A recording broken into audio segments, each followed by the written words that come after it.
what you meant though was that he was, you know, a law enforcement officer, but he's a podcaster.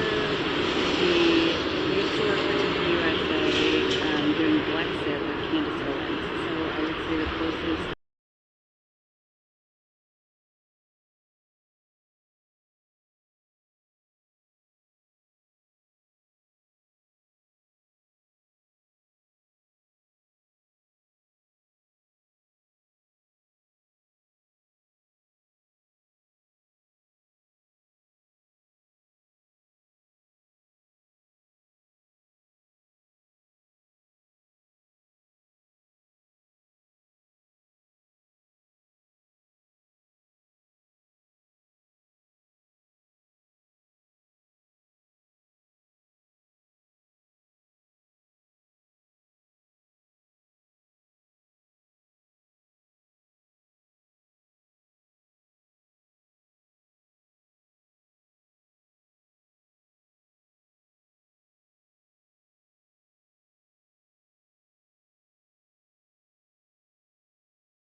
Calling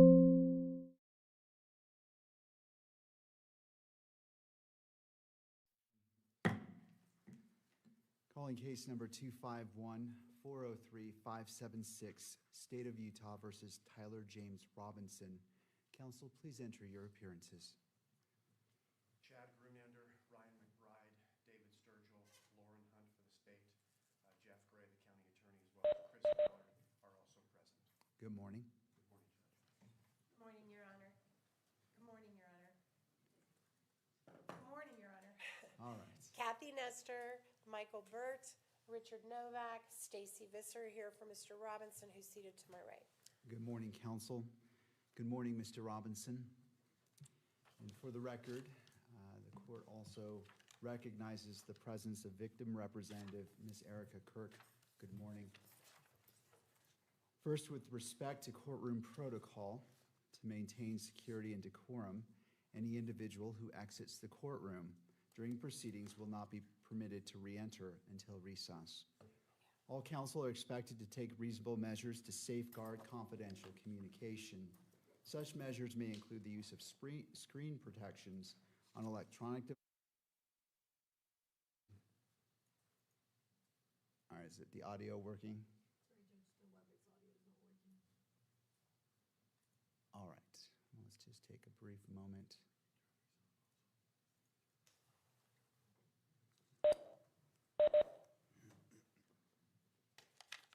And just let me know when it appears to be working.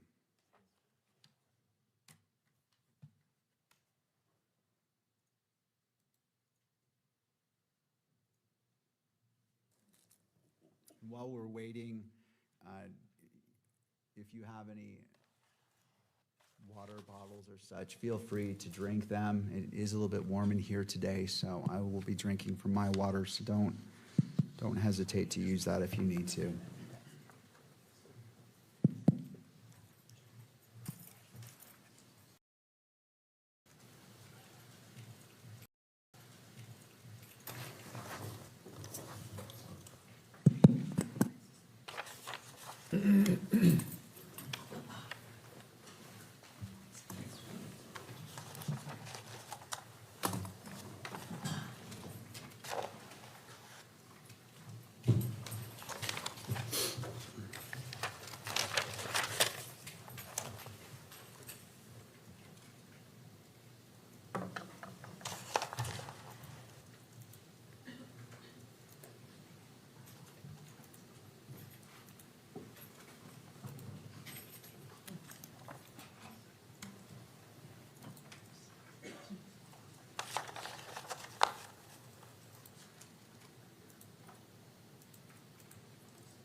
Is it working? Can you send them a link to where this is being streamed so they have something to look at? I see. All right. All right, let's go ahead and continue. And let me repeat it just because the audio may have cut out. All counsel are expected to take reasonable measures to safeguard confidential communication. Such measures may include the use of screen protections on electronic devices and care to avoid the inadvertent capture of privileged or private discussions by recording equipment or by those present in the courtroom. Second, the court will address the camera operator and still photographer, and I will invite you to come forward. I tried everything, coffee, Pomodoro, and binaural beats, but nothing stuck until All right, the purpose of this is to ensure clarity regarding the expectations governing today's proceedings. Could you both state your name for the record? Yes, Trent Nelson with the Salt Lake Tribune as the pool still photographer. John Wilson from KSL Television, video photographer. Good morning to you both. Have you reviewed the court's standing decorum order? Yes, Your Honor. Yes. Do you understand the requirements set forth in that order as they apply to your activities today? Yes. Yes. Do you require additional time to review the order or to adjust equipment to ensure compliance? No. No. Do you anticipate any difficulty complying with the order or with the court's instructions? No. All right. Well, thank you. I appreciate your Thank you. cooperation today.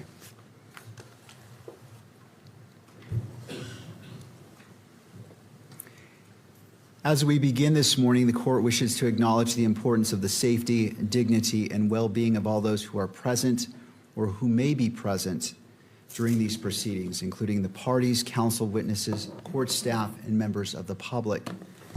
The court is also mindful of its solemn obligation to protect and uphold the constitutional rights of both Mr. Robinson and Ms. Kirk. In furtherance of those important interests, all persons attending these proceedings are reminded that portable electronic devices are not permitted in the courtroom or on the fourth floor. The court also expects every person in attendance will be treated with the dignity and respect to which they are entitled. Consistent with the court's standing decorum order, all spectators shall remain quiet, civil, and orderly during all times. Spectators shall not engage in conduct that is distracting, disruptive, provocative, disrespectful, uncivil, or threatening in any manner. Spectators shall not make audible comments of any kind, shall not shake or nod their heads, and shall not make gestures or other visible reactions during today's hearing. Spectators shall also not wear or display pins, buttons, signs, clothing, photographs, or other items expressing support for or opposing to any person connected with this case, or expressing any position concerning the status of this case as a capital offense. The court appreciates the cooperation of all present in maintaining a courtroom environment that is safe, respectful, orderly, and faithful to the rights and dignity of every person involved. Turning now to counsel. Before we begin, I wish to acknowledge the professionalism, civility, and competence demonstrated by counsel for both the defense and prosecution during yesterday's proceedings. It is evident to the court that each of you approach this matter with seriousness, preparation, and a deep commitment to your respected responsibilities. The court appreciates the care which you have taken in advocating for your positions and the respectful manner in which you have done so. Thank you. Do either party require the benefit of the record before we proceed? The state does, Your Honor. Mr. McBride will address the court. All right, and just as a reminder, the microphones at council table are turned off to prevent the inadvertent capture of any communication. So if you would like to come forward, thank you. And turning to Mr. McBride. Thank you, Your Honor. Before this hearing, the defense moved to find Article 1, Section 12 of the Utah Constitution, Rule 7B, and Rule 1102 unconstitutional as it relates to the admissibility of hearsay and reliable hearsay at this hearing. The issue was extensively briefed and argued. The court denied the defense motion to exclude the use of reliable hearsay at the preliminary hearing. That ruling is at docket number 631. In addition, defense counsel filed a standing objection on July 3rd. That's docket 678. The standing objection reasserted the arguments made in defendant's previous motion. Defendant continues to make these same objections throughout the testimony of each witness. I believe both the state and the court and everyone present knows that the defense objects to the use of hearsay or reliable hearsay at this hearing. On the point of preserving the objection, that has been done. Defense counsel has filed their motion, they've filed their standing objection. Throughout the proceeding, they have continued to make objections. At this point, further objection is unnecessary to preserve the record and causes undue and unnecessary delay. This is needless delay, and we'd ask the court to acknowledge and the record to reflect the standing objection. And we also ask the court to give an instruction that continuing objections on this ground are unnecessary. of course, if it relates to some other ground or is some item that's particular to a particular statement, that objection may be appropriate. But at this point, we feel that the repeated objections that have been made and already been ruled upon are unnecessary and cause undue delay. Thank you, Mr. McBride. To defense.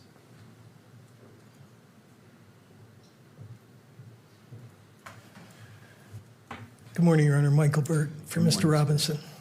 We have no objection to that procedure as long as the court makes a ruling that the objections are preserved. We do think it would expedite matters if we didn't have to repeat the standing objection. There may be particular objections that are not covered by the standing objection we've made, and so we ask permission to be allowed to make those objections as needed. Thank you, Mr. Burt. Thank you to both sides. I appreciate the presentation and your argument about this. The court takes no position in regards to whether the objection is made again and again or not. I leave that to the parties. I recognize the need to expedite this, and if both sides stipulate, I will adopt the request that the standing objection as it relates to 1102, Article 1, Section 12 of the Utah Constitution, and all relevant authorities that have been cited have been noted, and the standing objection by defense is in place. However, if defense feels the need to do that in order to protect the constitutional rights of Mr. Robinson, the court will not prevent that, nor stand in its way. This court is not is acting in the role of a magistrate and will allow the parties to move forward as necessary. But as noted, I will make that note that the standing objection has been noted for all of the yesterday's proceedings and will be in place throughout the rest of the preliminary hearing. Anything further or any need for the record given the court's statement? Not from the state. No, Your Honor. All right, thank you. All right, the court acknowledges that the exclusionary rule is in effect. At this time, any witness who is subject to exclusion should be excused from the courtroom. And again, I will leave it to the parties to monitor the courtroom to ensure that if a witness has come in and they shouldn't be, that they are redirected. I invite Agent Hull to return to the stand to resume direct examination. And Agent Hull, you are still under oath. Mr. Sturgill? Thank you, Judge. And before we begin, is there a way to dim these lights just a tad like we did yesterday?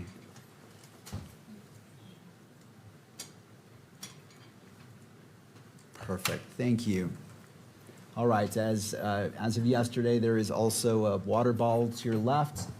And if you wouldn't mind just making sure that microphone is directly in front of you, we want to make sure that the record picks up your testimony today. Mr. Sturgill, your witness. Thank you, Judge. Agent Hull, we're going to return to what has been marked State's Exhibit 12.1. There was reference to it yesterday.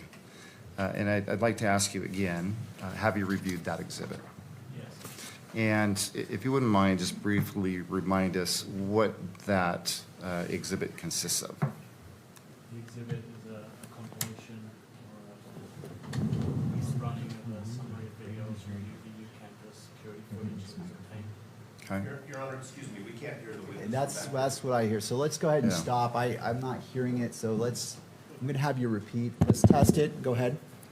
Check. All right, I believe that. Thank you. Mr. Sturgill, if you wouldn't mind restarting. I so can do that, Judge. Thank you. Maybe bring the mic from the base a little bit closer to you. I don't know if that'll help. All right, let's go ahead and go back to what's been marked as State's Exhibit 12.1. I'd asked you a moment ago if you'd reviewed that exhibit. Yes, I have. Okay. And would you just remind us what that exhibit consists of? It's a compilation of videos that were part of the overall footage that was obtained from the Utah Valley University as part of the investigation. And does that compilation video, from your point of view, capture Mr. Robinson arriving to and visiting the UVU campus It does, yes. on September 10th through the 11th, 2025? Correct. Okay. And again, I asked you this question yesterday, but did you prepare that video compilation? I did not. Okay. Do you know who did? The Utah County Attorney's Office. Does that video, and I'm referring to 12.1, State's Exhibit 12.1, does it include all of the footage collected by the SBI from UVU? It does not, no. Does that video, again, 12.1, include all of the footage you collected from UVU that captures who you believe is Mr. Robinson walking around campus? Not all of the footage, no. You reviewed this compilation with Mr. Olson, correct? Correct. Okay. And in its entirety? Yes. And he actually, and then you collected an 1102 statement from him. I did, yes. And I believe that has actually been admitted into evidence as State's Exhibit 12.3. Did Mr. Olson refer to that exhibit, 12.1, in his statement? He did, yes. Okay. 12.3. I'm going to put on your monitor State's Exhibit 12.3, and I'd ask that it be scroll down towards the very bottom. And I would ask that you read from the statement specifically what Mr. Olson said about State's Exhibit 12.1. And I want to narrow your focus, so I'm going to draw your attention about 3/4 down the page. There's a sentence that begins on the left margin, "I have reviewed." Do you see that? I do, yes. Okay, would you please read that sentence? I have reviewed State's Exhibit 12.1, and the recordings are true and accurate, including timestamps, dates, and camera labels. The only changes are some zooms and red highlights, which were not part of the original recording. Yeah. Would you like me to- I'm sorry? Sorry, I didn't know if you wanted me to continue. Or... No, that's good enough. Have you had a chance, well, you reviewed the raw footage yourself, is that correct? Correct. And does that comport with your viewpoint of that exhibit? It does, yes. Have you had a chance to review what's been marked as State's Exhibit 12.4? Yes. Okay, and when did you review that exhibit? This morning, And who did you review that exhibit with?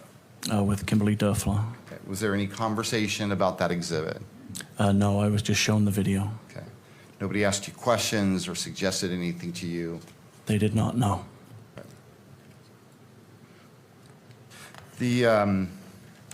Did you prepare that exhibit? I did not. Do you know who did? The Utah County Attorney's Office. All right. And I'm referring specifically to what's been marked State's Exhibit 12.4. What is depicted in that video?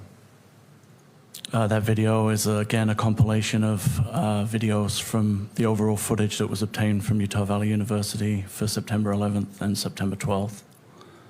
And how does it compare to what's been marked as State's Exhibit 12.1? It appears to be the same footage. However, on this particular version, there were no circles or blurs that had been made to the video. How about zooming in and zooming out? No, there was no zooming or zooming out. Does it appear to be identical to the raw footage that you've seen that portrays this particular part of the UVU surveillance video? It does, yes. Judge, the state would move to admit what's been marked State's Exhibit 12.4. And Your Honor, we just object to the publication of this for all the reasons we argued yesterday. We think this video is going to play a big role in the trial, and to allow the public to see it now would seriously impact our ability to get a fair trial, and we're asking the court not to publish it. thank you. And Mr. Sturgill, and to all counsel, as it will apply to all counsel, when you are moving a piece of evidence, it's the three parts, whether admissibility into the record, Right. to be published in the courtroom, and captured by the media. So, Mr. Sturgill, as it's your request, what are you requesting? Judge, first of all, clearly I'd move to admit the exhibit.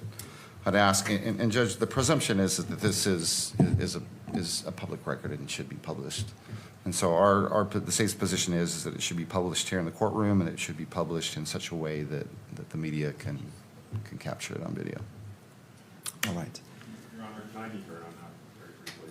You may, if you would approach the lectern, please, and state your name. I'm David Ryman. I represent the news media. I didn't make an appearance because the news media technically aren't parties, but as you know, they do have the right to be heard on issues like this, and I've tried to keep that to a minimum. But since this is the first one coming up today, I thought it might be helpful to just address it again. There is a presumption not just that it be published in the courtroom, as we talked about yesterday, because the participants or the spectators in the courtroom have a right to know what the court is viewing so that they can understand how you're making your decision. This seems like a very important piece of evidence. It doesn't seem like there is a basis to keep the people who are in the courtroom today from understanding why it's being introduced. It is not like the videos yesterday, and my understanding at least is, and you can correct me if I'm wrong, but we didn't object to the videos that weren't published yesterday that were graphic. We didn't object to the non-publication of the autopsy report. The argument here that Ms. Nestor just made is this seems really relevant, and that is precisely why it needs to be public. With the last thing I'll address is just EMC. There is a presumption, it's a rule presumption, not a constitutional one, that EMC is allowed. And I think that for all of the reasons that we've briefed this for your honor several different ways, there needs to be a really good reason why. You know, if it's being published in a public proceeding in the courtroom, it should not also be, it should not also be allowed to be published to the media. So, Thank you. thank you. Mr. Sturgill, do you wish to respond or perhaps give a little bit more detail on what this video purports to show? Well, do you want me to proffer that, Judge, or have the witness? I'll defer to you. Okay. Well, first of all, if I could take one step back. Let me ask you, I may have misheard, but let's just be clear about this video, the compilation video. It includes video surveillance from UVU campus from what dates? September 10th, 2025 into the morning of the 11th, 2025. And if you wouldn't mind, what this compilation includes. The compilation shows the movements of the individual believed to be Mr. Robinson on Utah Valley University campus, arriving and leaving in a vehicle, arriving and leaving on foot, and then returning and leaving, and then attempting to gain access again in a vehicle. And his movements throughout the day are included in the videos also. Is there any footage of you, just you, building your app on Base 44? Of the alleged shooting? There is not, Judge. Okay, I just wanted to clarify that. Ms. Nestor, given that additional information and anything further from defense? Your Honor, Mr. Burt's he's the one who's been litigating all of the First Amendment issues, if he could address Mr. Ryman's argument. Yes, Mr. Burt, if you wouldn't mind coming forward. Judge, I wanted to clarify one argument that was made by counsel for the media yesterday, and that was the rules, the Rule 4-202.02 does not apply to the situation we're in right now, and that is wrong. The rule says that this rule applies to the judicial branch, and 4-202.02J says the judge may regulate or deny access to exhibits to ensure a fair trial. So I think that rule does apply to our situation, and the Supreme Court in the Algier, ALLGIER case, 258 Pacific 3rd, 589, applied the rule in the context of an evidentiary exhibit. And I know the court has not mentioned, since counsel made that argument, this particular rule, but I think it does apply here. And also applicable is the Supreme Court's decision in the Kearns case, which we talked about when we argued the motion for denying access to the cameras. And that case, Kearns versus Tribune Corporation, 685 Pacific 2nd, 515, says that the standard the court ought to apply in determining whether an exhibit at a preliminary hearing should be sealed is one of a, quote, realistic likelihood of prejudice.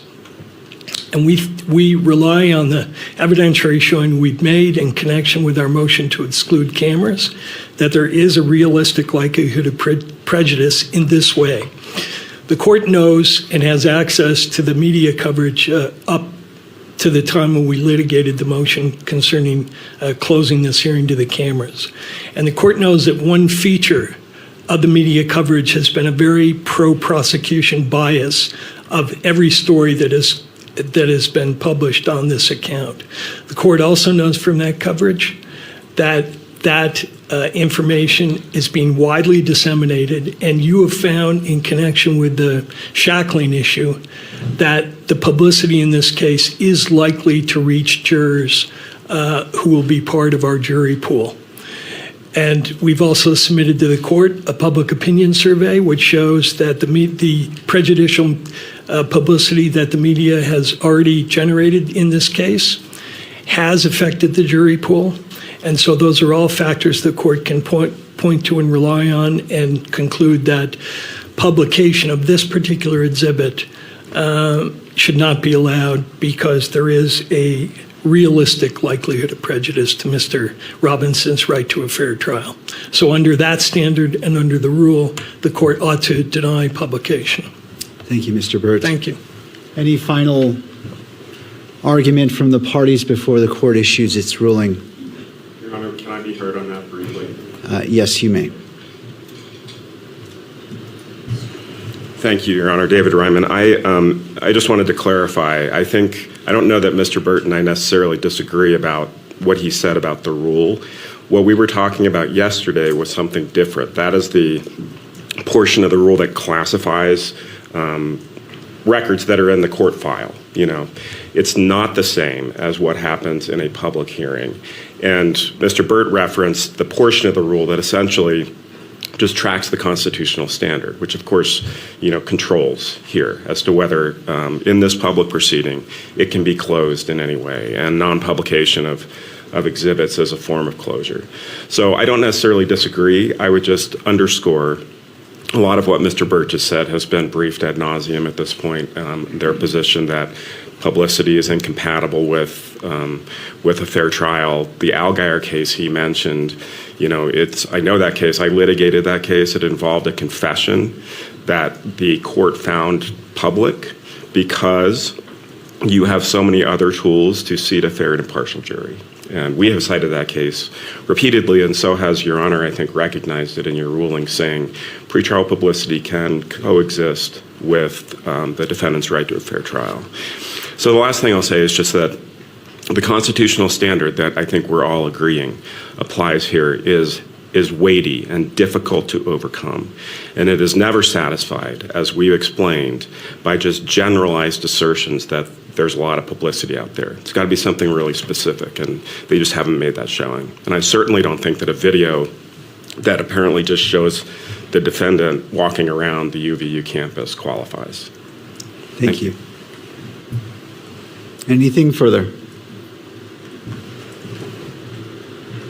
Judge, from the state, no, but I think I'd like to be crystal clear. You asked if there's any portion of this video that captures, and I believe you asked of the actual shooting. There's no video of that. There is video, however, and you've heard testimony related to this, where the shooter goes to the top of the Losi building, goes out to the edge of the building, low crawls, and then leaves after what we assume is the shot being fired. That's as close as it gets. I don't know if that makes a difference, Judge. I just wanted to make the record clear, and I want to be crystal clear with Your Honor. Thank you. I appreciate that clarification as it is guiding for this court and making its ruling. I turn to Utah. Well, let me pull this up.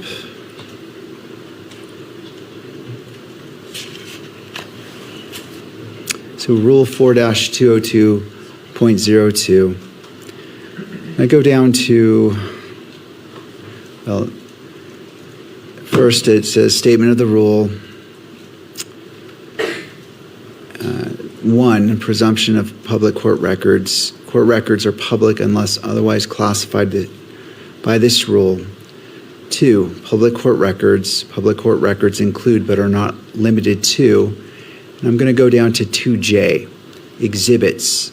But the judge may regulate or deny access to ensure the integrity of the exhibit, a fair trial, or interests favoring closure. And the court recognizes the importance of the constitutional rights of Mr. Robinson being upheld and protected. At the same time, the court also recognizes the importance of transparency and a proper balance to ensure that the constitutional rights of all parties are upheld. As it relates to this exhibit, I believe it's 12.4. 12.4, yes. Based off the representation of what is in that, the court differentiates this exhibit from the exhibits from yesterday, namely Exhibit 7, Exhibit 8, and Exhibit 9, as those are different in nature, and those go to issues relating to Utah Constitution, Article 1, Section 28, as it relates to the Declaration of the Rights of Crime Victims. And the court also recognizes Utah Rule of Evidence 1102, as that is the foundation that's being laid for the admission of this exhibit. Having taken in consideration all factors, the court rules that Exhibit 12.4 is admitted into evidence and shall be played in the courtroom and may be broadcast by the media. And we can proceed. Thank you, Judge. Agent Hall, before we actually watch State's Exhibit 12.4, I have just a few questions. Yesterday, you testified at the very beginning of your investigation that you focused on the video that captured the shooter on the top of the Losi building. Is that correct? Yes. I believe you also testified that you began by working your way, and this is what I remember you saying, so correct me if I'm wrong, but you in essence testified that you began with that video and you started working your way backward and forward with the UVU surveillance video in an effort to trace the shooter's steps on campus. Is that right? Correct. Okay. Would you mind explaining just in a little bit more detail what you meant by that, tracking forward and backward on that video? Yeah, we had a known when the shooting occurred, and as the officer testified, there was a video of an individual on the roof at the time of the shooting. And so the philosophy that we applied was to take what we knew and then work that forward through the timeline and backwards through the timeline to try and establish where the individual had gone from the rooftop or how the individual had come to be on the rooftop. And did that, for lack of a better term, did that bear fruit? It did, Did you yes. actually see from, at least in part, where he came from and where that shooter went? Yes, more so where he came from. It was very limited after the fact. You testified yesterday that in reference, I believe, to what's marked State's Exhibit 21, that you believe Mr. Robinson visited campus at least 4 times on the 10th and the 11th. Correct. And I think you reaffirmed that today. Did you do the same attempt, that is, to track Mr. Robinson through UVU surveillance video during each of those 4 visits? Yes. Or those other 3 visits, I guess. Yes, on each occasion we attempted to follow the movements of the individual throughout campus. And did you in fact see Mr. Robinson on campus in surveillance video that is not included in State's Exhibit 12.4? Yes, there is additional footage of him on campus, yes. Okay. I'm going to have displayed on your monitor.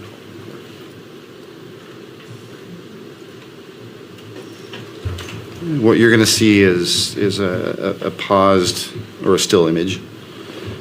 And I'm going to ask if you recognize what, you see that now, Agent Hall? I do, yes. Okay. Do you recognize what's displayed on your monitor? Yes, it's footage from the university that was provided to us, particularly of the parking structure. Okay. Does it appear to be State's Exhibit 12.4? It does, yes. So I'm going to go ahead and I'm going to have this video run. And then if you don't mind, as it's running, I'm probably going to be asking you some questions. And so this video has no audio, is that right? No, there's no audio on the cameras. Okay. Let's go ahead and start the video. Your Honor, it's just not up on the screen yet. Maybe Let's go ahead and put it on all screens. No, I appreciate it. Is so it is admitted and may be published to the screens. And just want to make sure it's on your screen, Agent. All right. All right. Mr. Sturgill, you may proceed. Appreciate that, Judge. Thank you. Go ahead. Okay, what are we seeing here, Agent Hall?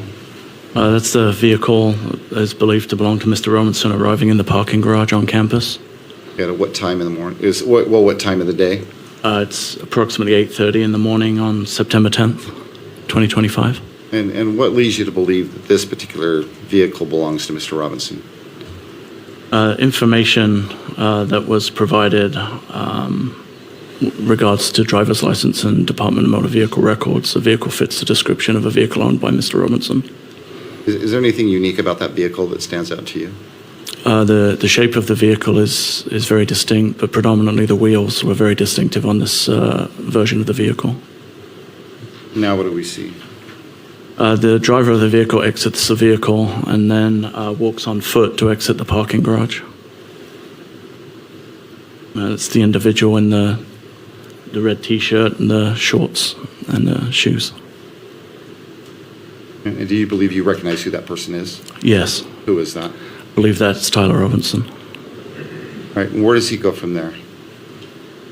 He heads out of the parking garage on foot into the campus and actually goes to the quad area of the campus. At that time, he makes contact with some representatives from TPUSA. By quad area? Sorry, the amphitheater is what I previously referred it to. All right. So he goes up on campus, visits the amphitheater area, the courtyard or quad. Correct. And then what do we see here now? He returns on foot back to the same vehicle. And what time is he returning back to the vehicle? It's about 9:25 a.m.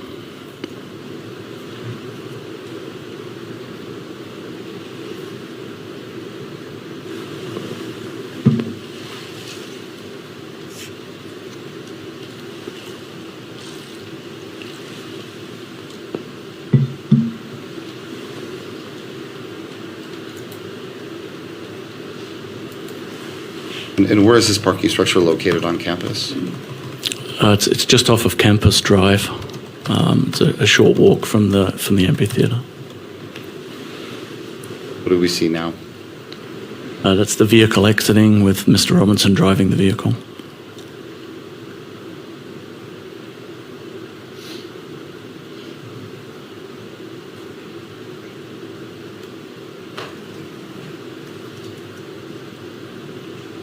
Now what do we see? This is Mr. Robinson returning to the campus on foot from the neighborhood to the northeast. You can see he's wearing the same clothing as in the previous video.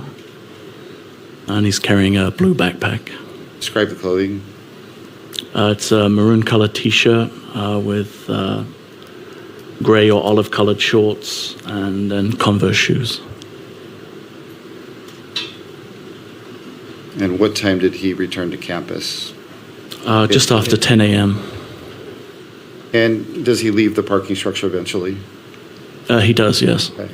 And during this visit, do you know where he goes after he leaves the parking structure? Yes, we were able to track his movements on campus. He went to Chick-fil-A in the Sorensen building and purchased some food, sat and ate the food.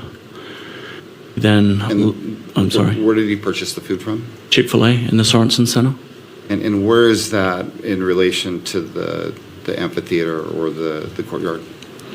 It's kind of on the northeast side of the amphitheater. It would be on the upper back edge of the amphitheater, furthest away from where the tent was that Mr. Koch was in. And from there, where does he go? From there, he moves across campus, out across Campus Drive into a wooded area on what would be kind of the northeast side of Campus Drive. Then returns back onto campus We noticed at this point that he's no longer carrying the backpack that he was originally wearing. He moves through the Gunther building and the computer science building. And goes then, I'm sorry? And then goes where? Then goes across to the railing that gives access to the roof of the Losi building. From there? From there, he comes back down the stairs and walks off campus from that point. And about what time was that he left campus that second time? Do you know? I believe it was approximately 11 a.m. or just after, if I recall. I could verify from my notes if you need an exact time. Yeah, if you don't mind. That'll help you remember, refer to it. Don't read it out loud. Let me know when you've had a chance to look at that, would you?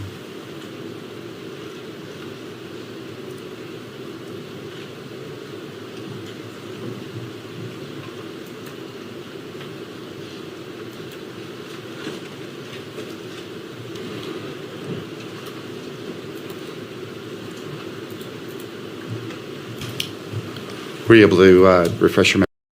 Has Kyrie texted you back? I don't want to talk about it.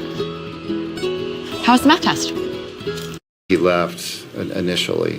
Where is that parking structure in relation to the LDS Institute building? I'm sorry, in relation to? The LDS Institute building on campus?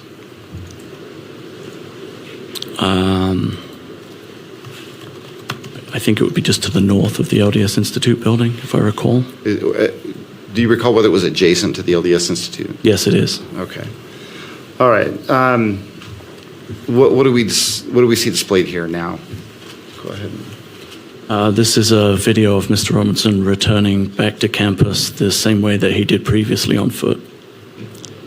And this takes just a moment.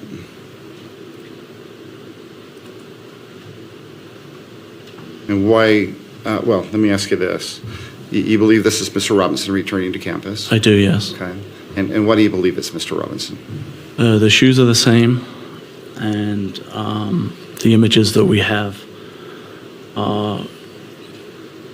from my viewing and seeing Mr. Robinson on the video, it's the same person. He's noticeably wearing different clothing. He is wearing different clothing, and he also is walking with a gait or a limp in this video. With a gait or what? A limp. Okay.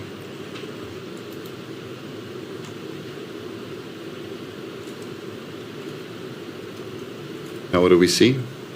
This is Mr. Robinson coming up the stairs of the parking structure. Again, he seems to be having issues walking.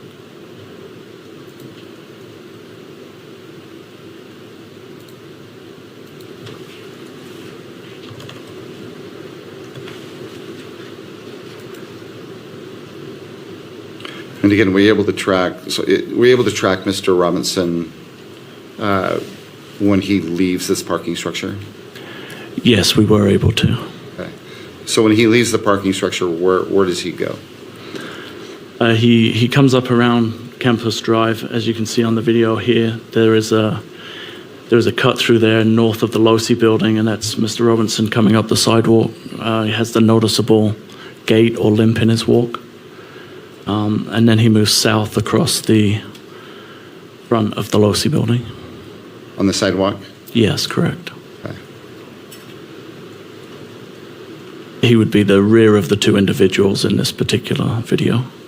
So right now, if we were to break this picture into quadrants, where would he be?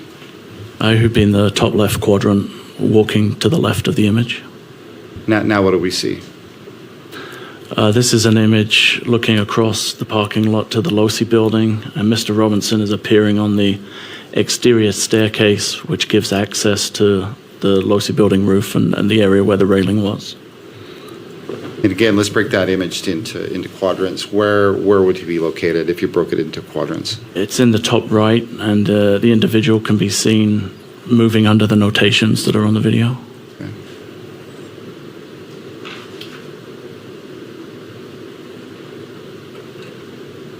And what time is this?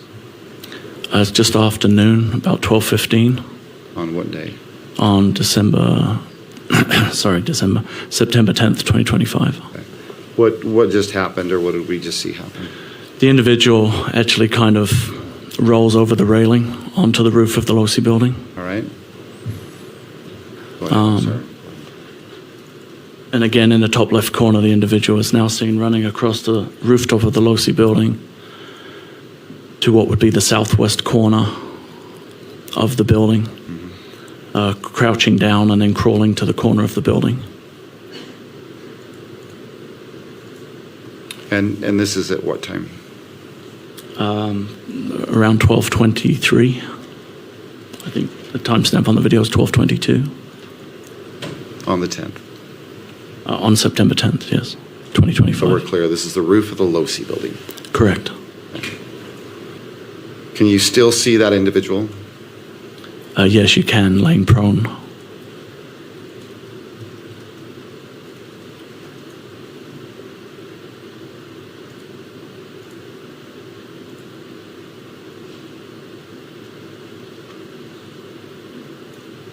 You believe this to be Mr. Robinson? I'm sorry? You believe this to be Mr. Robinson? I do, yes. And how long is he out there on the edge of the building? Just until the reported shot was fired at 12:23 and 28. The individual then stands up and then moves across the building to the north. Is that what we're seeing happening right now? It is, yes. And they move behind the atrium area on the rooftop to the northeast corner where the white triangle is. Do you see Mr. Robinson now? I do, yes. He's just arriving at the corner of the building, almost the top center of the image.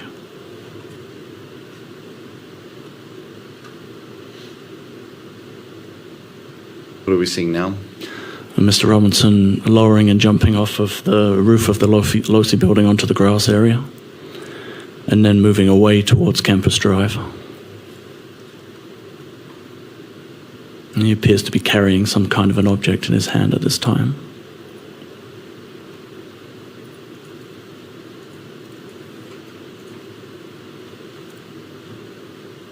So he's approaching, Campus Drive. and again, broken into quadrants. Where is he currently? Be in the top right quadrant. And the time? It's 12:24 and 42 on the timestamp. What do we see now? He then crosses Campus Drive and drops down into the wooded area on the far side of Campus Drive. And that is located in what part of the video? What quadrant? It would have been just off center on the top left side. What do we see now? This is the intersection of Campus Drive and 800 South. There's a vehicle attempting to turn right onto Campus Drive. That's the vehicle that's driven by Mr. Robinson. And on the screen, where is that vehicle that you're referring to located, if you broke it into quadrants? It's on the left side, on the upper side, the upper quadrant. Now what do we see? That vehicle's now pulling away and heading east on 800 South. And why do you believe that that vehicle is Mr. Robinson's vehicle? When that vehicle was stopped, it actually made contact with an officer who was doing security detail. Okay, and do you know who that officer is? Officer Goforth, Okay, and do you know which department he works for? Spanish Fork Police. And did you have a conversation with Mr. Goforth regarding this interaction at that intersection? I did, yes. Okay, and what time was that interaction? I'm sorry, did I ask you that? It was approximately 12:30 a.m. On the 11th? On September 11th, 2025. So you talked to Officer Goforth about that contact on the corner on that, during the early morning hours of the 11th? Correct. And what did Officer Goforth tell you about that interaction? It was an interaction that, I guess cop intuition, but there was something about the interaction that made him make a note of the license plate of the vehicle. And then subsequently, when information was available that that vehicle or a vehicle matching the description of that was involved in the incident, he ran the information that he had obtained from the stop and was able to identify that it was registered to Mr. Robinson, and he had in fact had contact with Mr. Robinson on the morning of September 11th, 2025. The information that he ran, do you know what information when you say that, he ran information? Yes, he ran a partial plate. Okay. A license plate? Correct. And based on that partial license plate, he was able to identify the owner of that vehicle? Yes. And did he tell you who the owner of that vehicle was? He did, yes. Okay, and who did he tell you that it belonged to? Said there were two registered owners of the vehicle, Tyler Robinson and an Amber Robinson. Did he say anything about the person that he actually interacted with?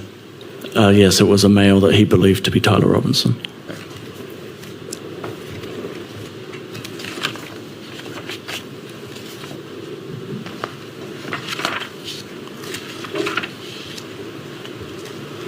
Let's return again to what's been marked State's Exhibit 12.1. Again, you've reviewed that video. Yes. And the difference between 12.1, or what's been marked as State's Exhibit 12.1 and 12.4 are, if I understand you correctly, are these enhancements that we've been talking about. Yes. And specifically, be specific about the enhancements, and let's go one at a time. Okay. I think there's a reference to either red circles or red highlights. I think Correct. That's how Mr. Olson described it, red highlights. Yes. Do you know what he's, or what is he referencing by the red highlights, or what do you believe he's referencing? I believe he's referring to red ovals or circles that were placed over the image to identify specific individuals of note.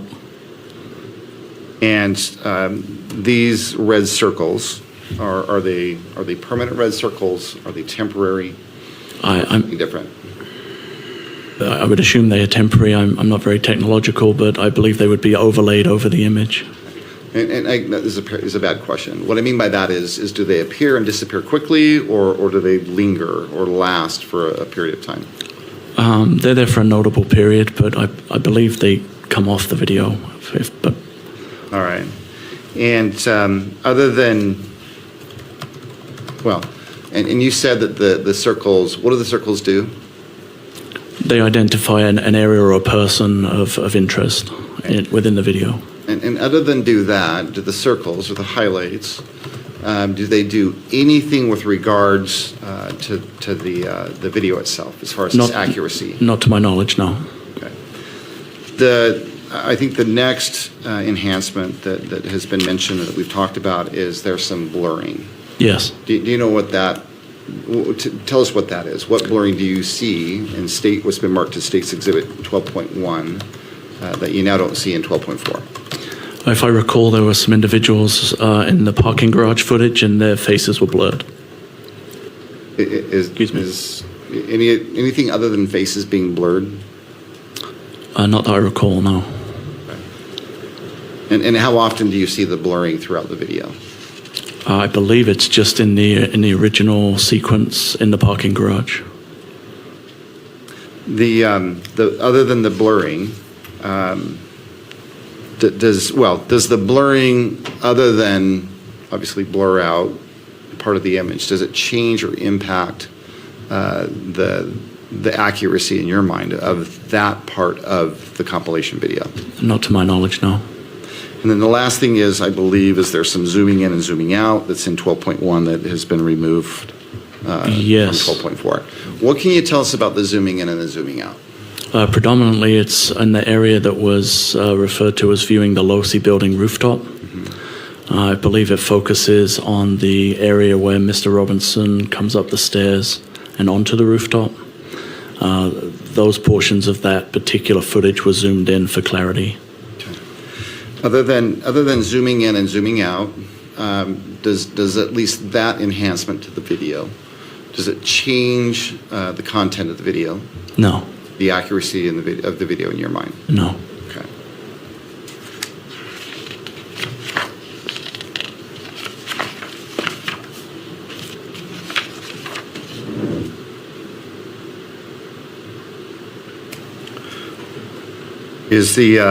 Are the enhancements in State's Exhibit, well, it's been marked as State's Exhibit 12.1, are they helpful in any way, or what do they add or take away from that video? I think for people who are not familiar with the area and what's trying to be shown, they allow an opportunity for people to look at an individual who we believe to be Tyler Robinson, and also specific movements with more clarity than the original focal point gives. So let's talk about the zooming in and the zooming out. It sounds like it's specific to the low-C rooftop, if I understand you correctly. Yes. Okay.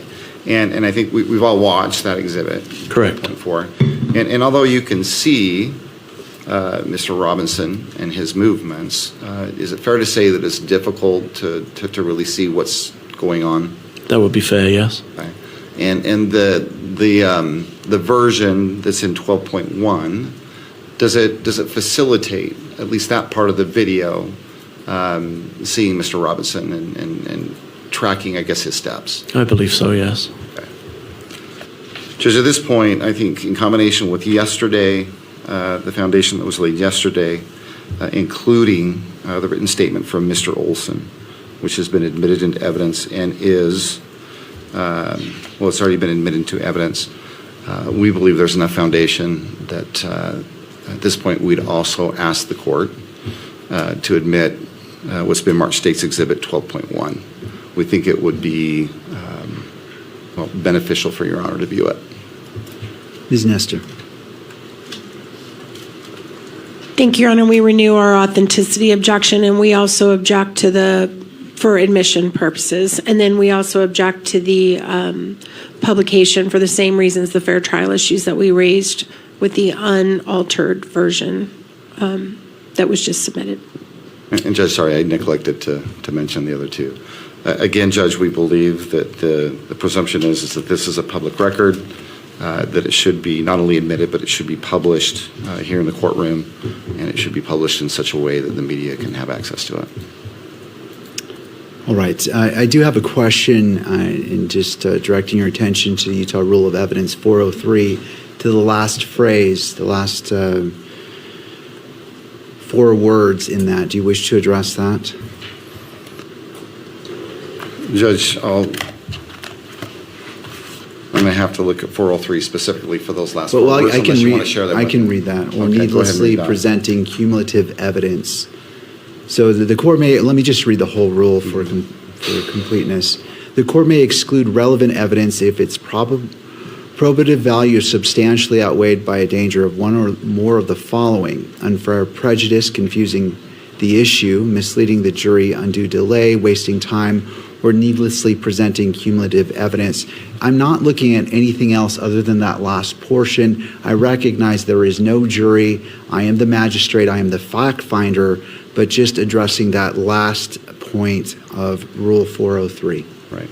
Judge, well, I don't believe that the evidence is cumulative. I think that each of the 2 videos, although they portray basically the same footage, there's characteristics of the one that has been enhanced that I think makes it easier for Your Honor to truly see what's going on, and for the public to see what's going on. I mean, we've displayed 12.4 on the video, and unless you have very, very, very good vision or you've zoomed in on that monitor, you really can't see what Agent Hull has just described.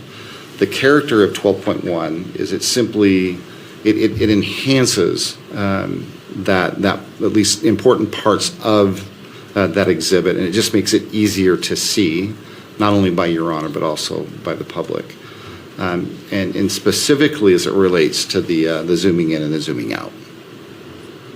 Okay. Anything further from the parties as it relates to 12.1? All right. Well, I will admit 12.1 into evidence, but as it relates to playing it in the courtroom or on the television. These meals changed everything for me. I'll admit it. I was skeptical about ready-to-eat meals, but then I tried Factor. Well, as the fact finder, I will look at the evidence and weigh it as a magistrate is required to do, but I do not find it is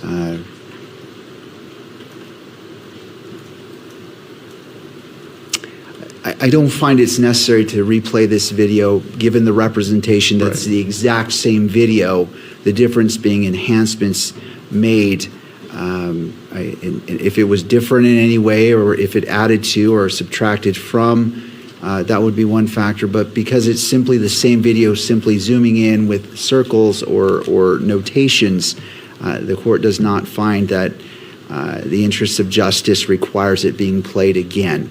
But it is received into evidence and will be reviewed by myself in determining a probable cause determination. And I appreciate that, Judge. And just so we're clear, State's Exhibit 12.1 has been admitted. It is received into evidence, yes. And your intent is to review it in its entirety, but not here in the courtroom? Yes. Can I make one suggestion, Judge, or maybe one request? I believe the most important part of the most helpful part of this video is the zooming in and the zooming out. And that is a portion that, if you want, we could isolate that and only play that portion of the video if you'd be willing to publish that portion of the video. And that's really the thrust of why we are trying to introduce that exhibit, because we believe that it's helpful to see it up close. And unfortunately, because of the way it's formatted and the way it's been recorded, there's no way any of us can zoom in and zoom out on this video to get a better look at what's going on. And that's the reason why we did what we did, but we had to memorialize it and save it, and then present it in that way rather than just present it in its raw form and then have the ability to zoom in and out, if that helps Your Honor understand why we're doing what we're doing. All right, Ms. Nestor, to the second request of not playing the whole video in its entirety, but simply the portion with the zooming in, how long is that, Mr. Sturgill? I think it's a couple of minutes. All right, Ms. Nestor. We object to the prejudice of that, Your Honor, and ask the court to stand by your previous ruling on that. All right, thank you. I appreciate both parties. What I will do is review this video in court, and it will be displayed to the monitor's counsel table and to the court's monitor on any portion that you wish to play for me to look at, so all parties can see clearly that the court is reviewing it in court. But I do not find that it is necessary for its publication, because this is the exact same video. I recognize it's zooming, but in balancing the constitutional rights, there is nothing on this video from what's been represented that the public hasn't already seen. It's simply zooming in, and I don't find that that is necessary, and so in balancing the constitutional rights of all parties, I'll view it on the monitor. Counsel's free to view it with me as I'm looking at it, but it will not be broadcast in the courtroom or by the video camera. I appreciate that, Judge. I respect that. I think there's a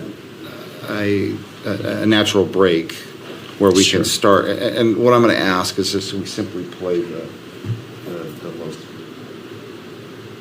You will have this entire exhibit in evidence, though. Thank you. Is that right? Yes, I will. All right, whenever you're ready. Counsel, as it relates to your monitors, just as a caution, if you don't want it to be wished to be picked up, and I'm not saying it will, I know there are camera operators being diligent in ensuring they're complying by the rules, but in abundance of caution, this is just your moment to take care of your screens if you feel the need to do so. So if I could just have one moment. Hold on, Kimberly. I'm not sure where the power button is on this.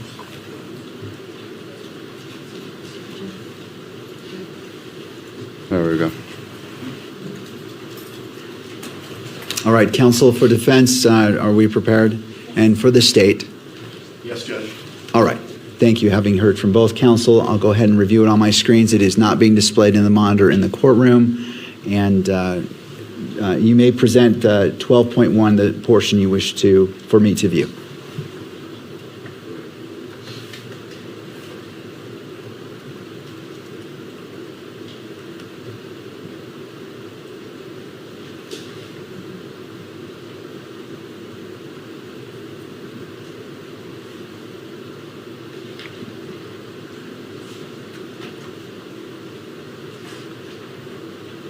And just for the benefit of the record, do you want to put on the record the timestamp of what you're playing, at what point you're starting and stopping, as we go, or when we finish is fine.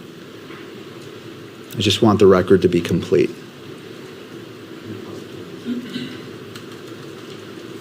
Just the difficulty in doing that is because we've zoomed in, it's removed the timestamp on it. And so- Well, you can just give me the count The on the count video? on the bottom. There's a timer at the bottom of the total length of the video, so that's fine. I'm just trying to create a record of what exactly I'm looking at.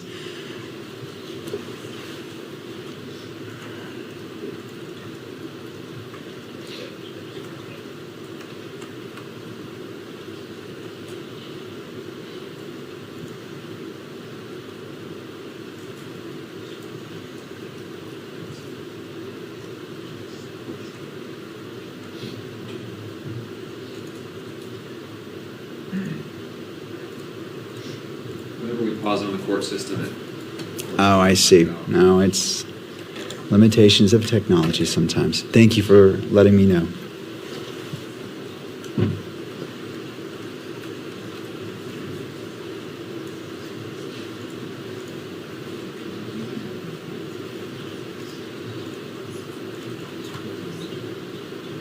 So the count on the video is just before 6-minute mark, Judge. All right. And just so the record's clear, this is State's Exhibit 12.1. Thank you. I have it on my screen. It's so it looks like it's been paused at 6 minutes and 9 seconds. Agent Holt, can you see it? Yes. Okay, well, let's just, I'm good with playing it.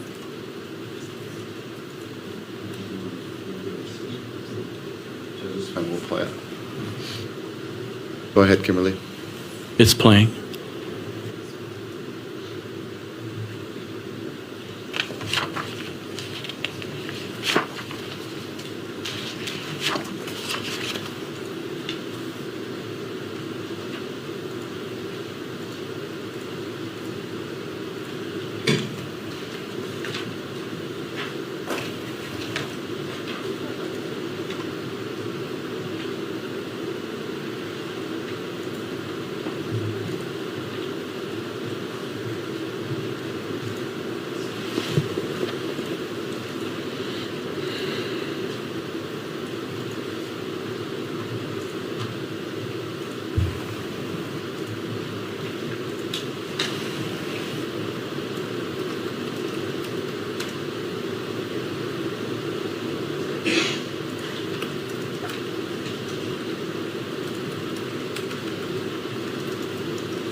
All right, and it's been paused, it looks like, at 6 minutes and 23 seconds. I'm sorry.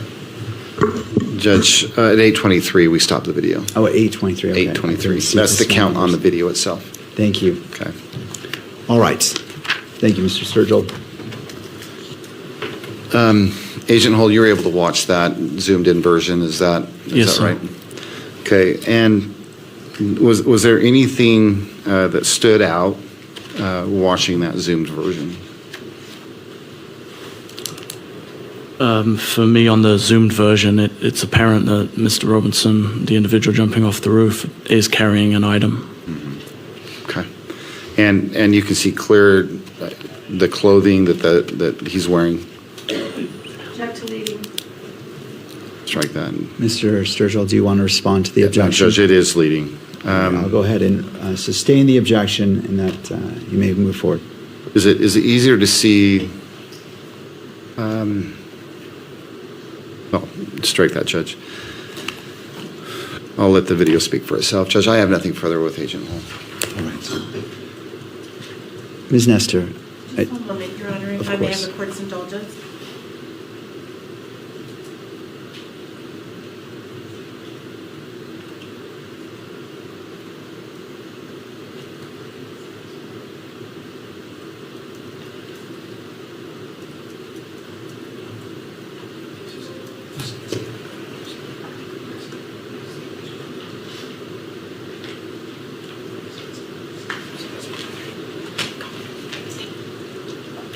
Thank you. Do you want to take your? And I was just going to suggest that. It seems like right now is a good time to take our morning break. It is 10:15. Let's come back at 10:30, and we'll resume with cross-examination of Agent Hull. Court is now in recess.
We'll go ahead and pick up where we left off. I note that the parties for each side are present in the courtroom, and we are picking up with cross-examination of Agent Hull.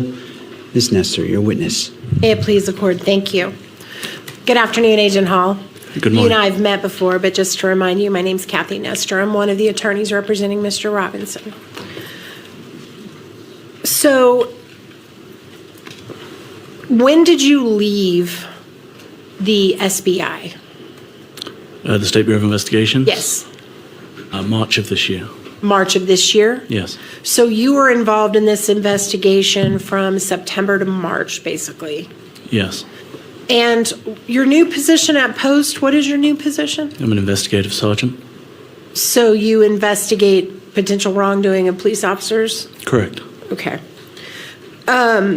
So when you were first brought into this case in September, is it my understanding from your testimony that you were not engaged in any way with this event prior to getting a call after the shooting? Is that correct? Correct. Does the SBI on occasion assist other agencies with preparing for big events like this or not? Is that not typically something you do? Not something that I've ever been involved with, no. Okay. And what time did you arrive on campus that day? I believe it was shortly after 1:30. So approximately an hour after Mr. Kirk had already been removed from the... Approximately, yes. Okay. And were you involved in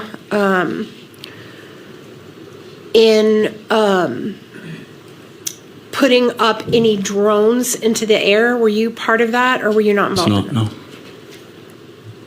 So how quickly after you arrived on scene did you become aware that you were actually going to be in charge of the scene? I believe it was approximately an hour after, so what would have been approximately 2:30.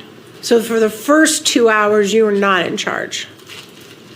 For the first 2 hours, I wasn't. I didn't arrive till 1:30, so no. Okay. And once you came from on high that you were basically going to be in charge of the scene, what was your first priority? What were you focused on?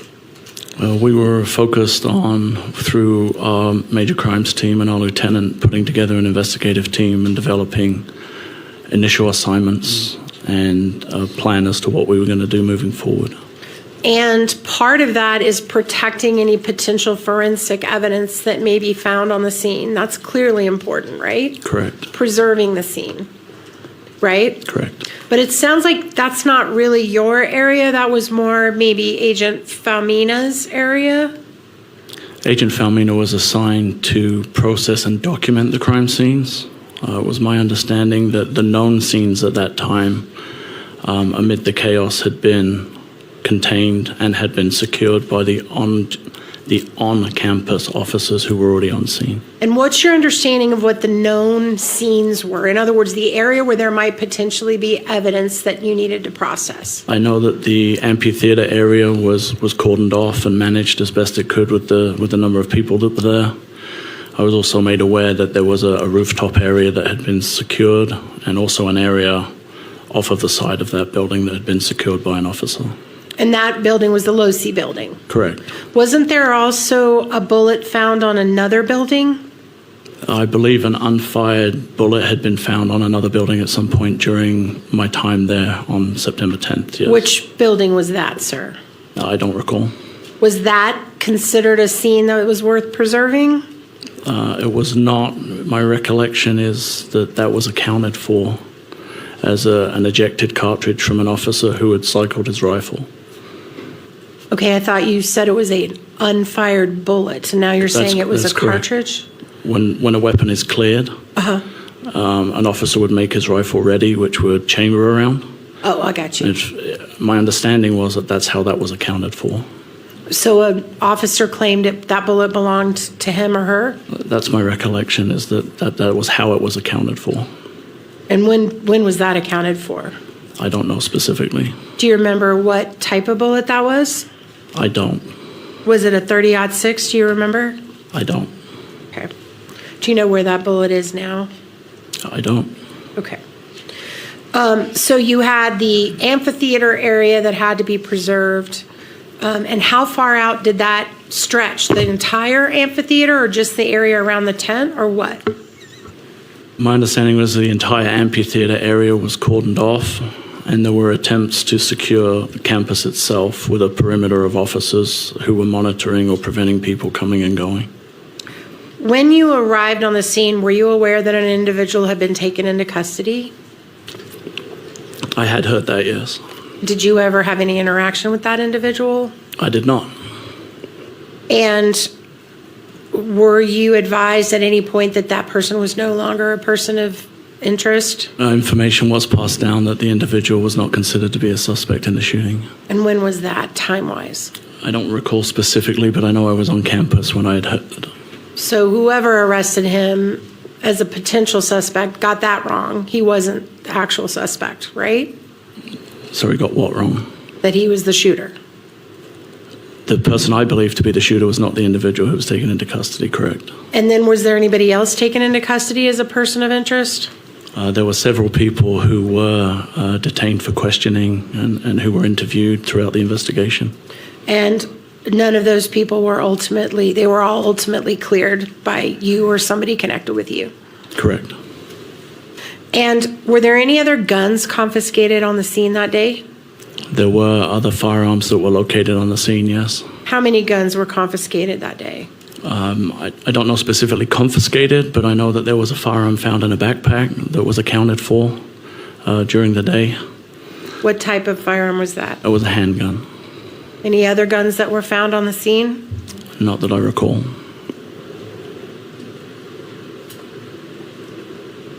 Do you recall an individual named Noah Gonzalez being interviewed? I don't recall that name specifically. Let me see if it refreshes your memory that he was an off-duty, I think maybe trooper that was on the scene that day and that was involved in recovering the holster. Does that refresh your memory? I know that a trooper was interviewed having been on scene. I don't recall if it was Gonzalez. I don't recall the name, but I do know there was a trooper that was interviewed, yes. Okay. And just a moment, Your Honor.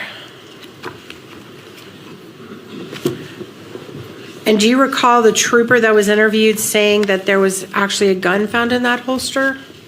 I do not. You do not? No. Okay. Can we pull up?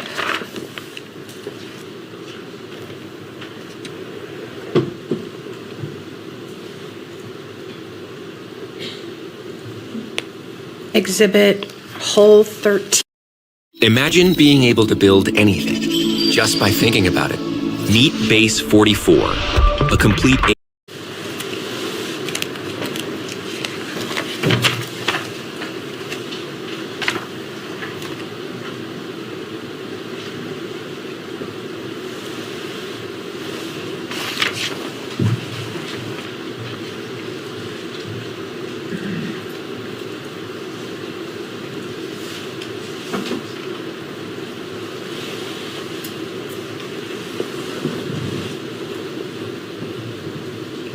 All right, can we go to page 2 of that report? Do you recognize this report? Have you reviewed it as part of your investigation duties? I do recognize the report now, yes. Okay, and this is a report prepared by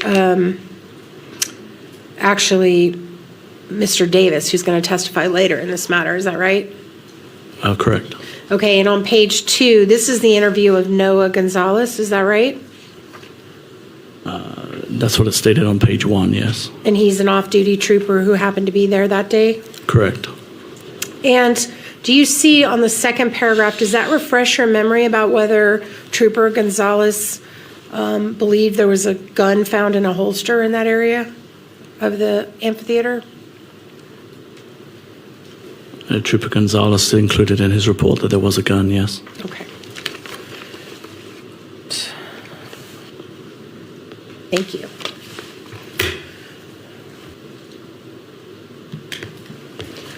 Okay. When did you first personally go up to the roof of the Losi building? Do you remember the time of that? I don't recall. I know it was dark when I went up to the roof, so it would have been later that evening.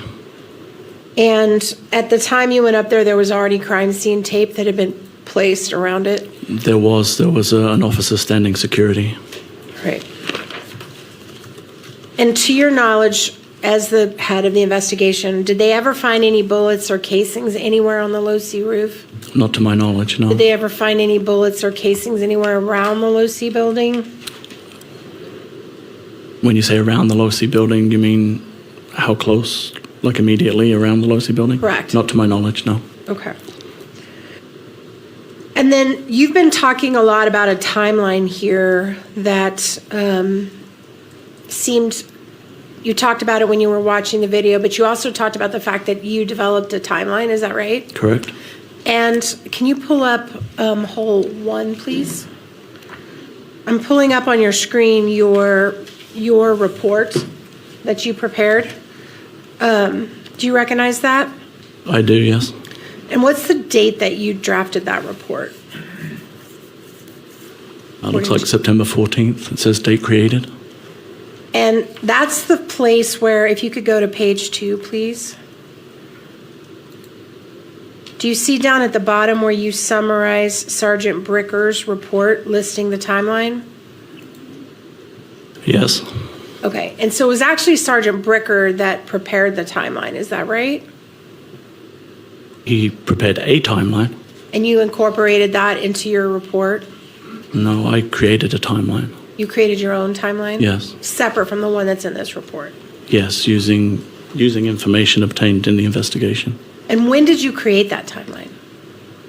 Over the course of the investigation, over a long period of time, after a lot of reviewing video and investigative time.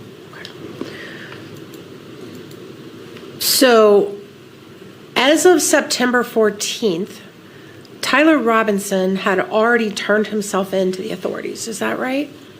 Yes, I believe he turned himself in on September 11th. So, prior to the time that Tyler Robinson turned himself in, had you all prepared a timeline? A documented written timeline? Yes. Not to my knowledge. I don't know when Sergeant Bricker produced his specifically. And isn't it fair to say that as of the moment that Tyler Robinson voluntarily surrendered to authorities in Washington County, as of that moment, you all did not know who the shooter was. Is that right? We had identified a person of interest, but we did not specifically know who the shooter was at that time. Okay. And you became aware that Mr. Robinson was voluntarily surrendering how? How did you become aware of that? That information came originally, I believe, from the Washington County Sheriff to the administration at the control center at the university on the evening of the investigation, or the second evening of the investigation. All right, we're going to get back to that in a minute, but I just wanted to get the timeline down.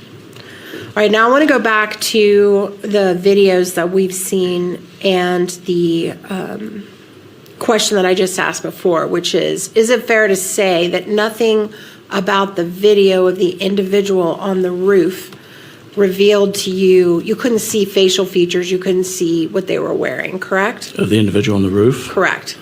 I know that there was a meeting to discuss perhaps a pattern on the front of the shirt that was observed when the individual was jumping off of the roof. Okay, that's fair.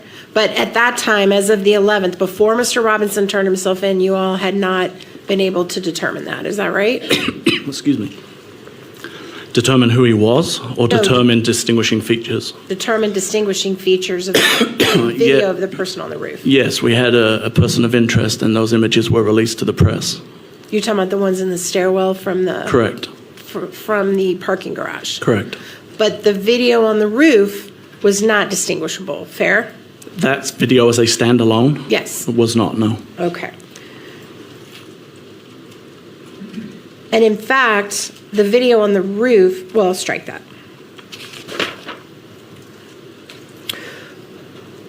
Is it true that you had some spectators that you interviewed that had gotten a photograph a few seconds before the shooting of someone on the roof?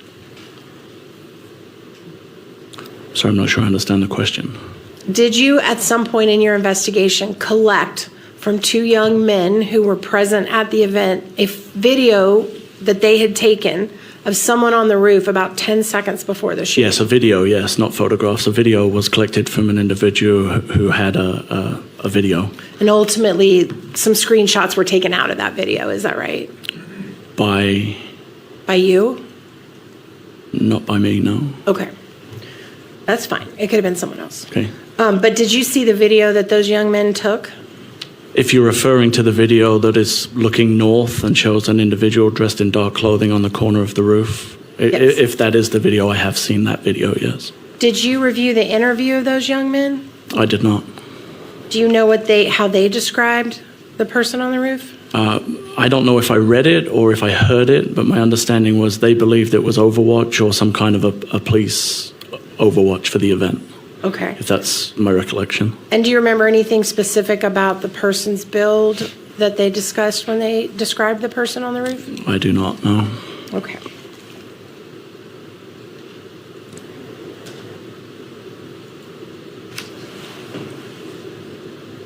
There is a portion of the video after the individual jumped off the roof, which we all saw here, where the individual crosses, I believe it's Campus Drive. Is that right? Correct?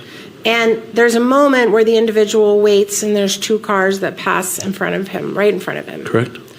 And is this the moment where you are submitting that he was holding a gun in his hand? As he crossed the road? Yes. From my observations, would show that he's carrying an object in his hand that's concealed or in a bag, and it is long and has the appearance, based on my training and experience, it could be a firearm. But do you see a gun anywhere? The actual gun? In the video? Yeah. No. All right. And did anybody that was driving by on Campus Drive that day report to you or any other investigative entity, hey, we just drove by a guy with a gun who was leaving campus and he was standing right by my car? We did not receive any reports to that effect, no. Okay. Also, when you were revealing the timeline, exactly how long was there between when the person was prone on the roof and when the shot was taken? Do you recall? If you would like to replay the video, I can time it for you, but I don't recall. It was my guess, I would estimate between 15 and 30 seconds. So between 15 and 30 seconds to lay flat, take a shot, and get up and run off, right? I think you asked how long he was prone. I Right. think it took longer for him to crawl into position Okay. and then establish a position and then take the shot. He appeared to be in prone for approximately 15 to 30 seconds, but the video would verify that. Okay. Thank you.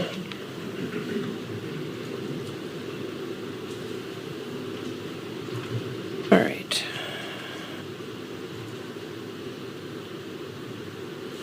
I want to talk to you for just a minute about the video that was taken. And I'm not going to get into I'm not going to show it, just so that in case anybody's concerned about leaving the courtroom, I'm not going to show it. But there was a video that was taken by Mr. Ty Phillips from behind the individual that was speaking to Mr. Kirk. Correct? And it showed like a dead-on view of Mr. Kirk and his parts of his security team. Is that right? And then you also have video that you described that shows the back of the tent at the moment the shot happened. Is that right? Behind Mr. Kirk. You're referring to the UVU video in the breezeway? Yes. We have that video, yes. Okay. And can we pull up the last video, the last clip, 49? I want to show you, just you, this clip.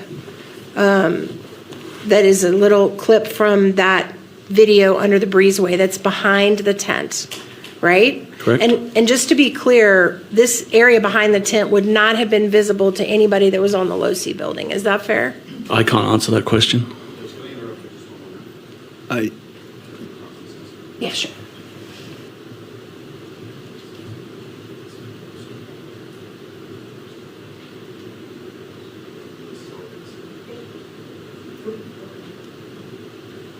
And Ms. Nestor, as you're playing this, are you just being cognizant if the sound is on or not. I don't want the sound. Please. Okay, I just wanted not. to Thank you for bringing clarify. that. Thank you. All right. No sound. I just want only the witness to look at it. So can you just watch this clip for just a minute? This one little clip of behind the breezeway at the time of the shot. That's fine. And so just as a reminder to all the parties, if it's on your monitor, please be cognizant of that. It will not be displayed on the main monitor. Ms. Nipster, you may proceed. Thank you. Is it playing?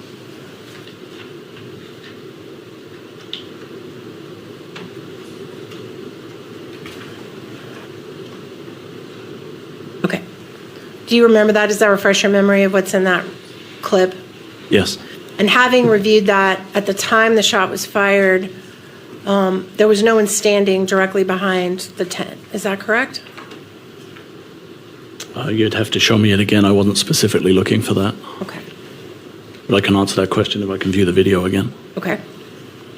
And just before you do that, I think you testified before that Mr. Kirk would have been dead center behind that banner. Is that right? Approximately. Okay, so what I'm asking is if anyone behind that banner, dead center behind Mr. Kirk, if there was any people standing there. Go ahead.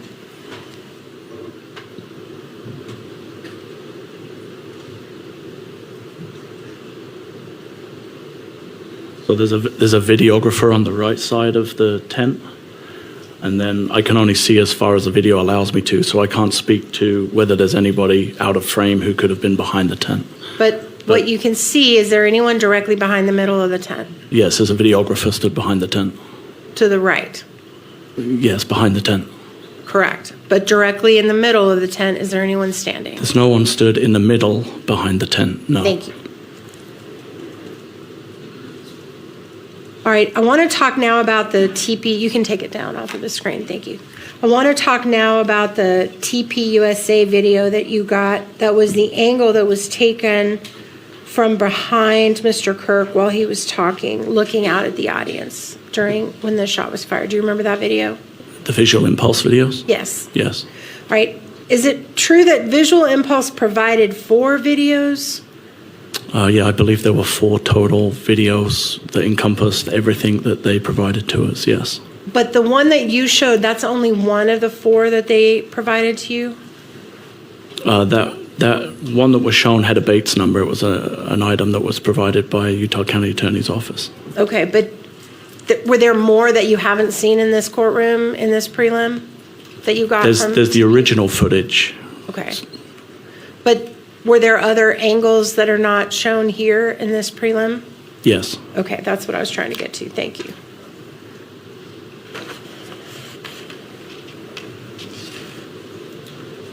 All right. Were you involved when the gun was located in the forest area? I was not involved in the search for the gun, no.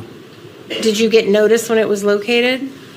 From the footage that we reviewed, we identified an area that we believed could be potentially of evidentiary value, and then it was secured, and then I was notified that as a result of that search, a gun had been located, yes. Were you involved in the processing of that gun? In other words, I was boxing it, shipping it, sending it wherever it was going to go to be I was analyzed? not, no. Okay, thank you. All right, now I want to shift to the autopsy for just a moment. You were not present at the autopsy, is that right? I was not. Okay. So anything you know about the autopsy was not from personal observation? No, other than from my meeting with the medical examiner and his report, no, I was not present. Did you meet with the medical examiner after he had conducted the autopsy? I did, yes. And when you met with him, did you provide him information about what you all had learned in your investigation so far? We didn't have any reason to provide any investigative information to him. The purpose of the meeting was to establish what information he could provide to us. Well, in fact, on the front page of the medical examiner's report, he talks about the investigation and information he learned. Did he learn that from you, or did he learn it from someone else? It would be my recollection that he did not learn that from us, but I couldn't speak to how he did learn about it. Okay. So you didn't share with him your conclusions about what happened or how Mr. Kirk was injured or anything like that? That's my recollection. Okay, thank you. And isn't it also true that fingerprints that were taken from Mr. Kirk and autopsy photos were provided to you on a CD? Yes. Was there anything else provided to you from the autopsy other than that? Other than the CD and the report? Yes. Not to me, no. Okay. You did mention not to you. Were you aware of anything else from the autopsy going to anyone else? I believe standard practice is anything of evidentiary value that the medical examiner collects is transferred through a chain of custody. And are you aware of anything that was transferred after Mr. Kirk's autopsy? I'm aware that there were items transferred for evidence, yes. What items? I believe some fragments of a bullet casing. I know Mr. Kirk's personal items to be returned to the family. That's all I can recall off the top of my head. Do you know how many fragments from the bullets? I don't. Now, I'd like to talk a little bit about the Ring camera that you obtained. And you interviewed a woman named Ms. Noble, is that right? To get that Ring camera that we watched with the car on the outside? All right, so here's the deal. National Concealed Carry Reciprocity is about to change everything. It means if you have a permit, it could be valid in all... I don't recall. I just know we were there to verify the video. I didn't conduct an interview with Ms. Noble at that time. Okay. Can we please bring up whole... Sorry, just a moment.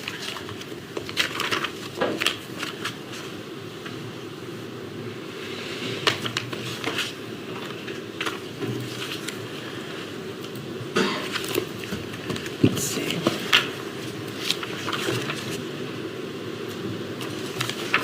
Whole 48. This is Ms. Noble's interview. Do you have it?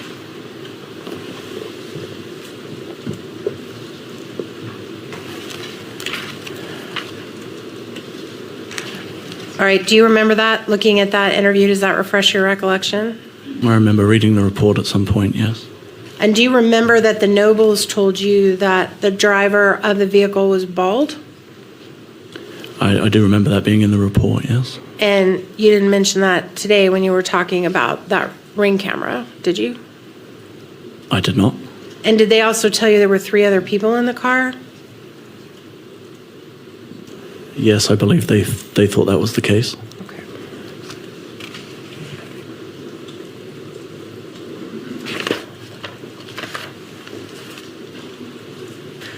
I want to go back, if I can, to the scene itself, the preservation of the actual scene where Mr. Kirk passed.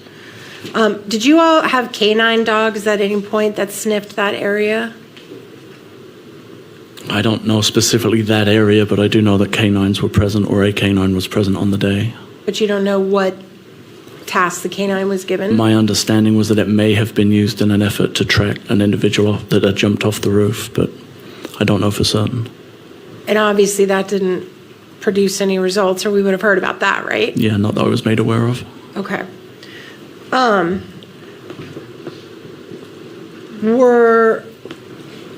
Do you know when the tent and the stuff was actually removed from the scene? I don't. I would imagine it had been at least a couple of days, if not longer than that, before anything was removed from the scene. You didn't have to give permission to remove the tent? Me, personally? Right. No. So you're not sure when it was removed? No. And were you involved in the decision to pave over the dirt that was under the tent? At UVU? Uh-huh. No. Did you know that happened? Only because it was in the news. All right. But you don't know when or who ordered that? Nope.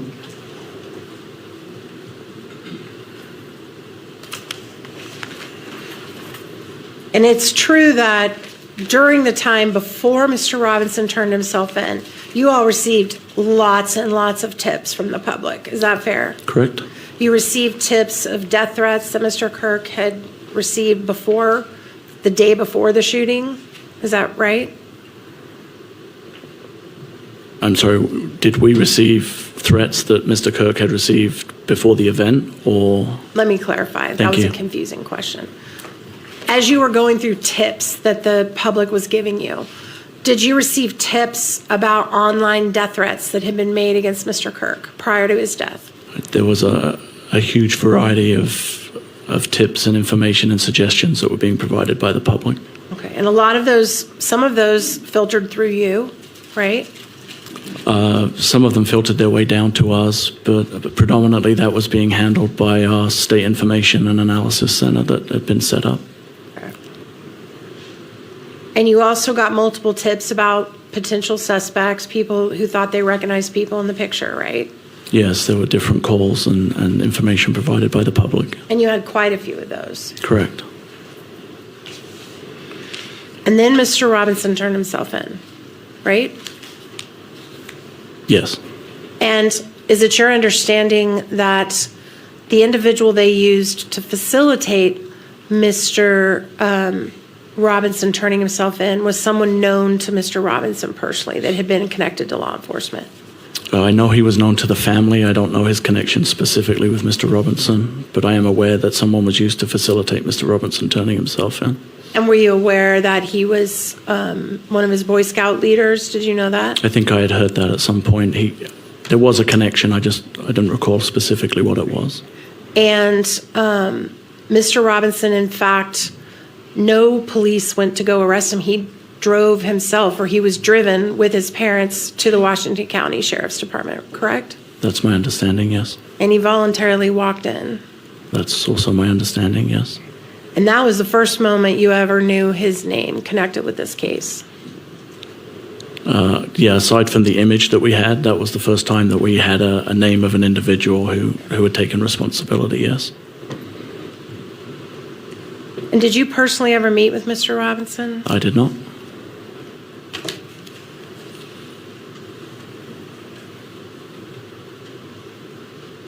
And as far as you know, Mr. Robinson did what he said he was going to do. He told the police he was coming peacefully, he was coming with his parents, and that's exactly what happened. I don't know any of the specifics of how he was arranged to turn himself in terms of what you've described. I just know that it was being facilitated with the sheriff's office. Okay. Court's indulgence for just a moment, Your Honor. Yes.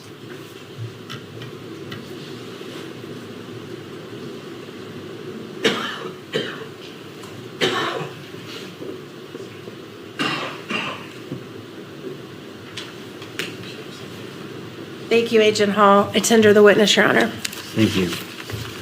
Redirect by the state.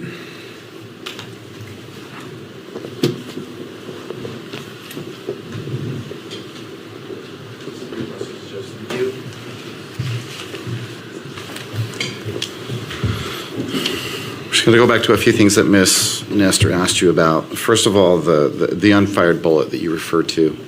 It's your understanding that that bullet was accounted for? That's my recollection, yes. Okay, and it possibly belonged to an officer that could have maybe been clearing his weapon. Yes, that's what I recall being told about that particular item, yes. Are you aware of if on the 10th there were police officers present that were actually securing buildings and securing rooms there at UVU? I know prior to my arrival, it was a dynamic and active scene that I believe was originally being treated that there was an active shooter on campus. Mm-hmm. So there was a large, rapid response of law enforcement who were actively trying to clear, secure, and ensure that the campus was safe, if that answers the question. The entire campus? Yes, correct. Okay. And what types of officers were there clearing the campus? Originally, there would have been probably local units who would have responded, but subsequently specialty teams would have been deployed to do a more methodical search of the campus and what we would call a clearing of the campus. And those specialty teams and any other officers, how were they equipped? Like what type of equipment were they carrying? I believe most officers carry a sidearm, a handgun, mm-hmm. and most officers in this day and age are equipped with a rifle platform as well. Okay. When you said that it was possible that round was from an officer clearing his weapon, what exactly do you mean by that? Our standard practice in our department is to carry a rifle cruiser ready, which we carry our rifles in a situation which is called cruiser ready. What does that mean? It means we don't have a round chambered. So if an officer deployed with his rifle, he would chamber a round. Once he had done whatever task it was that he was doing, in order to put that weapon back, he would eject the magazine and eject the round. Sometimes in doing so, rounds are dropped or not accounted for. Okay. Have you personally done that yourself? We do that at training, and I've done that in the field as well, yes. Okay. And you're aware of, is that something that's common among police officers in this situation? I believe for most agencies, that's how they carry their weapons, but I can't speak specifically to agencies outside my own. Do you have any idea how many officers were dedicated or sent out to clear the campus? I can tell you I had to park on University Avenue and walk all the way onto campus between hundreds of police cars, so I would say hundreds, if not 1,000 officers, high hundreds would have responded to the campus that day. Now I'm going to ask you about, Ms. Nestor asked you about your observation of seeing Mr. Robinson with something in his hand. And I think she was asking you about Mr. Robinson just prior to crossing Campus Drive, following the shooting. Do you remember that question? Yes, I think I was asked whether he had a gun or I had seen a gun in his hand in the video. And you said that you did see something in his hand? Correct. Okay, I want you to go back as far as you can remember.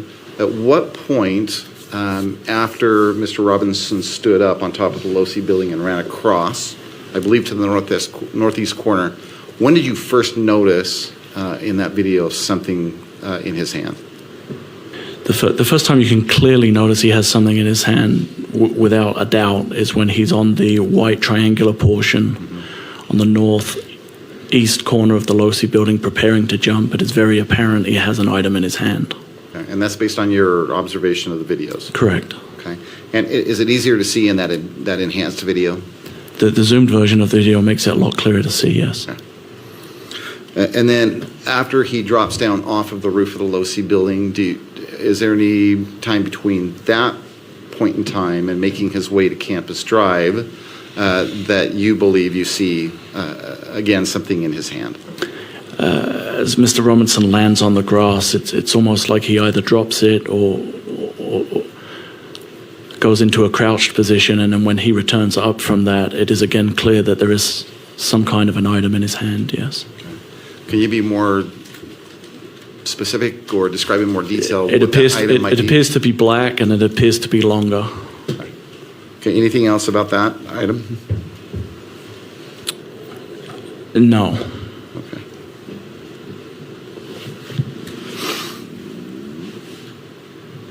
I believe it was Exhibit 9, State's Exhibit 9, that Ms. Nestor pulled up on the screen, and she had you look at that. And I believe what you looked at was beginning a still image, but then a few moments or a few seconds of that video. And that's the UVU tunnel video, is that right? The breezeway underneath the Hall of Flags, yes. And the view is from behind, where I believe you testified that Mr. Kirk was on the other side of what appears to be a banner. Sure. In that tunnel view. Yes. And on the other side of that banner is the tent and then the rest of the courtyard. Is that correct? Fair to say? Do you remember seeing the banner? Yes. In the video? Okay. And you're referring to the back of the pop-up tent? Correct. Yes. Okay. Yes. Okay. And do you remember, what do you remember about that banner? It has some kind of an emblem on it, and it forms the back portion of the pop-up tent. Is it opaque? Is it transparent? No, you can't see through it. It's white, right. and you cannot see through it, no. And how much of the tunnel does that banner, I guess if it's opaque, obstruct? I couldn't say. I'm assuming it's a 20 by 20 gazebo, so it would block out the area of the back of the tent that you can see. You would not be able to see through it. You would not be able to see through it from the audience side of the amphitheater. And what about the tunnel side of that banner? Can you see through the tunnel side in the opposite direction? You cannot, no. Can you see Mr. Kirk on the other side of that banner? You can't, no. Okay.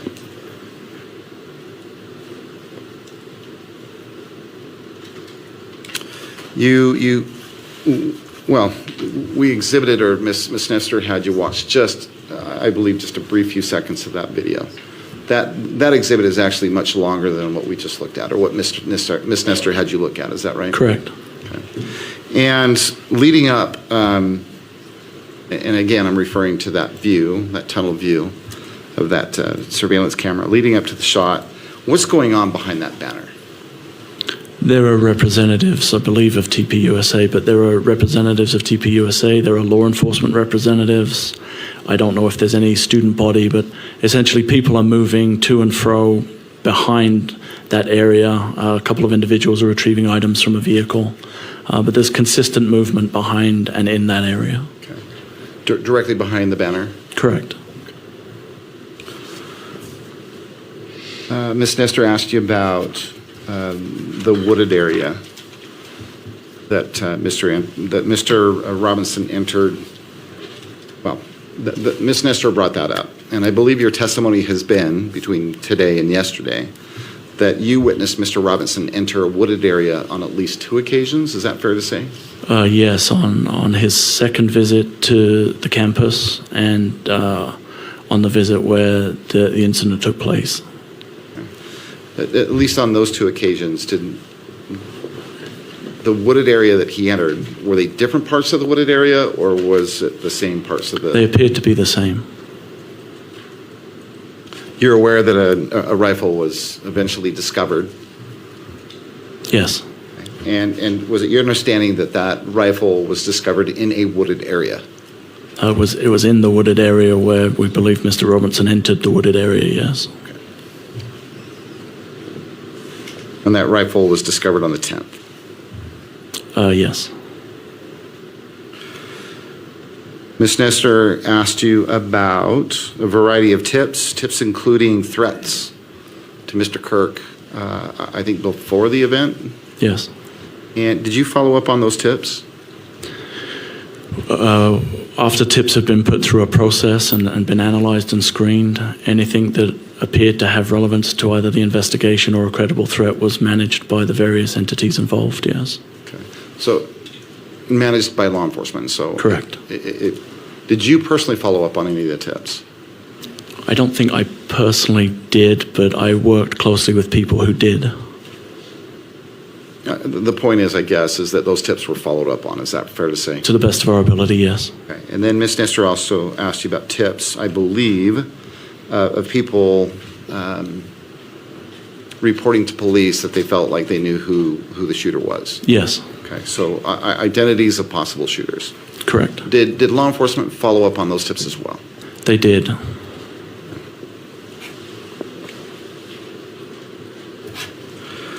Ms. Nestor, finally, Ms. Nestor asked you,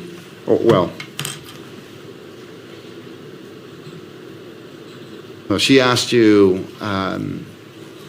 whether Mr. Robinson voluntarily went to the sheriff's office down in southern Utah. Is that right? Yes. Okay. And that was the Washington County Sheriff's Office? Yes. Okay. You understood that he turned him, well, he showed up there voluntarily. Is that right? Correct. What was your understanding as to why he was showing up there voluntarily? He had informed, I believe, his immediate family that he had been involved in the shooting and that he wanted to turn himself in. Okay. Nothing further.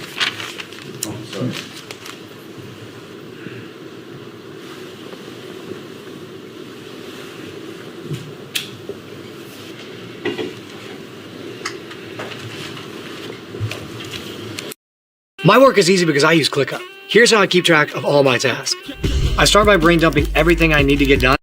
We've already talked about the video where Mr. Robinson stands up and runs across the top of the LOSI building.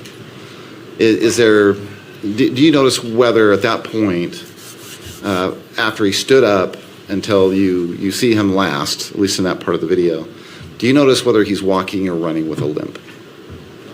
He is not.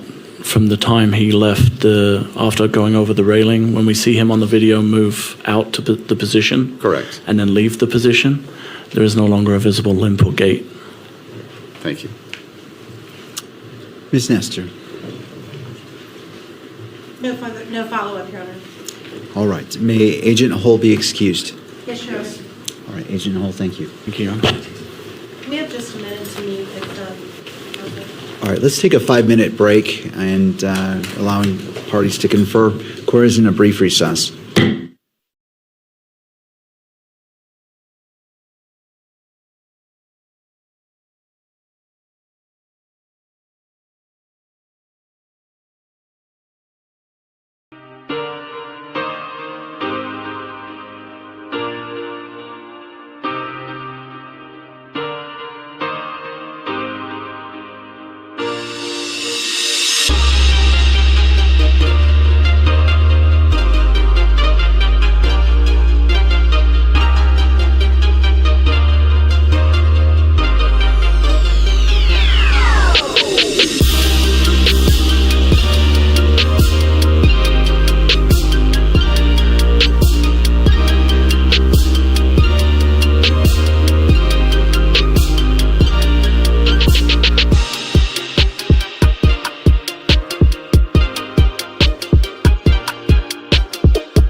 If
you struggle with focus, this sound might change everything.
Session.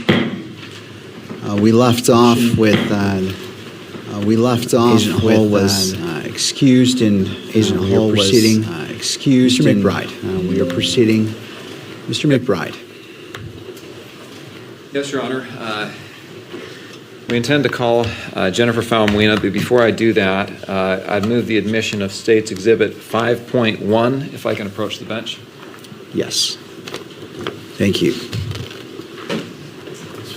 Your Honor, there will be an objection, and we want to be heard on the objections.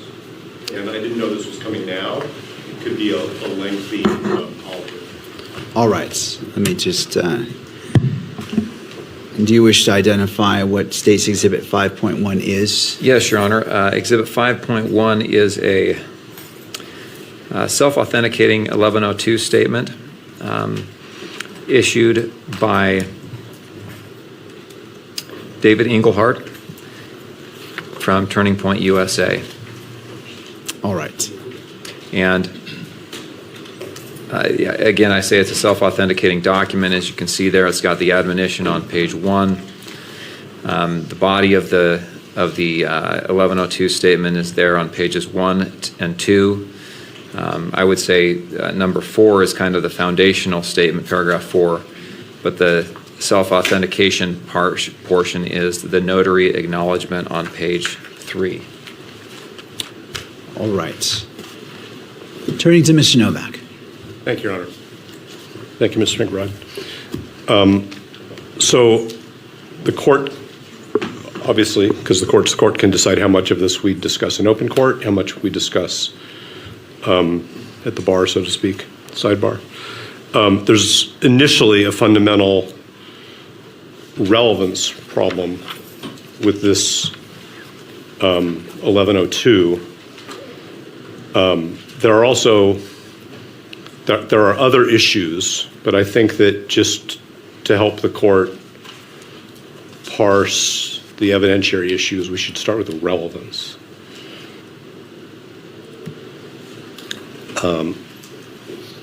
There are sub-issues. There's also a problem under 1102 because if the court looks at the last paragraph of this, Mr. Engelhardt, who is the purported author, refers to himself in the third person, so it's not clear to me who actually wrote this report. And as Your Honor knows, 1102 says that prosecutors are not to assist witnesses in writing their own 1102 reports. That's not my primary concern, although I think it is an important issue because that's what the rules require. But the real question is relevance. And I guess the question is, does the court want me to do the speaking objection? Because the court said no speaking objections. Should we approach sidebar? How does the court want to handle it? The people can move their exhibits into evidence whenever they wish. I wasn't aware we were going to do it at this moment. I'm ready to proceed, but the question is how the court wants to handle these objections. I'm prepared to keep going in open court, but it's what the court referred to as a speaking objection. No, I appreciate that. As it relates to, well, so here's my question for you, Mr. Novak. As you're, and again, I appreciate your discretion in highlighting that point. Do you anticipate your argument being of the nature that would defeat the purpose of, if the court does not admit this, that you've already let the cat out of the bag with your argument, or do you feel that you can make your argument without compromising what is in the 1102, so the purpose of if excluding it is still preserved? I'll go as far as I think we can go, and then we'll just see. I mean, I do think I am not trying to conceal from anybody in the courtroom or the public our concerns about relevance. So why don't I, taking the court's lead, go forward publicly with my concerns about relevance, and if we reach a moment where it feels like further argument may deprive Mr. Robinson of his fair trial rights, we can approach. All right, we'll proceed. Okay, so then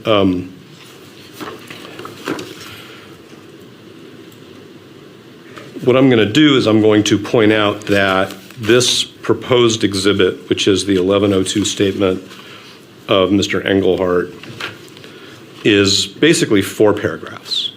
The 4th paragraph identifies Mr. Engelhardt, although I say in the 3rd person, as a pastor and as an attorney who was a friend and a counselor to Mr. Kirk and was involved in leadership of Turning Point USA. So that identifies who the author is. Beyond that, it's not really relevant to any of the issues before this court. Paragraphs 1, 2, and 3, paragraph 1 talks about Turning Point USA's status with the Internal Revenue Service, the purposes of Turning Point USA within the context of the Internal Revenue Code, and sort of what I'll just refer to generically as the goals and objectives of Turning Point USA. And it also then talks in the 2nd paragraph about Mr. Kirk's relationship with TPUSA. None of this is unknown information, that he was a founder, that he was the chief executive officer, that he was the president of the board until his death. So I'm still not sure what the relevance is, and I guess actually what I should say is I don't believe there is any relevance of any of this information.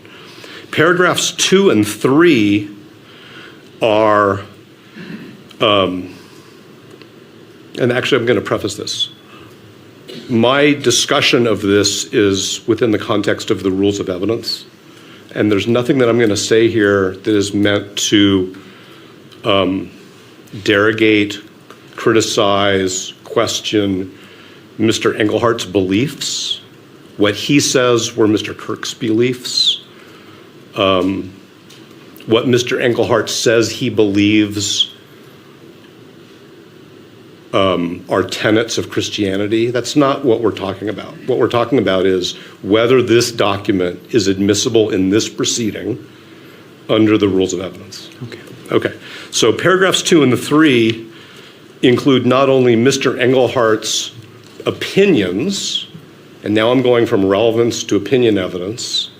It's not clear to me whether it's lay opinion evidence, whether it's expert opinion evidence, but it's Mr. Engelhardt's opinions about a branch of Christianity, his opinions about a portion of the Bible. He quotes the Bible, and he talks about Mr. Kirk's religious beliefs. And I could go into more detail, but the court has the exhibit in front of it itself. So none of this is relevant.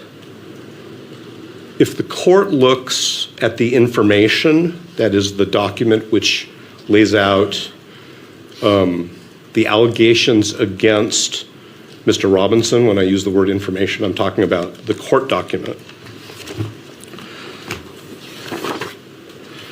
There are, with respect to certain counts, what Utah Code refers to as a victim targeting enhancement. That is alleged with respect to count 1. It is alleged with respect to count 2. It is alleged with respect to count 7. And may I step away just to get my laptop? You may. Thank you.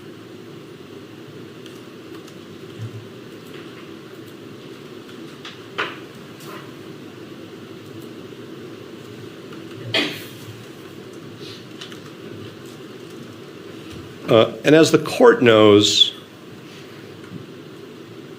but I want the record to be clear, when I refer to the what the information calls the victim targeting enhancement, that's Utah Code Section 76-3-203.14, which the code calls the victim targeting penalty enhancement. The information alleges,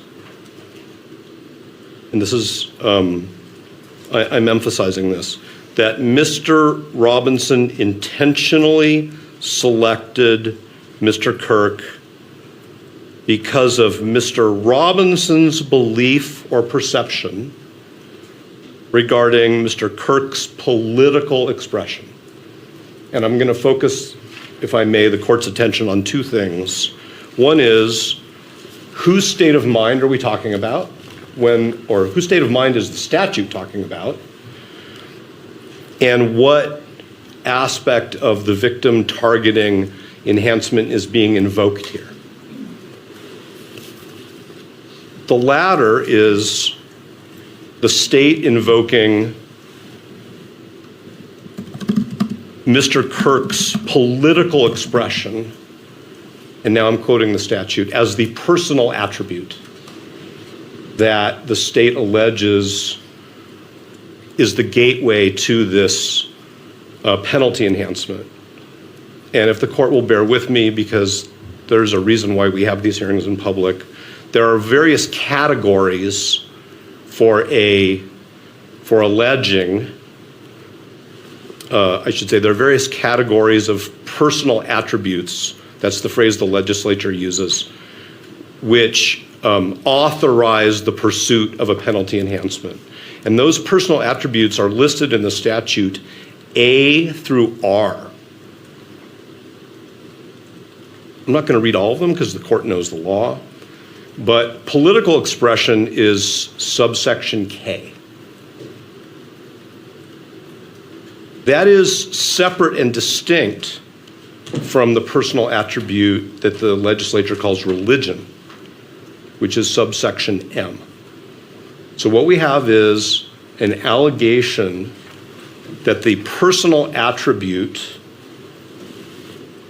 which is one of the elements of this enhancement, the allegation that Mr. Robinson selected Mr. Kirk was based on his political expression. That's actually the exact same phrase, political expression, as is in the statute subsection K.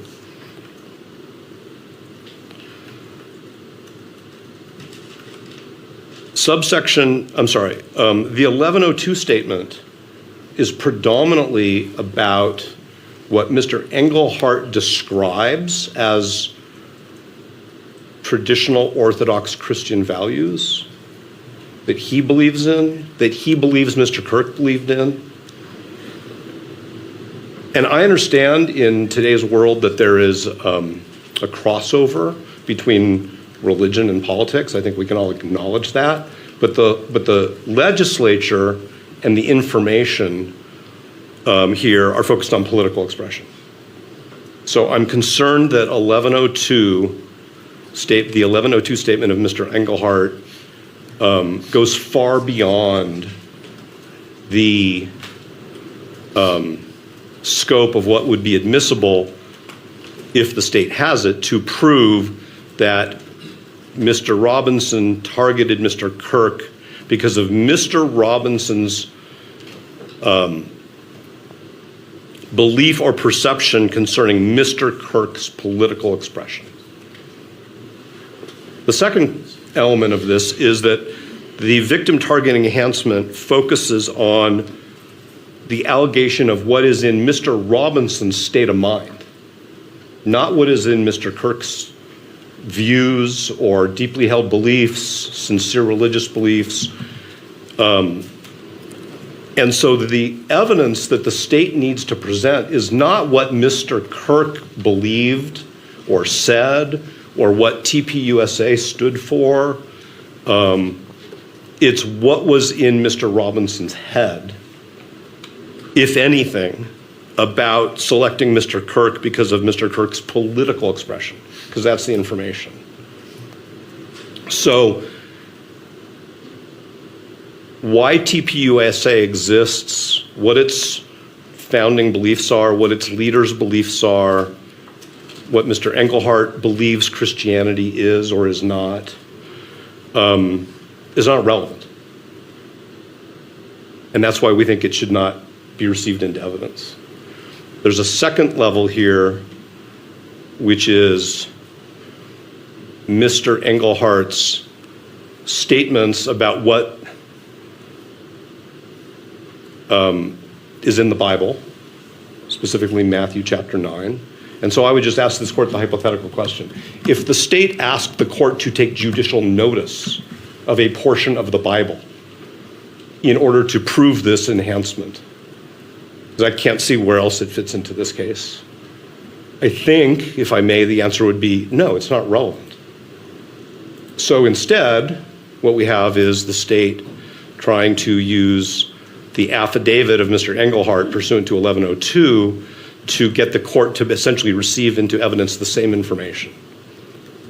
It doesn't really matter here in this proceeding what the book of Matthew says. It doesn't matter what Mr. Engelhardt thinks. And again, I say this with all due respect to Mr. Engelhardt, who I've never met.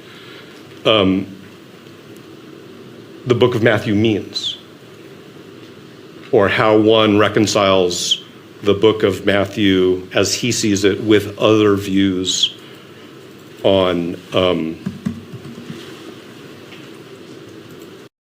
How are you finding the time to send over all these meeting notes? I got a secret. I've been using Granola. What is granola? So it's an AI know because I shouldn't be testifying about different perspectives within the sort of the heading of religion. But it doesn't really matter for this proceeding what Mr. Engelhardt's views are, what Mr. Kirk's religious views were, what religious views TPUSA endorses, seeks to encourage others to adopt. None of that really matters. There are multiple opinions in this 1102 from Mr. Engelhardt, and it's not clear whether the state has thought about whether it's expert opinion or lay opinion. I happen to think that it's expert opinion that is not helpful to the trier of fact in this proceeding. That's your honor. There is nothing in this that helps the court resolve with respect to the victim targeting enhancement, whether Mr. Robinson intentionally selected Mr. Kirk because of Mr. Robinson's beliefs or perceptions regarding Mr. Kirk's political expression. If the state comes back up here and says, no, it's lay opinion, we still have the question of whether it's helpful to this court, because the court has to decide whether there is evidence of the targeting enhancement in the way I think I've structured it. So it's not relevant. It's not admissible lay opinion. It's not admissible expert opinion. There are two aspects of Rule 403, one of which I'm prepared to talk about publicly and one of which I think is appropriately discussed at sidebar because it does get into undue prejudice. The 403 here is that receiving this document into evidence is going to create confusion. It's going to create chaos, not by the trier of fact, but by the future jury pool in this case. For this court to make a ruling that Mr. Engelhardt's opinions about religion, about TPUSA's views on religious matters, that Mr. Kirk's views on religious matters are in any way what this case is about, is going to create significant confusion. And even if this court doesn't show the 1102 in open court, or the reporters who are here don't get to see it, or if the public doesn't get to see it, receiving it into evidence in light of the victim targeting enhancement that the state drafted and charged is just going to create confusion. There may be, outside of this case, litigation where TPUSA's purposes and its mission and its adherence to its mission are important, and Mr. Englehart's opinions about that may be important in some other context, in litigation, in public discussions. It's not important here. And when I say important, I'm saying it's not relevant. So there's a 403 issue with respect to confusion. There's a constitutional concern that this type of evidence being sanctioned by the court is going to suggest to the jury pool that this is a case about religion. This is not a case about religion. The state doesn't even allege this is a case about religion. The state alleges one enhancement based on Mr. Robinson's perceptions of Mr. Kirk's political expression. So I'm very concerned that this document, even being sanctioned by the court as admissible for any purpose in this proceeding, is going to interfere with Mr. Robinson's constitutional right to a fair trial, which I think is a, sort of an umbrella over parts of Rule 403. If at the time, if there is a trial, if Mr. Robinson is bound over, and if there is a trial, and if the state wants to proffer Mr. Engelhardt for some specific evidentiary purpose that I'm missing, then we can engage in that. But it seems to me that it's, again, a mixture of lay and expert opinion, which at this stage is more prejudicial than probative. The other part of the 403 issue we can discuss at sidebar whenever the court's ready. Thank you, Mr. Novak. Turning to the state. And so just to give an overview, what I'm intending to do is address what Mr. Novak has presented, the state respond. I may have some questions limited to what's been presented now. Of course, that doesn't preclude addressing the second portion of that in whatever means is necessary to protect constitutional rights. But we're just focused on this portion right now. Understood. Thank you. Mr. McBride.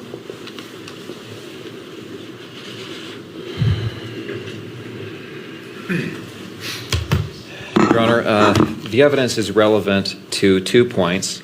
One is to the defendant's motive, which is not an element of the offense, but nonetheless is powerful evidence, persuasive evidence. And 2, it is relevant to the victim targeting enhancement, which has been described and appears in the information. The statement clarifies what Turning Point USA, what Charlie Kirk's business was. And I think as you read this statement, it's clear that Charlie Kirk presented both religious and political arguments and positions in his presentations. And that is what paragraph 3 says, that he engaged others in debate, discussion of traditional family values, Orthodox Christian views on sexuality, marriage, gender, sex, America's founding principles, political doctrines, and so forth. He often spoke specifically and attempted to persuade attendees to follow a mindset rooted in Orthodox Christian and politically conservative values. Excuse me, Your Honor, can I lodge an objection to Mr. McBride reading the exhibit which we are discussing the admissibility of? And I'd ask the court to strike his statements and admonish him.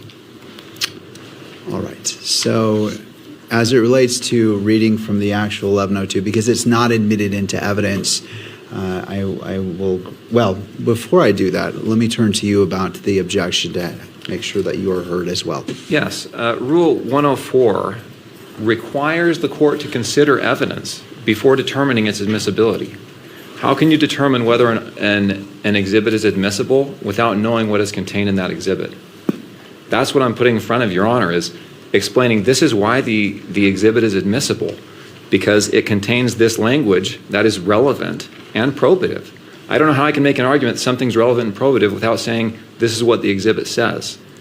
Well, Mr. Novak, and I want to make sure I do see you have a microphone. Go ahead. Your Honor is not a jury. Your Honor can look at the exhibit and determine for itself whether it's relevant, whether it meets other criteria for admissibility. It's not necessary for Mr. McBride to read aloud in open court an exhibit which the court has available to it. I'm not saying that the court shouldn't read it. I'm saying that it's not admissible. I understand that the court has two roles, one under 104 and one as the magistrate, but that doesn't require Mr. McBride to read in open court the exhibit which we are discussing the admissibility of, especially where I have just expressed our concern that the exhibit has a tendency to confuse the issues in this case and create fair trial risks for Mr. Robinson. All right. Thank you, Mr. Novak. Any final thoughts before I rule on this specific issue about reading from the 1102 by Mr. McBride? Yes, Your Honor. I have to be able to argue here. I have to be able to refer to the exhibits. I can't do my job as an attorney without being able to refer to the exhibits. If the court doesn't want this to be in public, then we've got to close this proceeding. But I have to be able to argue the exhibits. I don't know how I can make an argument without actually pointing to the language of the exhibits, unless I want to say, you know what I mean, or referring to line 13. It's just so cumbersome to do, Your Honor. And I think my job and my duty to my client, which is the state of Utah, and to their right to fairness, requires me to make a good and powerful argument, and that requires me to refer to the exhibit. And I'll submit it with that. All right. Thank you to both of you. In looking at this, typically in court, when evidence is being taken, until it's admitted, it doesn't come in. For example, if there's a witness on the stand and one is trying to get a piece of evidence in, that witness cannot read from the document and prior to it being admitted into evidence. And so the court applies that same principle here. However, the difference is, in noting Mr. Novak was drawing points from this specifically, he mentioned Matthew, I believe, chapter 19, and talking about certain points in here specifically. There is room for it to be mentioned in argument in order for the court to fully consider what's before it. I'm going to sustain Mr. Novak's objection and simply say, if you want to talk about it conceptually, talk about the points, you certainly may, but simply reading from it exactly, saying, and I understand, I don't want to constrain either party from being able to make their full argument, but quoting from it in open court, I fear does risk issues to the constitutional rights of the parties. If the parties prefer to go into a closed evidentiary hearing on this issue in order to be unrestrained, and it appears Mr. Novak has requested that for a second portion of his argument, we certainly can do so, because I do not want to put out evidence that is not admitted in open court until the appropriate time, until the court has gone through its decision-making process on whether it should be admitted or not.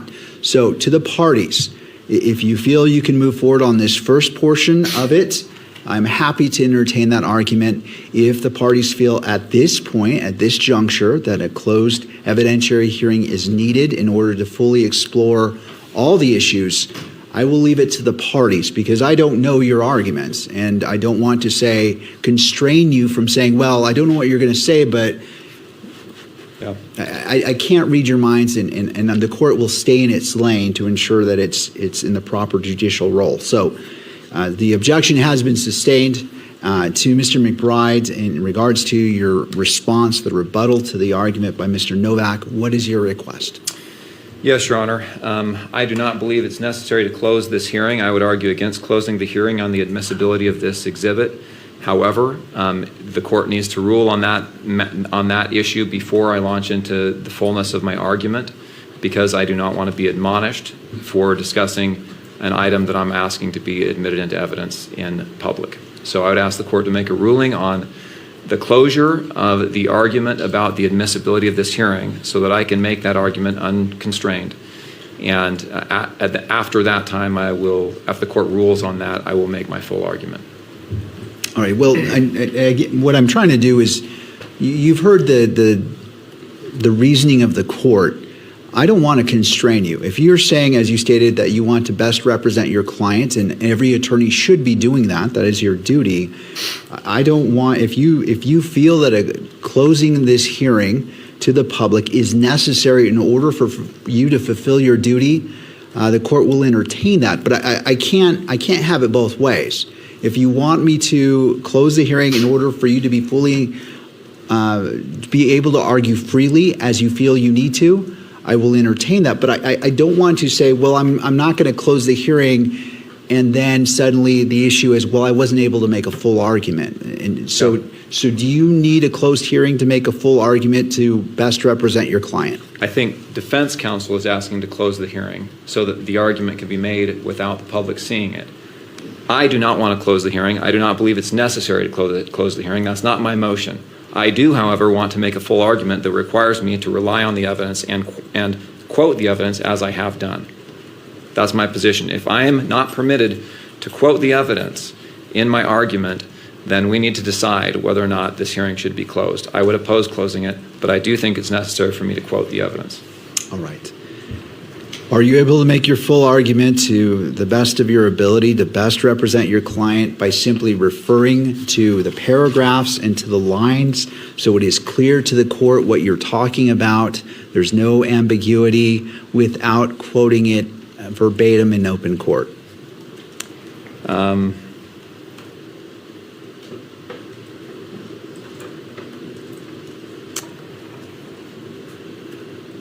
No, I don't think so. All right. Your Honor, if you're going to make a closure ruling, I'd like to be heard before you do. All right, I'll hear from you as well. If you would like to come forward, again, just, Mr. Reimer, just stating your full name for the record, for the clarity of the record. Sure, thank you, Your Honor. David Ryman again for the news media. We have briefed this issue a couple different times so far.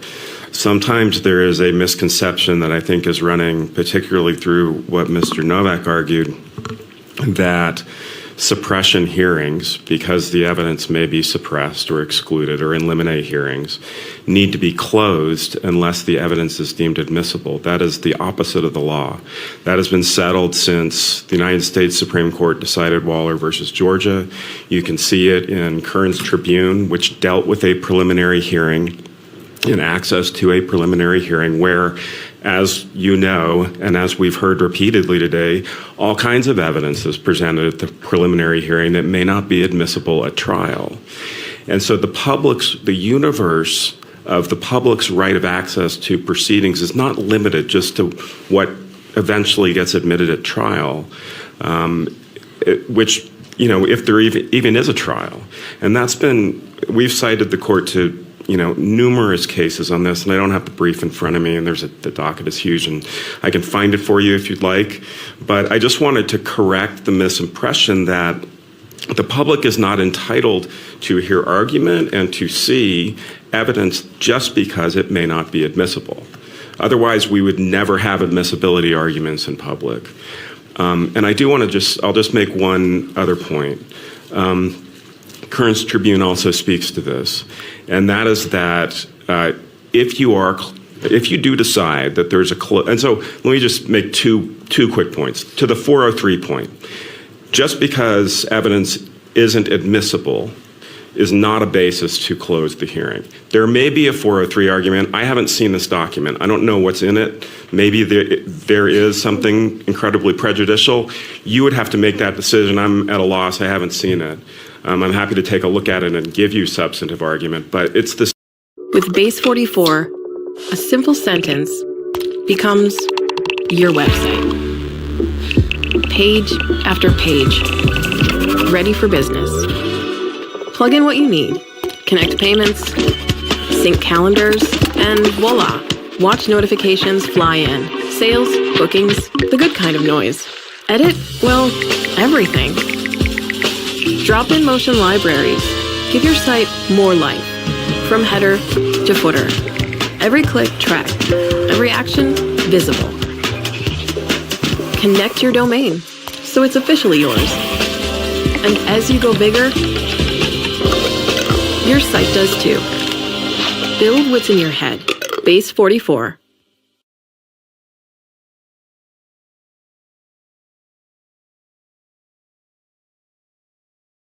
P. Second 234, where this state's Supreme Court reminds us that the First Amendment right of access is qualified, and that what needs to be carefully judged in light of the qualified right of access with respect to preliminary hearing exhibits, that was the issue in State versus Archuleta, is the defendant's right to a fair trial. So we're in this slightly twilight zone situation where counsel for the media is saying, even if the court has decided that the exhibits are not going to be made available for copying and inspection, and the court may decide that this exhibit is either not admissible or admissible for the court's eyes only, counsel for the media is counseling that the court permit Mr. McBride to read the exhibit verbatim in open court. And that basically defeats all of those principles. So I don't think that's the correct path. Counsel for the media is correct that the court's sealing or closure should be narrowly tailored. And the 403 issue, which we are prepared only to discuss because of the sequencing of things in this case, in this proceeding, we're only prepared to discuss at sidebar, has to do with potential future evidence that the court may receive in this hearing, or it may not. So I'm not going to address other 403 issues in open court. If the court wants to defer this entire exhibit and discussion of it until later in the proceeding, then it may be that part of the 403 argument doesn't need to be at sidebar. And I think we're all assuming that sidebar proceedings in this preliminary hearing are going to be part of the sealed transcript until some later point in time. In other words, it's not sidebar just for the moment. It's because the transcript's going to be sealed. So it very well may be that taking this issue up at a later point in time in this proceeding eliminates the need, from our perspective, for that 403 issue to be discussed at sidebar, or at what counsel for the media says in a closed proceeding. However, I agree with the court that Mr. McBride can't have his cake and eat it too. If he wants to make his argument and he thinks that his argument requires that he read an exhibit in court, which we in good faith are saying is not admissible, then we need to have a closed proceeding. I'm not asking for a closed proceeding. I was asking the court to caution Mr. McBride not to read into evidence exhibits that are not received into evidence, because that's the same as Mr. McBride testifying. All right. Thank you.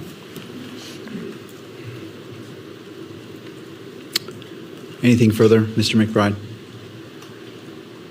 Just to note, I have not made my full argument on admissibility, that's all. All right.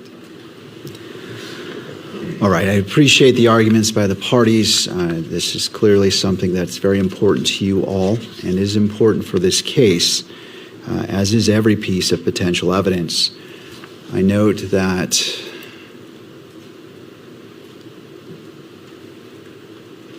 Mr. Novak indicated that receiving this could create confusion for future potential jurors. And that he mentioned that it could suggest to a potential jury pool that this case is about religion. However, what is happening at a preliminary hearing is far different than what happens at a jury trial. The magistrate, myself, is the fact finder. And whether something becomes admissible at trial is far different than what is admissible at a preliminary hearing. The purposes are different, the standards are different, and different steps need to be followed. Something could become admissible at a jury trial, but given the nature of a jury trial, more steps are necessary. Under Rule 1102, one of the major differences is that reliable hearsay is allowed in a preliminary hearing under the Utah Constitution and under the Rules of Evidence 1102. That is far different than what would happen at a jury trial. Taking this into consideration, I look to the information, going to the very beginning, whether this is relevant. And as noted by counsel, looking to count 1, which is squarely before the court, to determine probable cause at the end of this proceeding. And the court is not weighing in whether it will reach that or not. It's not predetermining anything. But what is before this court under count 1, aggravated murder, which is a capital offense, victim targeting enhancement, in violation of Utah Code Annotated 76-3-203.14 sub 2, Tyler James Robinson intentionally selected Charlie Kirk because of Tyler James Robinson belief or perception regarding Charlie Kirk's political expression. And so if that was not here, this enhancement, and it also goes to count 2, felony discharge of a firearm causing serious bodily injury.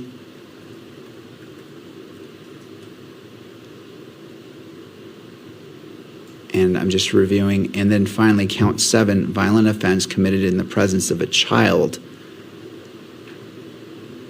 where the victim targeting enhancement also is in play. Because that is part of the information that's squarely before the court, this becomes relevant. Now, trying to determine what is political expression versus religious expression, that goes into different grounds, but at this point, the court finds it is relevant for consideration, and if for the very least for argument.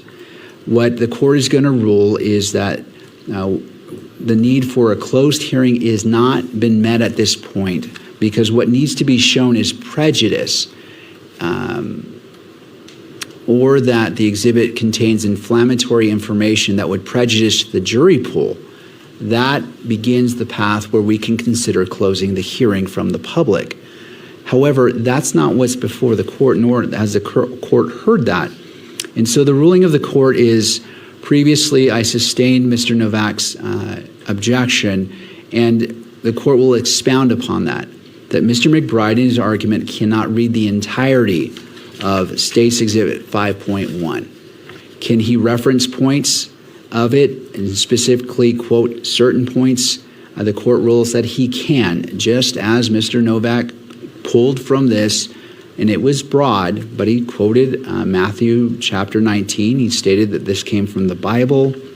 He talked about the going from paragraph 1 where he quoted, or at least drew from, about the Internal Revenue Service and the type of business. And so there is grounds for that to occur in order for the court to consider the argument fully and making the determination whether it is relevant and should be admissible. Therefore, the court rules that Mr. McBride can continue in his arguments in order that the court can make its determination whether State's Exhibit 5.1 is admissible or not.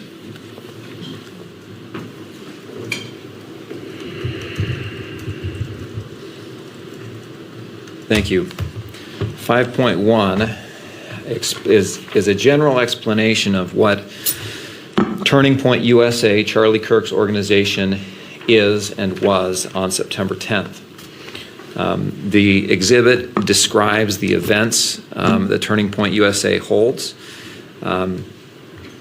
talking about at least 200 plus of these events featuring Charlie Kirk as a headline speaker had taken place by that time. That's in paragraph 3. That these events discussed political issues as well as religious issues.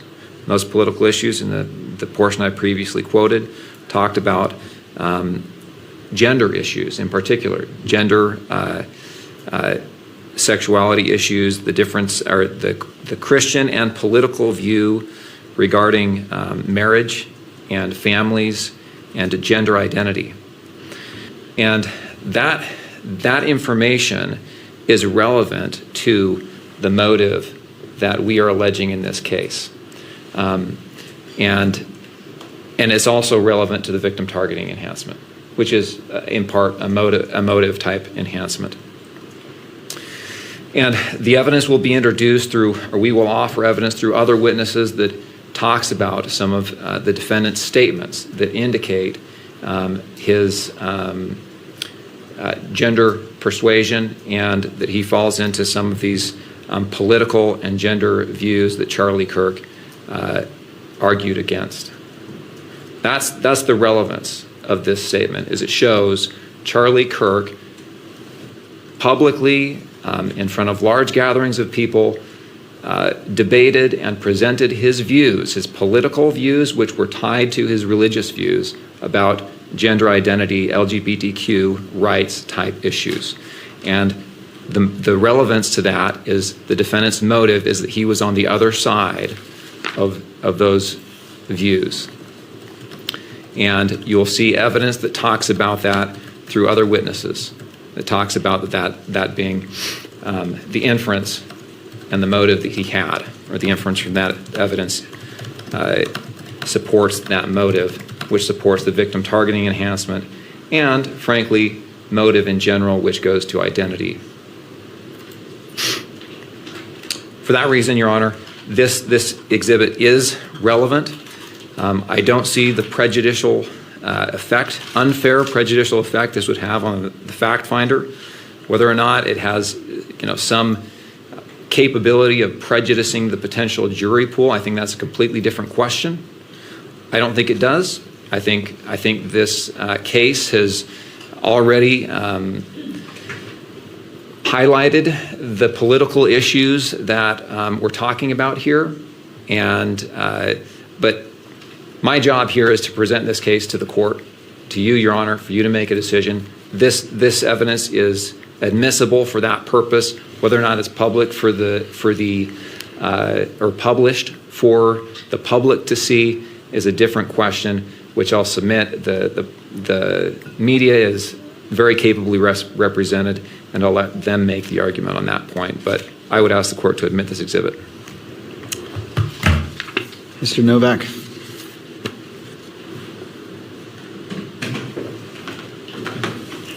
Thank you, Your Honor. For the state to argue that this exhibit says anything about Mr. Robinson's state of mind should be rejected out of hand. This exhibit does not say anything about Mr. Robinson's state of mind, and that's what motive is, and that's what the victim targeting enhancement adopted by the legislature focuses on, is the defendant's perception. If Mr.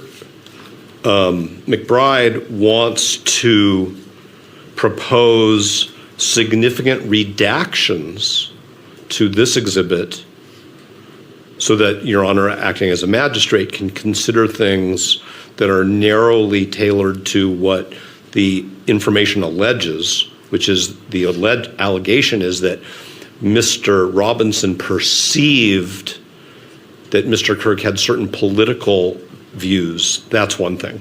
But this document talks, and now Mr. McBride, not to be colloquial, has sort of thrown down the gauntlet. This document talks about foreign affairs, political doctrines, America's founding principles, cultural trends, and what Mr.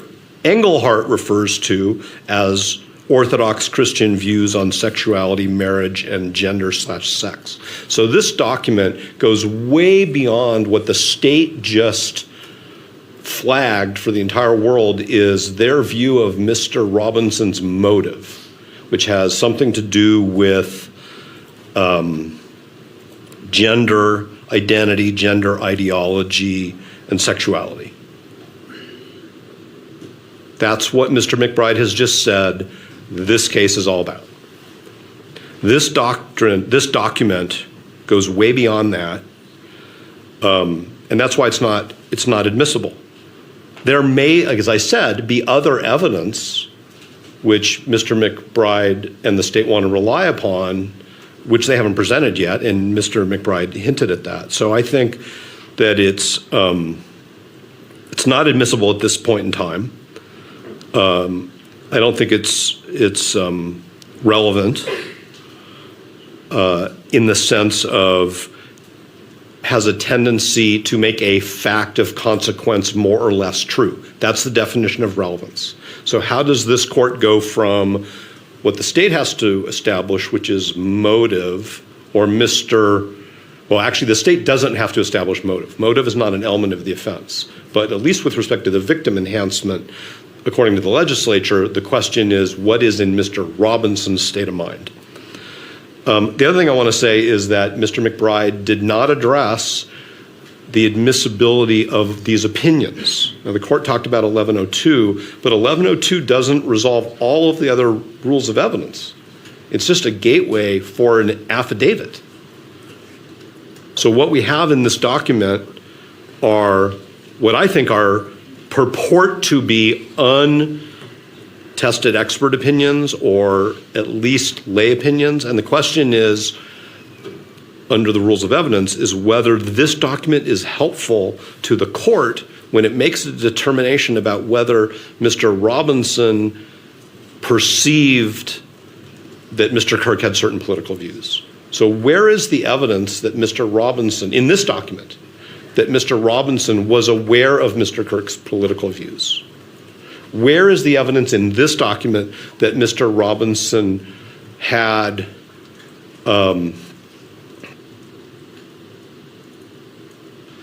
disagreement with Mr. Kirk's political expression? None of that appears in this document. There may be other evidence of that we'll have to see. But there's nothing in this document which connects up with Mr. Robinson's state of mind, which is the question in the enhancement. And Mr. Engelhardt cannot, of course, express any opinion about Mr. Robinson's state of mind because he doesn't know him, and because that would be improper opinion evidence under any rule of law. So for Writing a book is hard. Knowing if it's good, even harder. Neat manuscript analysis. One very narrow piece of religious doctrine, and that involves Mr. Engelhardt's interpretation of what that means. I mean, Mr. Engelhardt at the top of page 2 is basically telling this court what he thinks Chapter 19 means. How could that possibly be admissible in this proceeding? And how could it possibly be admissible for the purpose of this court concluding what Mr. Kirk thought Chapter 19 of Matthew means? So it's not relevant. It's improper opinion evidence. It's definitely overbroad in terms of the evidence that the state is proffering to prove a very narrow point. And it actually doesn't get to that point, which is what was Mr. Robinson's state of mind. It also doesn't say anything that Mr.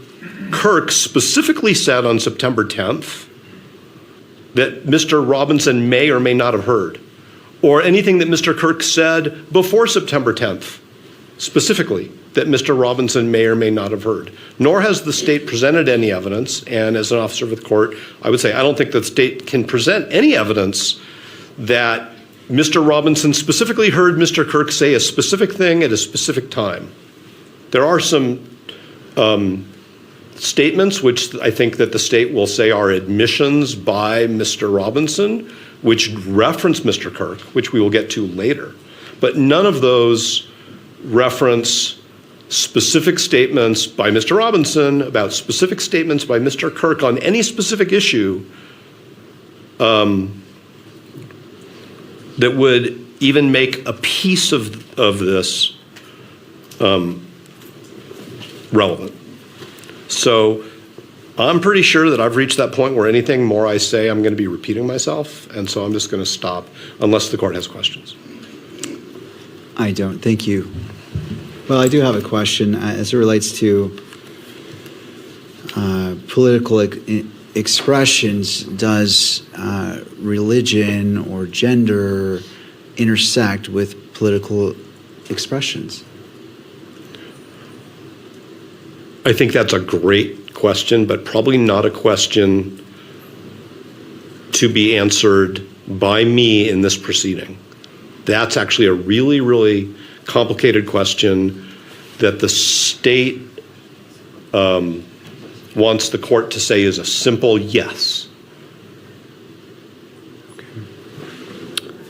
All right. Because I don't want to be the expert. I mean, the court's basically asking me to testify. I'm not trying to be flippant. The court is asking me to testify about where religion and politics intersect. And that's a fascinating question. The question here is whether this document, the way it's presented, the way it was written, is admissible under relevance and expert 701, 702 rules of evidence to prove what Mr. McBride says the state, what he acknowledges the state has to prove, which is that Mr. Robinson had a state of mind which was, let's just say, hostile to Mr. Kirk's political expression. And I don't think that this court should be deciding, based on the record before it, where, if at all, politics and religion intersect. I mean, if the court needs to resolve that issue, then the court also needs to resolve the question of which religious philosophy are we talking about? Well, Mr. Novak, I bring that up because you mentioned it. You said you cited directly to the enhancement. You said political expression, and then you went to the Bible itself. And so it appeared to the court that you put it into play. So I just wanted to get a little bit of guidance from your position. And so that's the reason for the question. No, I totally appreciate the question. I'm not suggesting, Your Honor, that there's a problem with the question. Any question that the court asks is a question that counsel should take seriously. Sure. The legislature separates in the statute religion and political expression. The state selected the victim targeting enhancement based on political expression only. Now the state wants to I didn't bring Matthew in. The state is bringing Matthew in through Mr. Engelhardt. Sure. I didn't bring the Bible to this courtroom, the state brought it. And that concerns me greatly because the state is turning this into a question of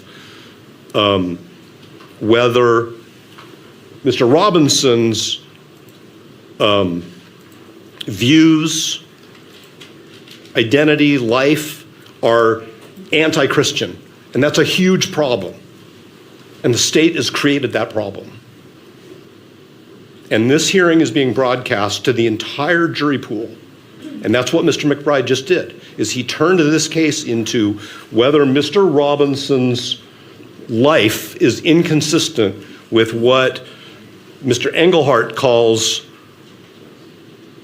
Orthodox Christian views. I'm going to just stop right here because I think the court knows what the problem is. Thank you. All right, anything further before the court makes its ruling? I appreciate the in-depth argument and the passion behind the argument. You are advocating for your clients, and I respect that. Yeah, Your Honor, I just say it provides context for the defendant's state of mind. All right.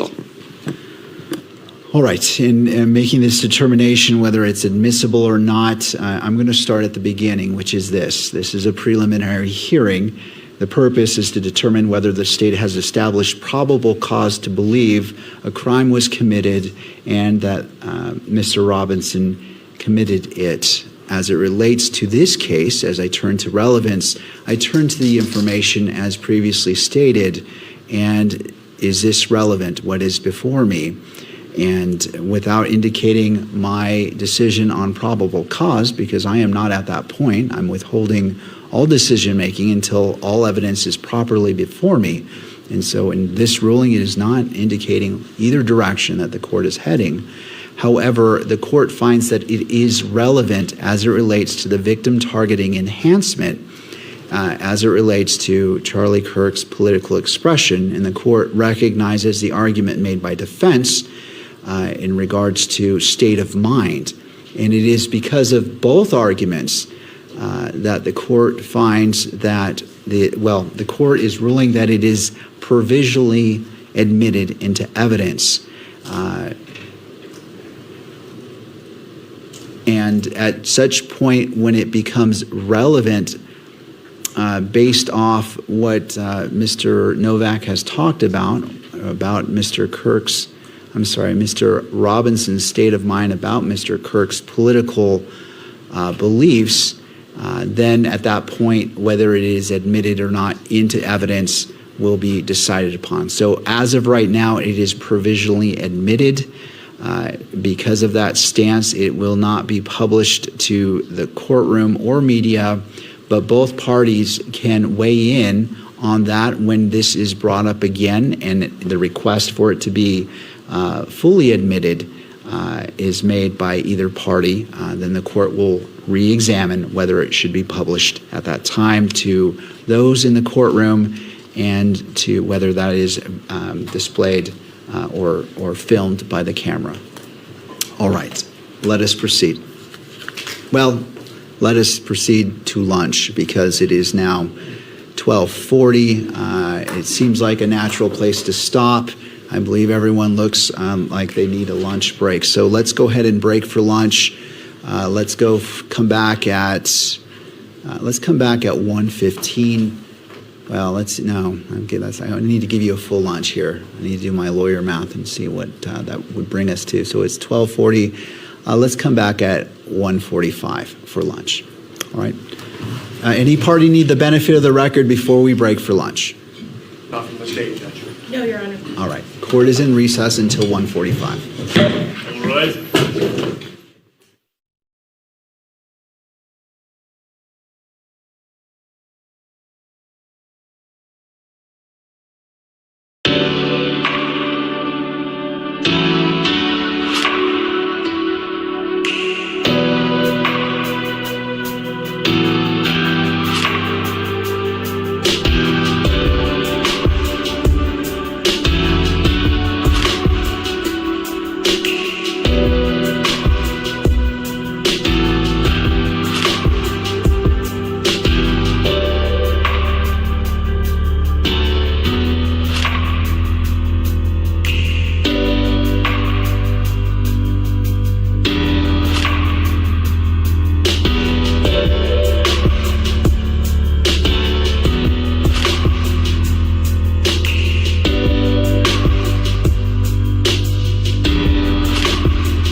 real, Faction's menu is way healthier.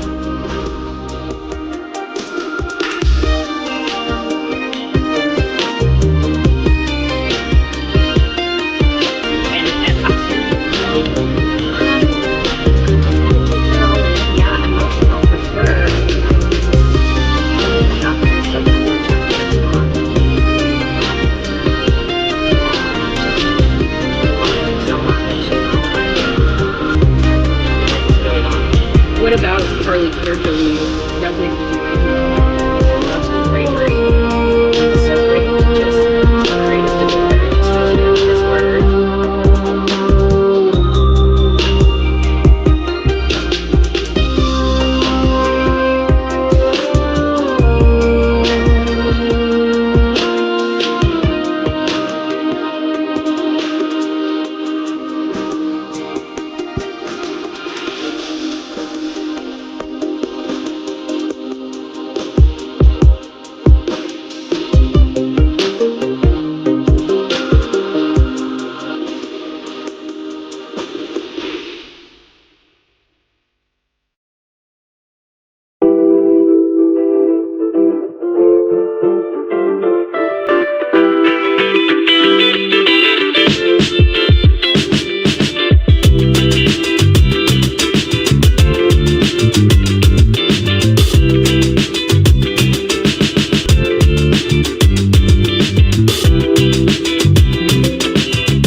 on base 44.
you're struggling to focus. And this is your brain when you're in the zone.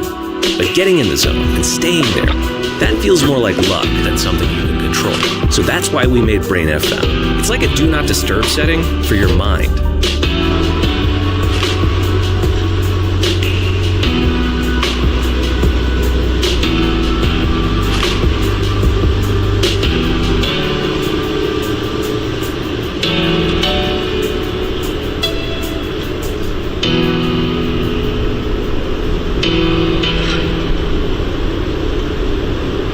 Hey, Spencer.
I think they know this.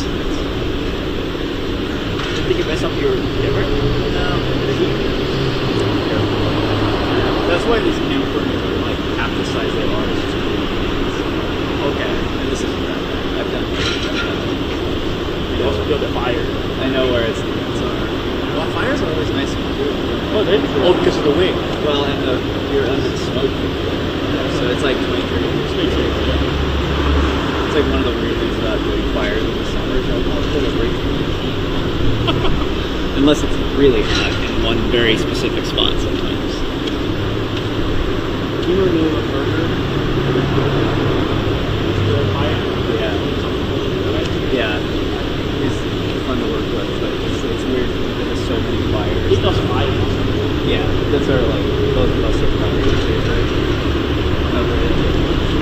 But the more listen, it's like has a bunch of fire. Yeah, I like fire. Those why?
please be seated? Court is now in session, noting the presence of all counsel and all parties. All right, Mr. McBride, turning to the state. Yes, Your Honor. Just by way of preview, we are going to call Jen Falmuina, Sergeant with the SBI, but how we're going to proceed is we're going to call her for a very limited purpose. We're going to pause her testimony. Defense is not going to cross at that time, and we're going to call. These meals changed everything for me. I'll admit it, I was skeptical about ready-to-eat meals, but then I tried fact. Accommodate that witness's schedule. State calls Sergeant Jen Falmuina. I'd like to come forward and be sworn in.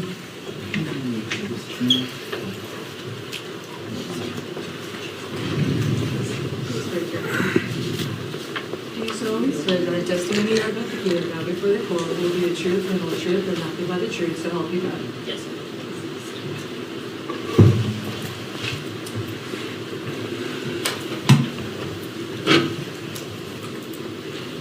All right. After you're situated, there should be a bottle of water to your left, maybe behind the monitor. And if you wouldn't mind just bringing that microphone just a little bit closer to you so it picks up your voice for the recording. Mr. McBride, your witness. Will you please state your name? Yes, Jennifer Famuina. Where do you work? I work for the Utah Department of Public Safety. What position do you hold there? I am currently a sergeant within the State Bureau of Investigation. What was your assignment September 10th, 2025? I was assigned to oversee the crime scenes as well as the physical evidence. And were you sergeant with the State Bureau of Investigation at that time as well? Yes.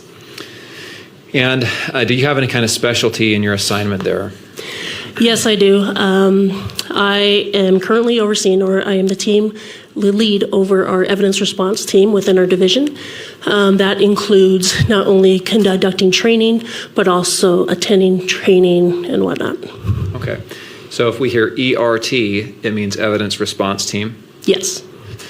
Were you called to the crime scene at Utah Valley University on September 10th of 2025? Yes, I was. And were there multiple scenes that you oversaw or helped to process? Yes. We've had some testimony about the rooftop of the Low C Center. Did you oversee or are you aware of evidence that was collected in that area? Yes, I am. Was there a screwdriver that was collected from that rooftop? Yes. And do you know how that was collected and what happened to that screwdriver? Yes, that was collected by the Utah Bureau of Forensic Services Crime Scene Response Team, or also known as our State Crime Lab. And do you know what happened to that? Yes, it was packaged, and then that evening there was discussion on who would take custody of the evidence, and I was there along with FBI. Then it was decided that FBI would take custody.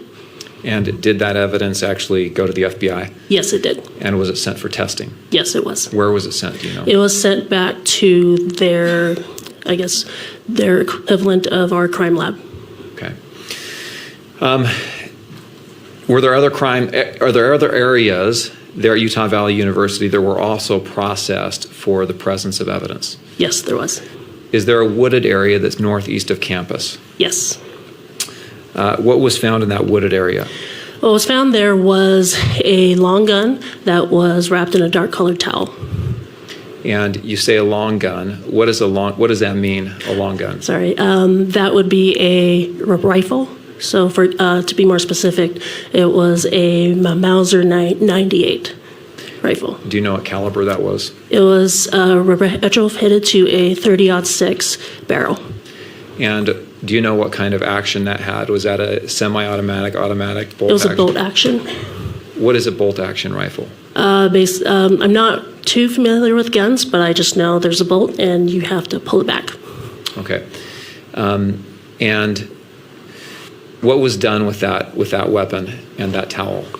That was documented in place, and then eventually pictures were taken. It was documented in place, and then afterwards we rendered that gun safe, and then packaged the gun as well as the towel. What was done with the towel after it was packaged? The towel was also provided to the FBI. And those two items, well, let me tie up that thread. The gun, what was done with the gun? The gun was packaged. It was taken to FBI custody. Then eventually it was provided to the ATF lab. Okay, so the gun went to the ATF lab. Is that correct? Yes. The towel went to the FBI lab. Yes. And the screwdriver went to the FBI lab. Yes. Did you receive reports back from testing that had been done on those items? Yes, I did. I'd like to show you State's Exhibit 31.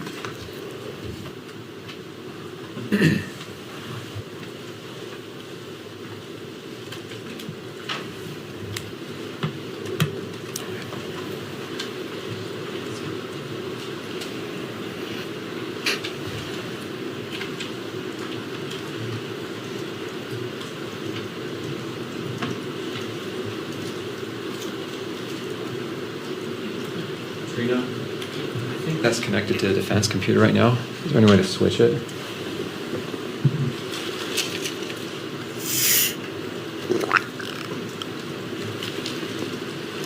Thank you.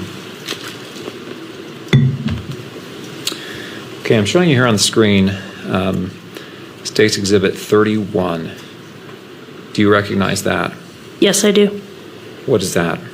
This is the FBI report that was provided to me by the FBI that documents DNA testing. And does that include testing that was done on the screwdriver that we've spoken about and the towel that we have spoken about? Yes, it does. Okay, what I'd like you to do, Kimberly, if you'd please just scroll down so that Sergeant Falmuina can observe this exhibit.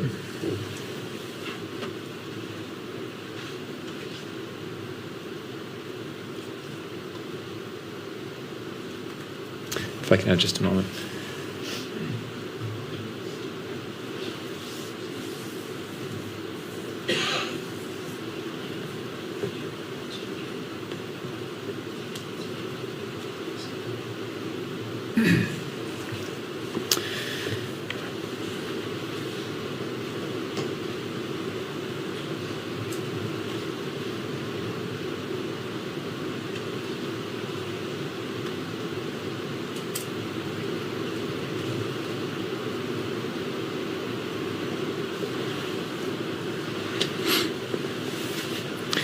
And can you see who that report is signed by?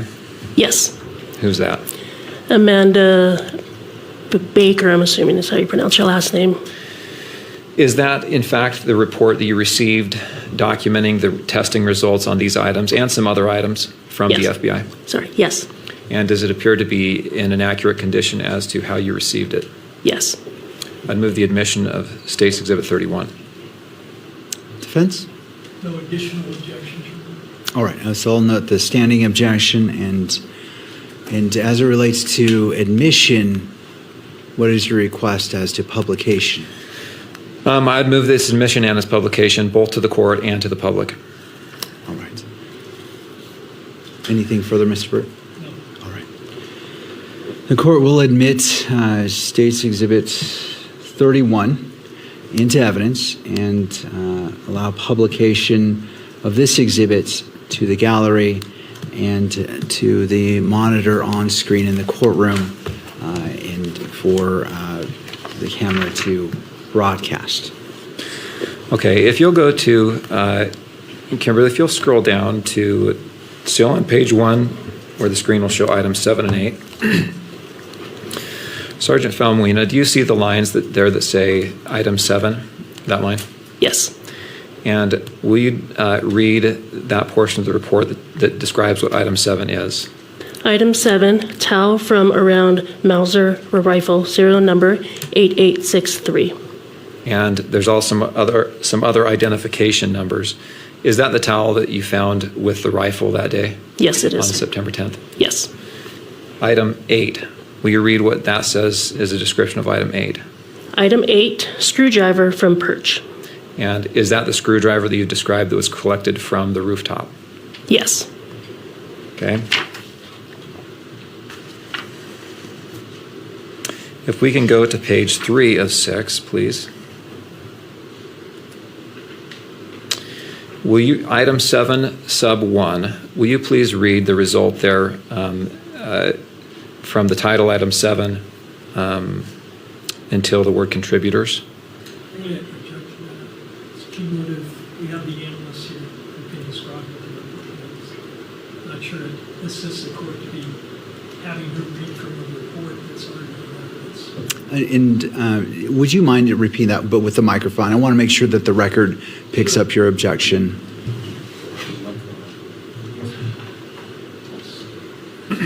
All right. Either way, if you want to come up, that's fine, Mr. Burt. Judge, the objection is that her reading to the court what's in the report is cumulative, since we have the analysts here who will be testifying to what the report says and what it means. So you've got the report in evidence. We don't need this witness's reading the report to the court. So it's a 403 cumulative objection. Mr. McBride, do you wish to respond?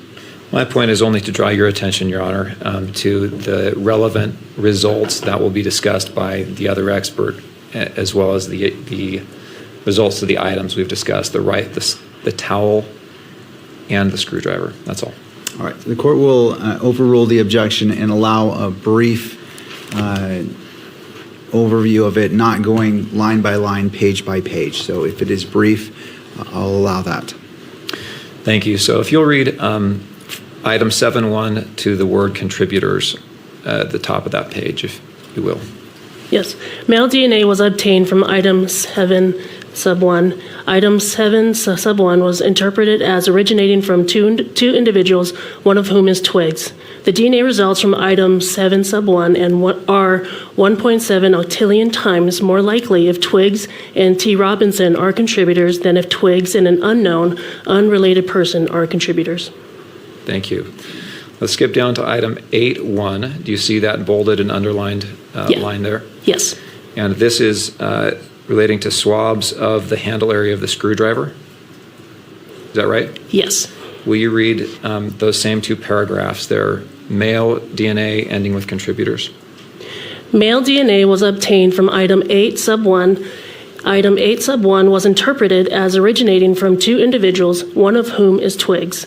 The DNA results from item 8 sub 1 are 30 quintillion times more likely if Twiggs and T. Robinson are contributors than if Twiggs and an unknown, unrelated person are contributors. Okay, thank you. A couple of foundational questions before we finish for now. First off, do you know who Twiggs is? Yes. Who is Twiggs? Twiggs is Lance Twiggs. He was a roommate of Mr. Tyler Robinson. And do you know if Lance Twiggs's DNA was obtained for comparison in this test? Yes, it was. And how was that DNA obtained? It was obtained by law enforcement officers. And was that by a buccal swab? Yes. What is a buccal swab? A buccal swab is basically like a Q-tip or a swab that we'll just place in someone's mouth and just scrub the inside of their mouth to obtain the cells. And then that Q-tip is then packaged and sent to the lab for testing and comparison? Yes. And was the defendant, Tyler Robinson's DNA, also collected in the same manner? Yes, it was. Okay. Thank you. Nothing else. Right. Mr. Burt, cross-examination. Your Honor, I'd like to reserve the right to cross-examine after the witness completes her testimony after the following. Oh, would you mind grabbing the microphone? I just want to make sure what you say is on the record.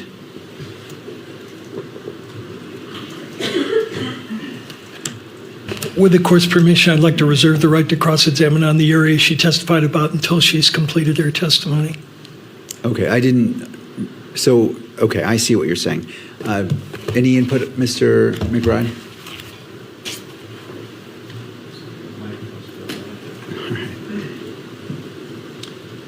Your Honor, that's what we expected to happen. We discussed this beforehand. We stipulate. All right, that's fine.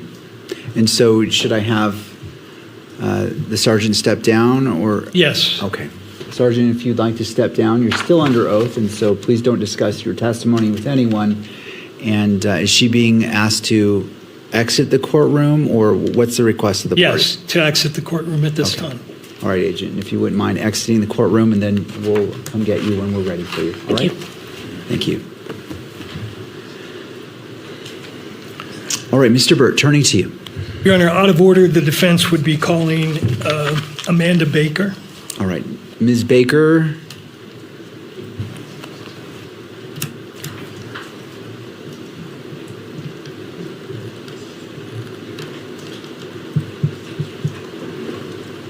All right, Ms. Baker, if you wouldn't mind coming forward right up here by the bailiff and being sworn in.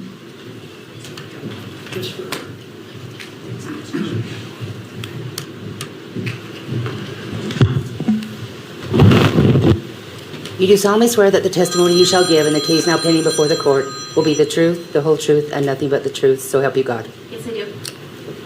All right, Ms. Baker, if you wouldn't mind being seated at the witness stand. Once you're situated, there should be a water bottle for you if you'd like behind the monitor. And after you're seated, if you wouldn't mind just pulling that microphone close to you so it picks up your voice, okay? Okay. Mr. Burt, your witness. Your Honor, we're going to need the monitor switched over to our side if we could. While we're doing that, good afternoon. Good afternoon. Tell us your name, please. Hi, good afternoon. My name is Amanda Baker. My last name is spelled B-A-K-K-E-R. And Ms. Baker, what do you do for a living? I am a forensic examiner in the DNA casework unit of the FBI laboratory located in Quantico, Virginia. And how long have you been a DNA analyst at that location? A little more than 10 years. And just in general, what are your duties? My duties are to manage a case. When a case comes into the DNA casework unit, I will review any information associated with that case. I will review any evidence that is submitted for that case, determine which items of evidence need to be tested and which tests need to be performed. I will then create something called an exam plan. You can think of this like a to-do list to let the biologist know which items I need tested. Once that testing is complete, I will review all the data, draw conclusions in the form of a report, and then testify if needed. Ms. Baker, in this case, were you requested by the state of Utah to do certain testing? Yes, I was. And when were you called upon to do that testing? That was September of 2025. And do you recall when the case first came into your lab? I believe we received evidence the first time was September 11th of 2025. And just in general, when the FBI, your unit receives evidence for analysis, is it true that the turnaround time is about 200 days? It depends. We've wavered between 90 days and over 200 days. I would say on average, it's somewhere between 180 and 200 days. However, did this case come in on what's called a priority one level? Yes, it did. And what that means is we worked 24 hours a day, 7 days a week until examinations were complete. And is it true that you were conducting the analysis as the evidence was being inventoried? That is true. Because of the high-profile nature of this case, an item of evidence would be submitted to the lab. It would be inventoried by our evidence management group and then sent to the various units for testing, for example, the DNA casework unit. We would begin testing as additional evidence was being delivered to the FBI lab. Now, as a result of your analysis, do you produce case files? Yes, I do. And document your examination in other ways? Yes. Do you have your case file with you? Yes, I do. Okay. And in your No, I'm just here for the week. I'm staying at I think it's the Marriott. It's fine. It's a hotel, right? Still getting. Now, do you have your case file there in front of you? Yes, I do. I think the pages are numbered. So I'll ask you to go to page 22 of your case file notes.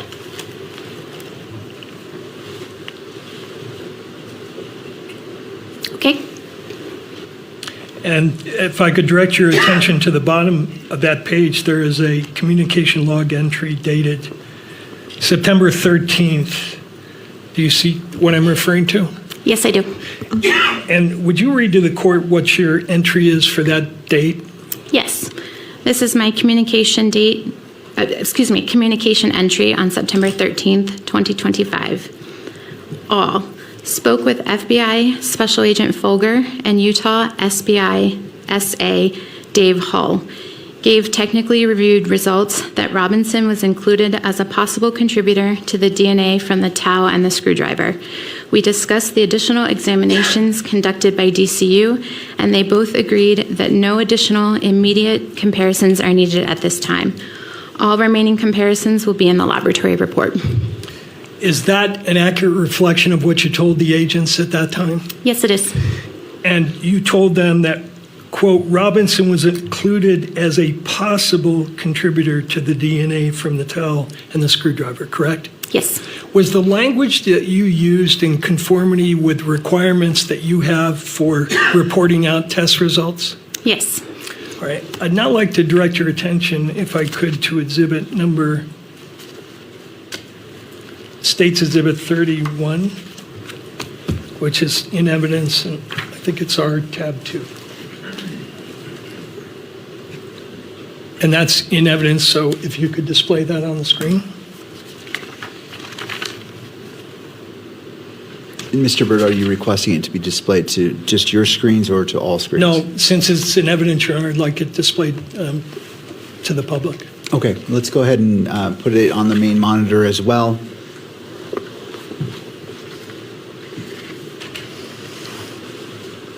Okay, could you go to page 6, please?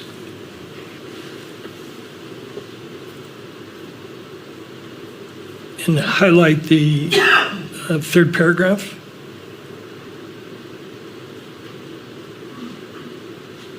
This is your report dated September 15th, 2025, correct? Yes, that is correct. So this is 2 days after you had the conversation with the agents as to what your results were. That is correct, yes. And in your report that you wrote 2 days later, you included this language that's highlighted there, correct? That is correct.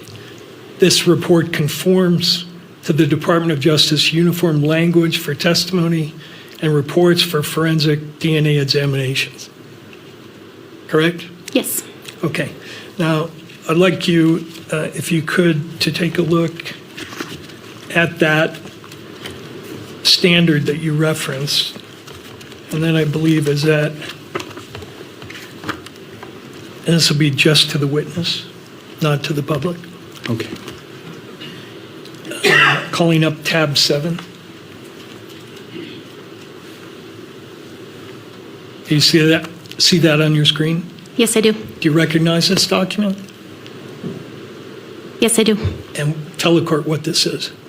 This document is the approved standards for scientific testimony and reports for autosomal DNA testing. And is this the document that you were referencing in your report? One of them, yes. And is it a true and accurate statement of what the policy of the FBI is in regard to reporting DNA in a case of this type? Yes. I move that document into evidence, Your Honor. So is it just this page or all the pages? Because it says 1 of 6. Yes, so this would be the entire document. Mr. McBride?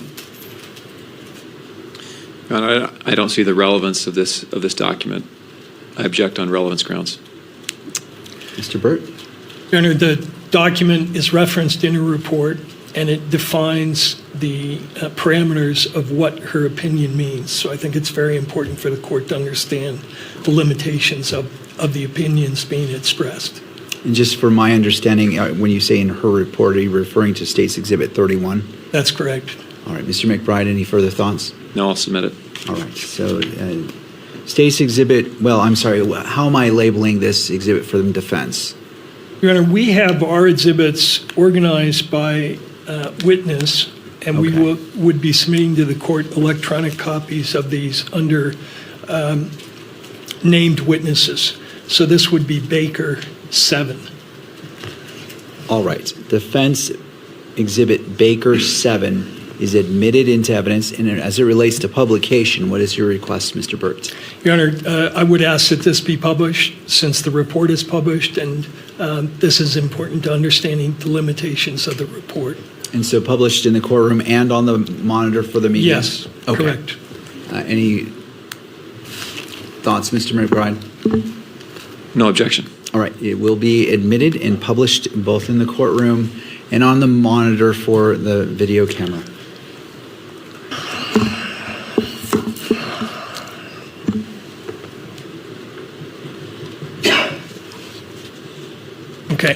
So this document has various subjects, correct? That is correct, yes. And it, in the beginning, tells you how to frame your testimony in terms of inclusions or exclusions, mixtures, sex determination, et cetera. Correct, yes. And then there's a section called Statements Not Approved for FBI Autosomal DNA Testimony in Our Laboratory Reports. That is correct, yes. Okay, so if we could go to page 5 for that statement.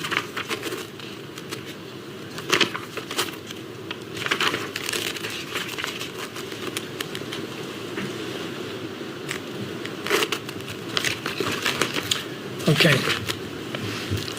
Under the topic absolute identification, is it the policy of the FBI when you're reporting out results that an examiner may not state or imply that a match provides an absolute identification of the individual from whom the biological material originated? That is correct. And you were following that policy in this case when you told the investigators that this was a possible match, correct? That is correct, yes. You never said it was an absolute identification of Mr. Robinson, did you? Correct, no, I did not. Now, the second guidance under that policy is an examiner shall not use the expressions reasonable degree of scientific certainty, reasonable scientific certainty, or similar assertions of reasonable certainty in either reports or testimony unless required to do so by a judge or applicable law. You're not, in your report, did not use any language that suggested you were giving an opinion to a reasonable degree of scientific certainty. That is correct, it was not. Okay. And then the next one, not that one more down. Not going to talk about race, ethnicity. That doesn't apply to this case, right? But 5.4 says, an examiner may not state or imply that forensic autosomal DNA examinations have a zero error rate or are infallible.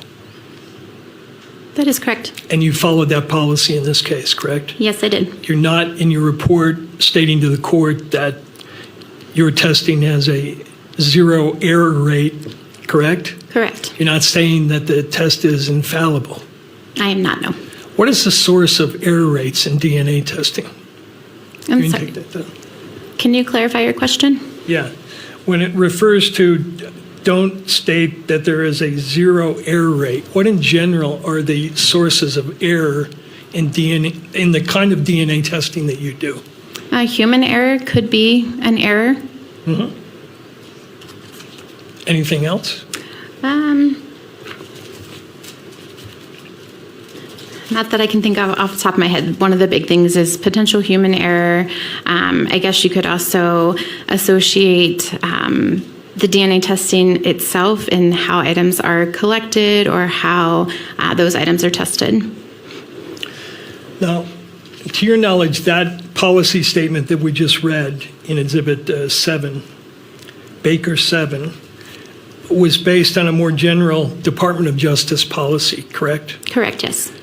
And that policy is called the Department of Justice Uniform Language for Testimony and Reports for Forensic Autosomal DNA Examinations using probabilistic genotyping systems, correct? That is correct, yes. And could you display 8 for us, please, to the witness?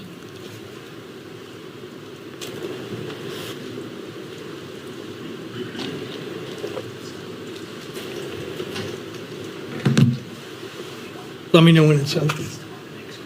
No, not on the big screen. Okay, so not to go onto this main big Correct, screen. this is Thank just you. for the witness. And you're familiar with that policy, correct? Yes, I am. Okay.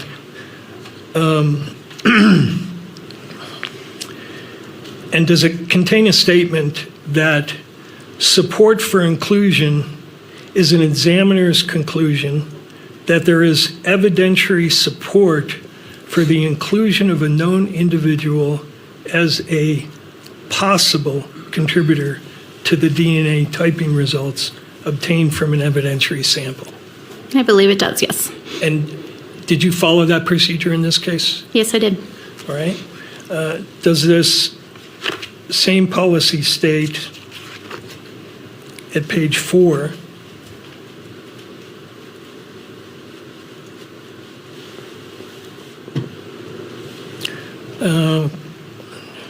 fourth down, one more. No, next one.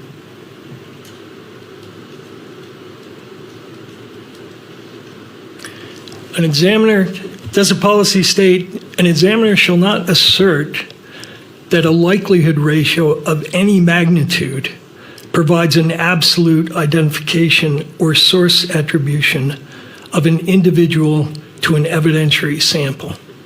That is correct, yes. It does state that. And you followed that procedure in this case, did you not? Yes, I did.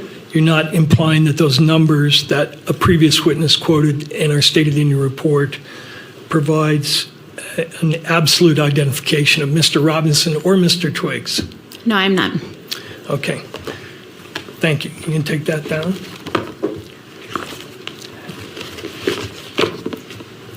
Are you also familiar with a concept called formal activity level? Yes, I am. Tell the court what that is. Formal activity level is determining an activity that causes DNA to be left behind on an object. And does your laboratory have a policy about whether you can express opinions about formal activity level? We do have a policy, and I cannot give an opinion as far as activity level goes. And why is that? That is because DNA can be left behind on an object for numerous different reasons. So just because DNA is on an item doesn't necessarily mean that an individual touched it or utilized that item. So because of that, we do not opine on what activity may have occurred. And consistent with that policy, you cannot tell, if you interpret a piece of DNA as being present on an item, you can't tell when that DNA was deposited, correct? I can't give an exact time, but there are some situations, if a piece of evidence has been buried for a long time or is in a river for a long time, it would be my expectation, based on my experience, that I probably won't get DNA off of an item that's been buried for 10 years, for example. However, I cannot give exact timing as to when DNA was deposited on an item. And I was talking more about a situation where you actually find DNA on an object, be it a gun or anything else. You can't say when that DNA was deposited, correct? Sure, that's correct. And how long, in general, the DNA persist on an item? Once you've made contact, how does DNA get deposited on an item in general? In general, DNA can be deposited a few different ways, via body fluids such as saliva or blood, or skin cells. So touching an item or wearing an item, DNA could be deposited. Once DNA is on an item, if it's subjected to ideal conditions, it's out of heat and high UV, it's not subjected to any kind of cleaning or chemicals, it can persist on an item rather indefinitely. It can degrade slowly over time, but we've certainly worked items of evidence that are 40 and 50 years old, and we've been able to recover DNA. Now, could you explain to the court the concept of degradation? I tried everything: coffee, Pomodoro, and binaural beats, but nothing stuck. Sure. So degradation of DNA is breaking up the DNA. So if you think of DNA like a long rope, it's essentially taking that rope and cutting it up into pieces. Seeing degradation in a sample could lend me to believe that there may be, that sample may have been subjected to cleaning or high heat, an extended period of time. So I can't tell why an item is degraded, but looking at my data, I can tell if that sample is potentially degraded or broken down. And two of the items that you examined were referred to as items 7 and 8, correct? That is correct, yes. One was a towel and one was a screwdriver. That is correct, yes. Were both those samples degraded to a certain extent? May I refer to my Certainly. data?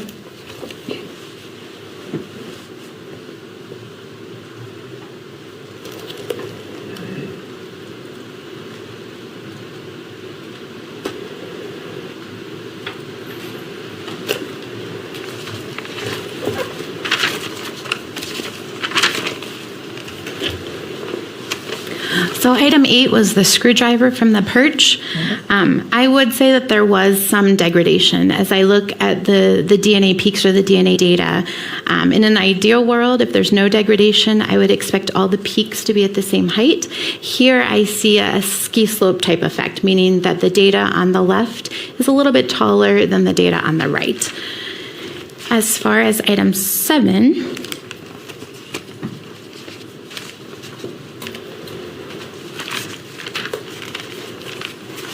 item 7 was the tau. There was a slight amount of degradation, but not as much as item 8. Okay. And what is the effect of degradation on production of the allele? First of all, what's an allele? An allele is an individual's DNA type. So we inherit half of our DNA from our mom and half of our DNA from our dad. We're looking at something called short tandem repeats, or STRs. These are small segments of DNA that repeat themselves over and over again. We all have those same sections of DNA, but what might differ amongst us is how many times it repeats, and that's actually what we inherit from our parents. So for example, at one particular location, my mom may give me 14 repeats and my dad may give me 15. So when I'm looking at the DNA types, I would say that I have 2 alleles at that location, a 14 and a 15. As far as degradation goes, it could cause some of those alleles to do something called drop out, meaning when I'm looking at the DNA chart or the DNA data, I do not see information, I do not obtain numbers at that particular section of DNA. And is it true that in the testing that you were doing in this case, STR testing, what you were looking at is the length of the, what I'll call, have you ever heard the boxcar analogy? I have, yes. Tell the court what that is. So the boxcar analogy is how many times that section of DNA repeats. So that section is essentially letters. So for example, A, C, T, G. So you may have A, C, T, G repeated 10 times or 12 times. Each of those sections of H, C, T, G would be considered one boxcar. And so when you're looking for alleles, you're essentially counting the boxcars. Could be 7 boxcars, and that person would be a 7. That is correct, yes. And from the mom and from the dad, he may have inherited 10 boxcars. That is correct, yes. And so that person at that particular location would be a 710. Yes. And what you're doing in your testing is comparing those numbers to what you get from a known sample to see if they match. That is correct, yes. Is that true? Yes. Now, is it true that what you mentioned the A, C, T, and G, correct? Correct, yes. Is it true that you are not measuring the sequence within the boxcars? You're just measuring the length of the boxcars? That is correct. So the sequence would be equivalent to letters in a word. What I'm looking at is the number of words versus the letters that make up that word. And we'll talk about this a little later, but people can vary not only in the length of the boxcars, but in the sequence within the boxcars, right? And that is correct, yes. And what your testing looks at is just the length? Correct, yes. Okay. Now, for the, and is it also true that you're looking across many different locations? Yes. So at the FBI laboratory, we use a kit called Global Filer, and this is looking at 21 different locations on a human's DNA, in addition to 3 sex-determining locations. That lets me know if an individual is biologically a male or a female. As between 2 individuals, 99% of their DNA is exactly the same, right? That is correct. And that makes sense. We're all humans. We all have arms, legs, and a head. Less than 1% of our DNA is what differs amongst us, with the exception of identical twins. But with the within that 1%, you're looking at these length differences, correct? Correct, yes. And you're looking at what you called short tandem repeats. Yes. How many, you said you looked at 25 locations? We're looking at 21 and 3 sex determining, so 24 total. What are the sex determining? They're called the locus, correct? Correct. So locus is that individual section of DNA. All right. And they typically have names or numbers associated with them, correct? Yes, they do. So what are the sex-determining loci? So there is amylogenin, and that lets me know if an individual is male or female. And then there's two specific male sex-determining locations. One is Y-indel, and one is DYS 385. Those just let me know that those are specific to male individuals. Okay. And then for the other locations you're looking at, those, you're just looking for two types at each location, correct? Correct, yes. Okay. Now, for the samples that you looked at, the 7A and the 8A, did you get a full, what's called a full profile would be a profile where you have all 23 locations present? That is correct. So a full profile means I have DNA at every single location. It is above our threshold, and I'm seeing one or two pieces of information at each location. For item 7, I did develop a full profile. For item 8, you developed a full profile?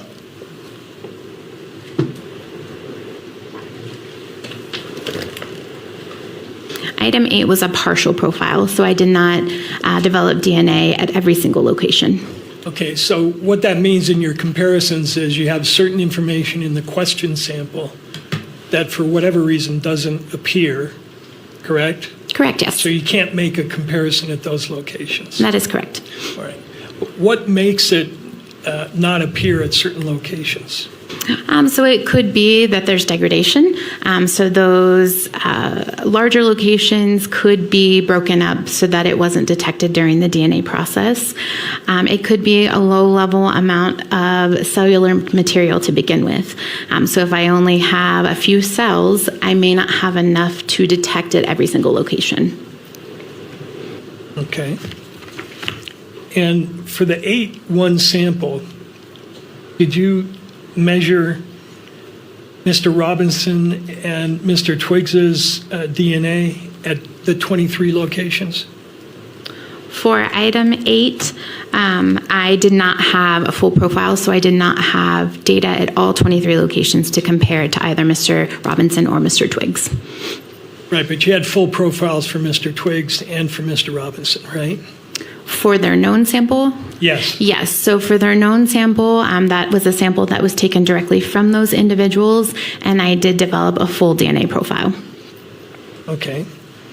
And just to illustrate how this works, is one of the loci that you looked at called the DYS 391 loci? Yes, it is. And what type was Mr. Robinson at that loci?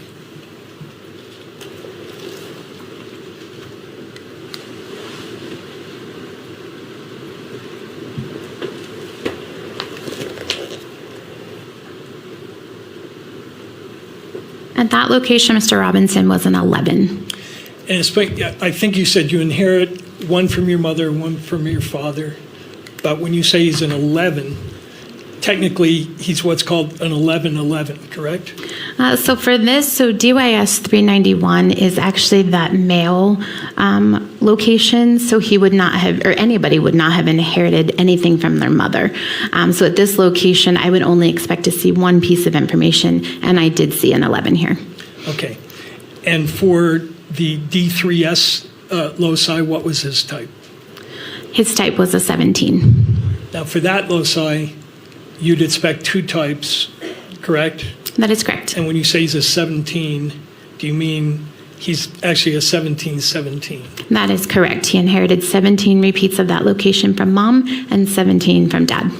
Other locations, for instance, the VWA, he's type 18-19, correct? That is correct, yes. So you're looking at those, and what the machine produces are peaks, correct? Correct, yes. They're just spikes on a graph, similar to like spikes on a heart monitor.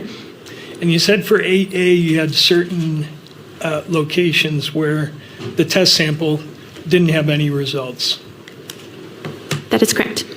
So at the TPOX location, Mr. Robinson is a type 8-9, correct? That is correct. Mr. Twiggs is a type 811, That is correct. but when you looked at the sample, 8A, it didn't have any of those types. That is correct. So I could not compare at that location. Now, are there certain rules for when you exclude someone? In other words, when you're comparing two samples, are there rules which say, here's where I would conclude that he could not possibly have contributed this sample? Yes. Your field has a lot of literature written about it, correct? That is correct, yes. And do you generally like to keep up with that literature? I do, yes. And across time, there have been several books, publications that attempt to educate you and courts and lawyers on the technical aspects of DNA testing, right? Correct, yes. One of the books, the early one, DNA Technology and Forensic Science by the National Research Council. I'm familiar with that, yes. That's an authoritative book that was really one of the first books on DNA testing. Yes. All right. And then by the same organization, National Research Council, the Evaluation of Forensic DNA Evidence. Correct, yes. Published in 1996. So you're familiar with that as well. Yes, I am. And then there's an author, I believe, who did his research work at the FBI named Dr. John Butler. Yes, I'm familiar with him. And you have studied his work both in your training and your continuing education. That is correct, yes. And he's got 3 current textbooks on the topic that we're talking about, right? I'm not familiar with how many textbooks he has. I know at least the one. Fundamentals of Forensic DNA Typing. Yes. Familiar with that. Forensic DNA Typing Methodology. Yes, I'm familiar with that one as well. And Forensic DNA Typing Interpretation. Yes. Everybody in your field relies on these publications and use them as teaching tools. Yes, I would agree with that. And then in addition to those books, there have been studies that have been done on particular topics, correct? Yes. This case, we're dealing with mixtures, correct? Yes. And mixtures present certain challenges that are not present when the samples are not mixed, correct? Not necessarily. So first, to define a mixture, that simply means DNA from more than one individual in a sample. So if I were to take a sip from a coffee cup and my husband were to also take a sip, if I were to swab that coffee cup, I would get a mixture, his DNA and my DNA together. As far as it being difficult, you can have some mixtures where there's one contributor that donates a lot of DNA and the second contributor donates a little bit. For DNA interpretation, that is not challenging for me. Where it can become challenging is if you have 4 or 5 individuals within that sample all donating roughly around the same amount, it may be challenging for me to determine if a person is included or not. And would you also agree that that challenge exists in situations where you have what are called low quantities of DNA? Again, that could be possible. So I could have low quantities of multiple individuals, which is simply just saying that I can't determine which piece of DNA goes with which individual. So that's possible. What is drop-in? Drop-in is where you have environmental DNA that's not inherent to that sample that's detected during our DNA process. DNA testing is very sensitive, so it could be that we have a peak that's detected, like I said, from the environment. And what is drop-out? Dropout is when you have an allele that is not detected or a piece of DNA information that is not detected. So in the DNA chart, there is no number associated with that particular location. And degradation can cause dropout? Yes. So if you have a person at a particular location that is a type 1415, and because of degradation, that 15 drops out, what you're seeing on your chart is just the 14, right? That is possible, yes. And that presents a certain challenge, does it not? Because if the 15 is not there, you could misinterpret that as a type 1414. correct? Not necessarily. So we have thresholds. We have something called the stochastic threshold. If that 14 is above that stochastic threshold, I'm confident, based on our validation, our testing, and my training, that the DNA type there is only a 14. If that 14 falls below that stochastic threshold, that could be indication that there is another peak. So when I'm interpreting, when I'm comparing, if that 14 is below threshold and someone is a 14, 15, I will not automatically exclude them.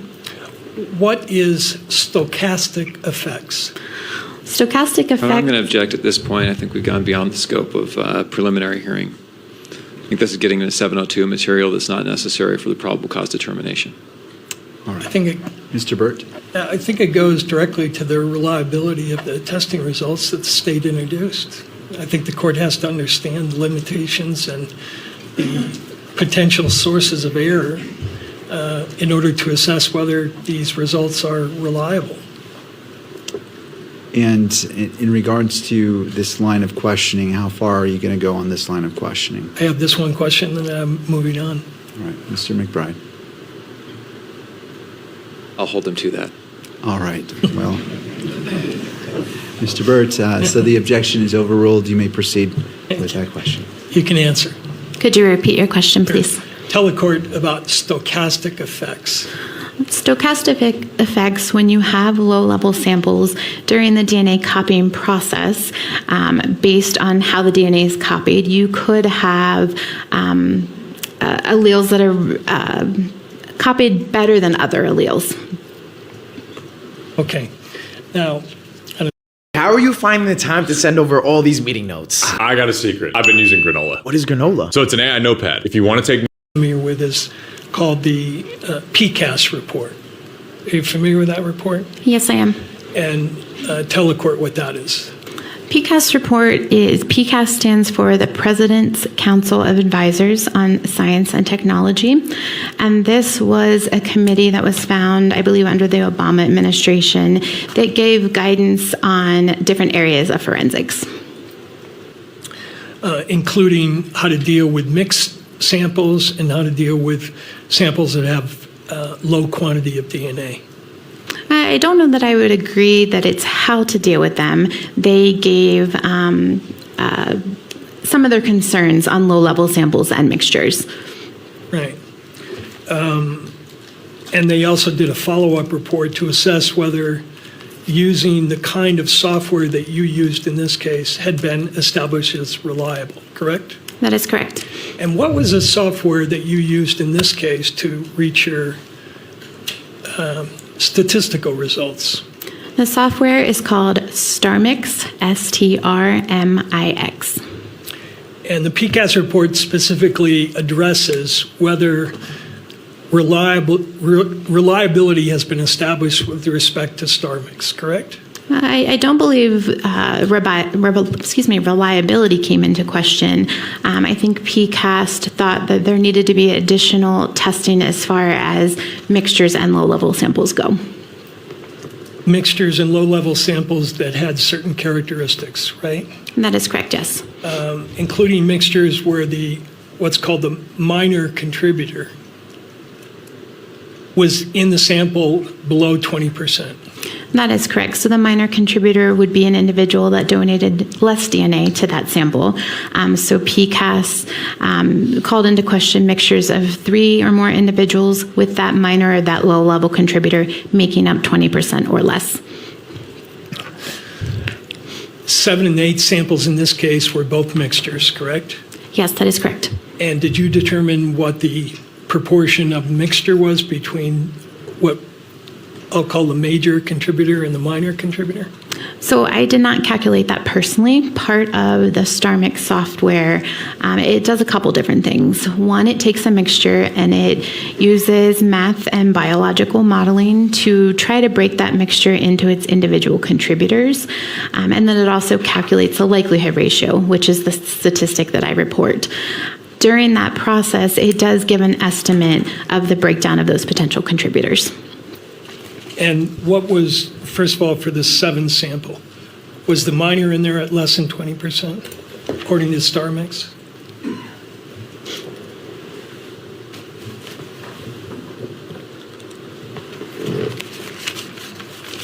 Yes, it was.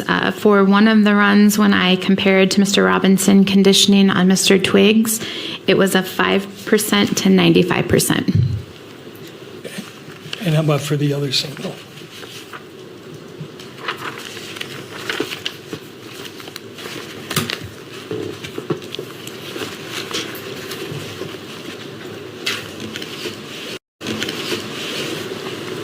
For item 8, one of the contributors was 11% and the other was approximately 89%. So below 20%, right? Correct, yes. And the concern expressed in this report, which was written by experts in your field, correct?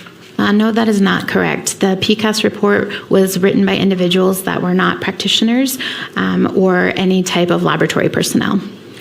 Right, but they list the experts who provided input into that report, do they not? Yes, they did. One of them was Bruce Bedoli, correct? Correct, yes. Who's Bruce Bedoli? He is a DNA expert within the field. Well, he was the head of your unit for a number of years before you came on board, wasn't he? He was, yes. And he's written extensively on forensic DNA testing, has he not? He has, yes. The report also lists Eric Gilkerson, correct? That name does not, I do not recall that name. Forensic examiner for the Federal Bureau of Investigation Laboratory? I don't recognize that name. How about Bruce McVicker, forensic examiner, Federal Bureau of Investigation? Objection, Your Honor. I'm going to renew my objection. I think this is beyond the scope of determining probable cause. The standards that apply here are that the court weighs the evidence in the light most favorable to the state and avoids credibility and balancing the evidence of the stage. I think we're far into 702 territory at this point. Mr. Burton. I'm not sure I understand the objection into 702 territory. 702 deals with reliability of evidence. That's what the court is here to determine. So again, it's directly relevant to reliability. This report criticizes, for the specific samples she's using here, the reliability of this testing. And her response was, oh, but they weren't experts. But the report indicates that there were experts who were consulted on this report. So I think it is relevant, and I think it goes to the issue of reliability, and it's the only question I have on this area as well. Anything further, Mr. McBride, or do you wish to respond to that? Just that 702 deals with admissibility. It does discuss reliability, but it's directly related to admissibility of the testimony at trial under the Utah Constitution and under the robust case law in this area. The court does not weigh the evidence, draws the inferences in the light most favorable to the state. And I think we're beyond that point now. We're getting into the admissibility questions. All right. Anything further, Mr. Burt? No, Your Honor. All right. Well, as this is the last question, I'm going to overrule the objection, but as a reminder to all parties that this is a probable cause standard, and as it relates to, well, I will just leave it at that. Are you familiar with that analyst? No, I'm not. Okay. Just to close the loop on the PCAST report, what they said in the report was that published evidence supports the foundational validity of probabilistic genotyping with some programs of DNA mixtures of 3 individuals in which the minor contributor constitutes at least 20% of the intact DNA in the mixture, and in which the DNA amount exceeds the minimum required level for the method. Isn't that what they concluded? That sounds accurate, yes. And do you know why the level 20% raises reliability issues? I do not know. Okay. But you do know that in this case, both your samples had minor contributors below 20%. That is true, but in this case, it was also only a mixture of 2 individuals. All right. Now that's the next thing I was going to ask you about, which is what is NOC? NOC stands for number of contributors. And when you use this program, this genotyping program, StarMix, who decides what the number of contributors is? That's my determination based on my experience and training looking at the data. That's something I input into StarMix. Right. And that's a complex determination, is it not? Not necessarily. But it can be in some cases, correct? It could be if there's mixtures of a lot of individuals and a lot of the peak heights, the size of the spikes are relatively the same. It could cause some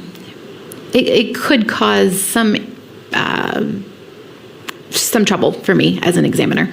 All right. One of the groups that studies your field is the National Institute of Standards and Technology, correct? That is correct, yes. They're in the Department of Commerce?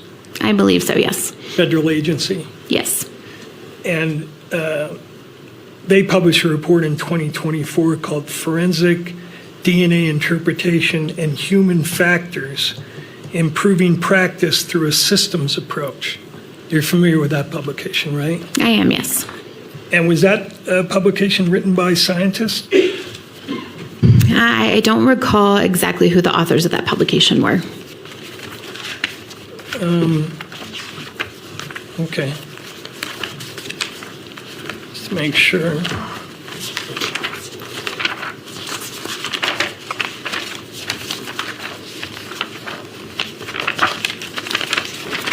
That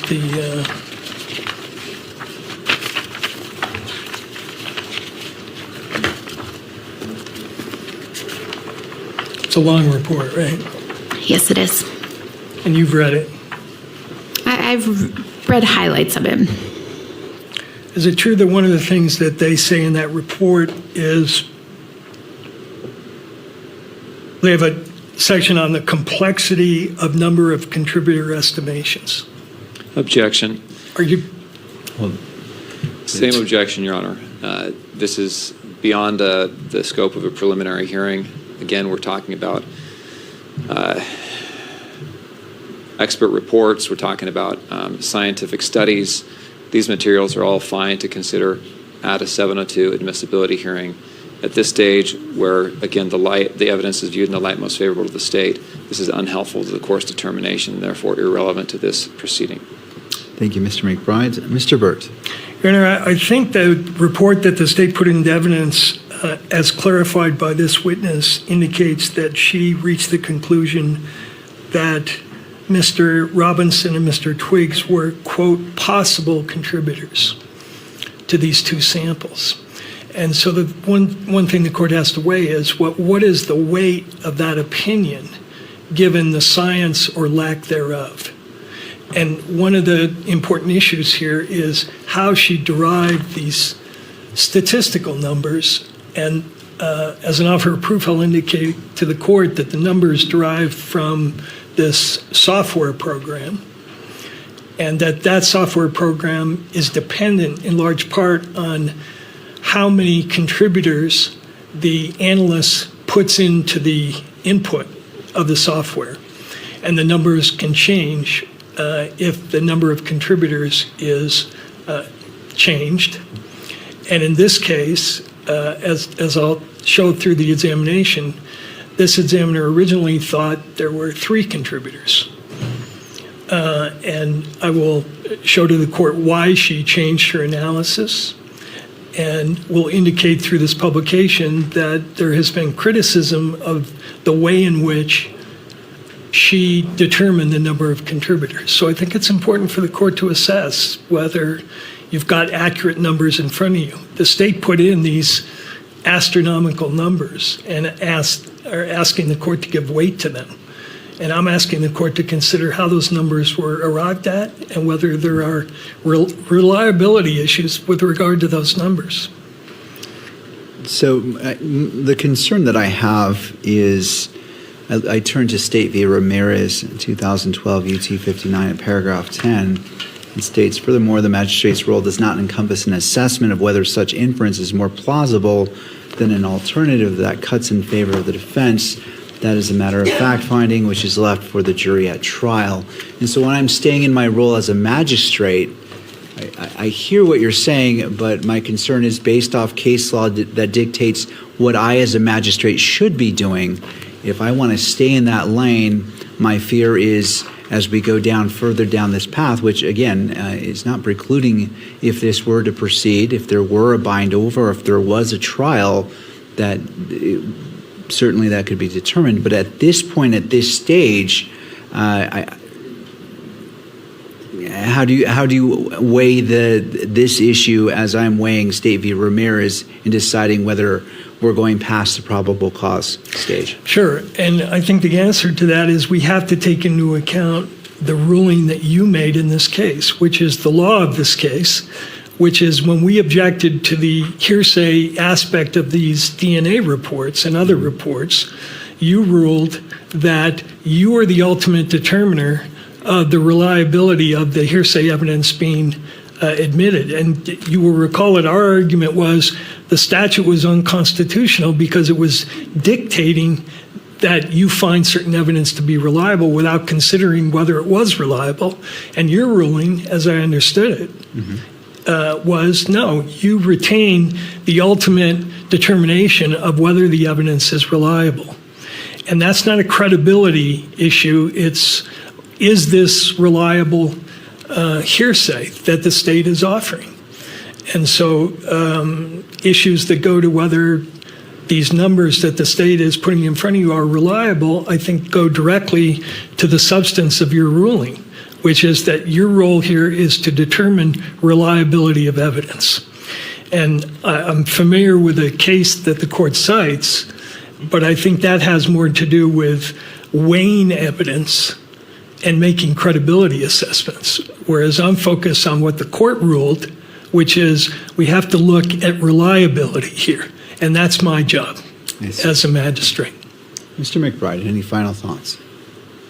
Yes, under Rule 1102B4, this the Exhibit 31 is considered reliable hearsay. In addition, credibility determinations are not proper for the court to make here for the whole reason that, studies supporting this science, studies opposing this science, testimony from this expert or that expert about what is reliable, what is not, what's more reliable, what's less reliable, factors that affect all those determinations. Those are all very, very complex decisions. There will be probably multiple day hearings dealing with that. And a probable cause determination is just not the place to conduct that kind of thorough, in-depth, and searching analysis. Rather, the case law, the Constitution of Utah that says the only purpose of a preliminary hearing is determining probable cause, the case law, the rules that all say the court does not weigh the evidence at this stage, but leaves that for a finder of fact, the jury, in the end. That all supports cutting this line of questioning off at this point rather than going on for into greater depth, Your Honor. All right. Well, based off what's been presented before me, I'm going to sustain in part and deny in part the objection made. I'm going to allow this question to be asked, and so that is denying, but sustain in the sense that this would be the last question, and if Mr. Burt chooses to, may go on to a different subject or a different line of questioning. Sure. Did that NIST report conclude that it remains unclear if visual inspection renders consistent number of contributor estimations across analysts over time? Can you repeat that? Yeah. Did the report, the NIST report that you referenced, conclude that it remains unclear if visual inspection renders consistent number of contributor estimations across analysts over time? I think that goes to the DNA evidence. Again, we never truly know the number of contributors in a forensic sample. So, like I mentioned before, you could have DNA mixtures that are made up of 2, 3, 4 individuals. I have training, I have experience, I followed standard We have got to the point where literally anybody can build a fully working app without knowing how to code. This is Now, if I could, I'd like to return to your case notes. And could you display for the witness page 365 of tab number 4? And while he's doing that, by the way, it's true that if you change the number of contributors, you're going to get different numbers from the software program. It depends. So actually, each time you run the software, you will get a different number based on the math that the software system does.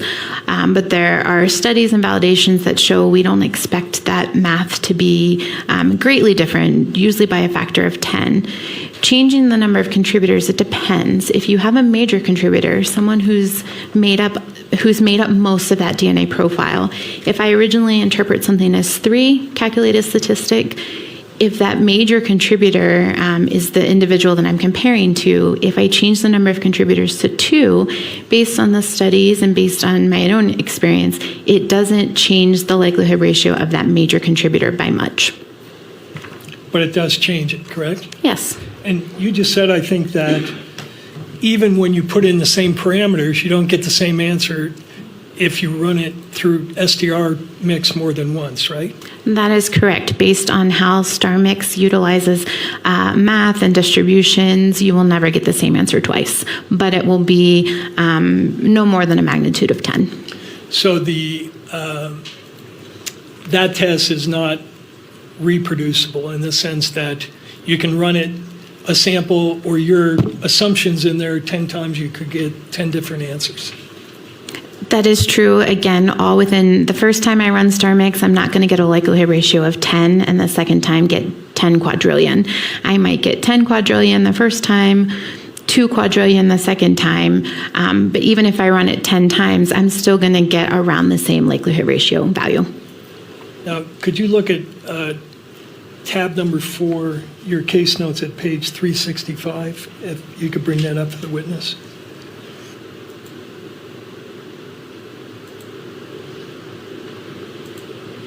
Let me know when you have that in front of you. I think you need to scroll up one page. There we go. Can you identify this page from your notes? Yes, I can. These were notes that my technical reviewer made, and my technical reviewer, they will review all of my DNA evidence. They will draw their own conclusions as far as number of contributors and comparisons, then compare it back to my conclusions. All right, so this is regarding the 7 sample, correct? That is correct. That is one of the samples. And your original assessment was that there were 3 contributors to this sample, right? That is correct, yes. And that conclusion was reviewed by a reviewer, correct? Correct, yes. She read the same electropherograms or the name for the output of this technology you use, correct? She utilized the same electropherogram, which is the chart that the DNA is on. And does this page in front of you, is that an accurate representation of your case file? Yes, it is. So I'd move into evidence page 365, and that would be Baker 4. Mr. McBride? I'll object on relevance grounds. All right. Did you want to respond, Mr. Burt? Your Honor, it's relevant because the witness originally determined that there were 3 contributors, and I'd like her to explain to the court how she reached that conclusion, because I think it does go to the reliability of her testing here. All right. So as it relates to Baker 4, and this is her personal notes from Ms. Baker as it relates to what I'm assuming is State's Exhibit 31, that these notes were prepared as part of the report in State's Exhibit 31. I will find that it is relevant and that it is admitted into evidence. As regards to publication, what is the request? Your Honor, if I may clarify, I think the testimony was that this was not her notes. That these were the notes of her technical reviewer, is what I heard. Please correct me if I misheard that, from both sides. I want to make I sure. did. I want to make sure, are these Ms. Baker's notes? Could I clarify that? Absolutely. Ms. Baker, these are notes in your case file, correct?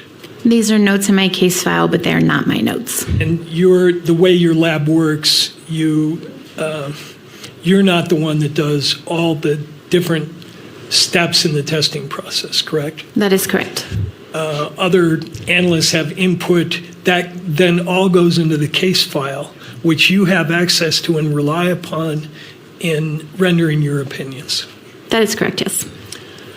All right. And this particular page is a note written by your peer reviewer that you relied upon.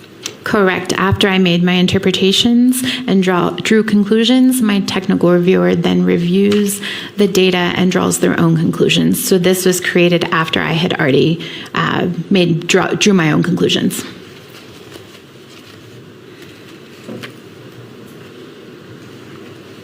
All right, I'm just trying to put it together here.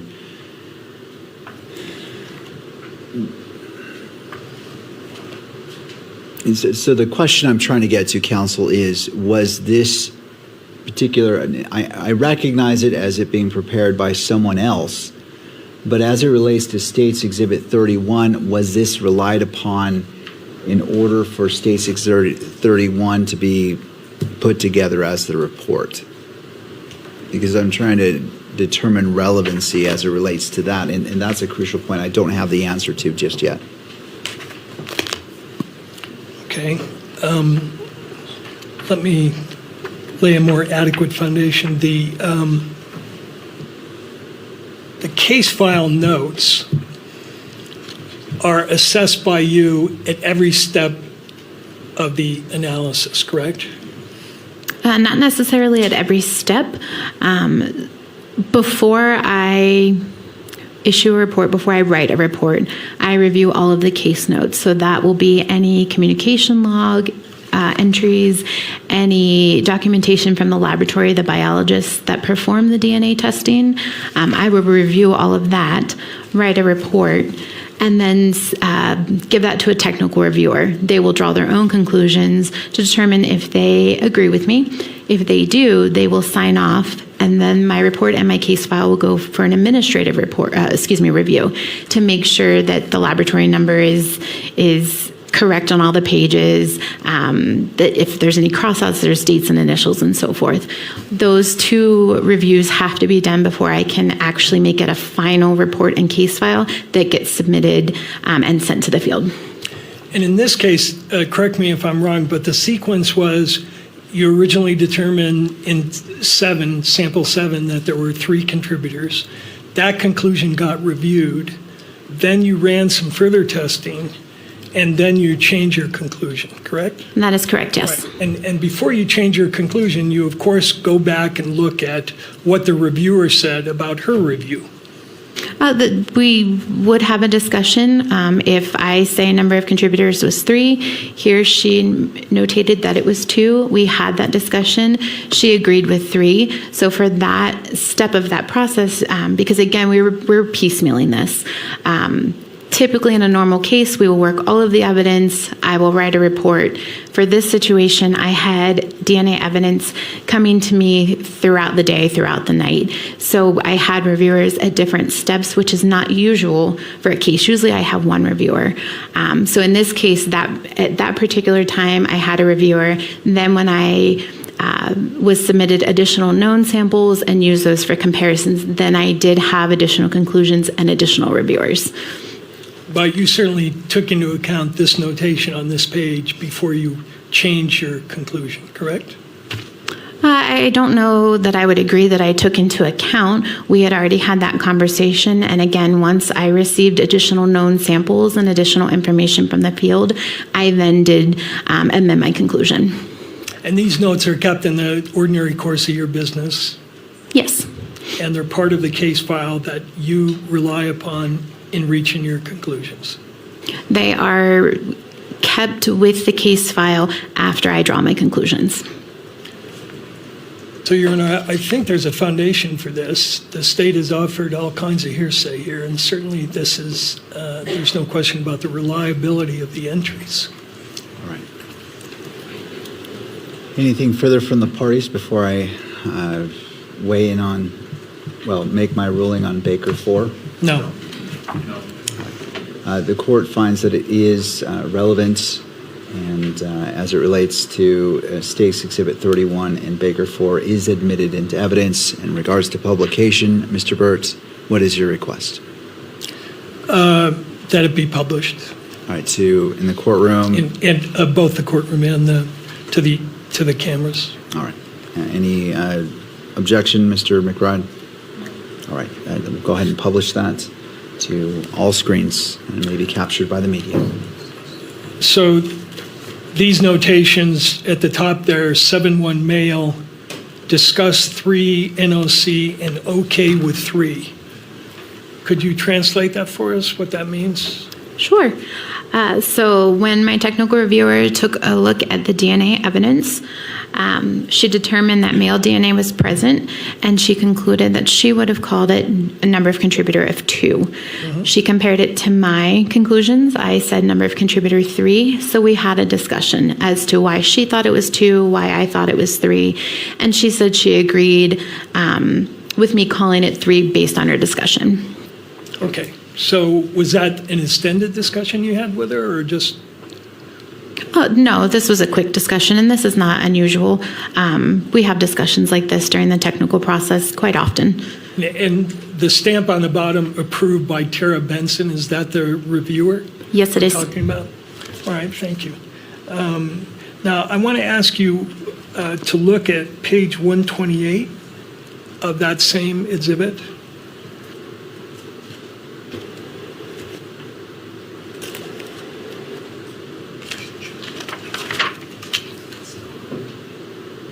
No. Is this an electropharogram that is a part of your case file?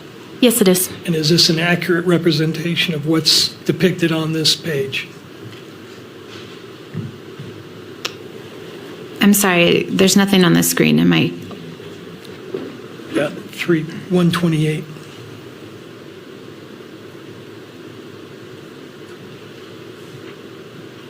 Yes, it is. I move that into evidence, Your Honor. This would be Baker 4, page 128. Oh, I thought I already admitted Baker 4. Is this a different? The previous one was Baker 4, as I understood it. Yeah, Baker 4, page 365. Oh, okay.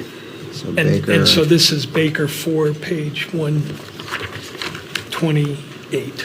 Right, so the previous admitted exhibit is Baker 4, 365. The current proposed one is Baker 4, 128. That's correct. All right, Mr. McBride. If I can have just a minute to update my notes on those page numbers. All right. 365 was the previous one, unless I heard it wrong. Yes, that's right. All right, and the current one is 128.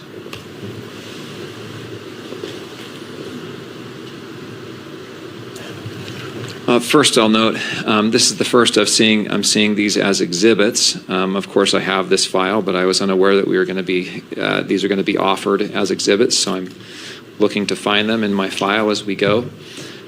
Second,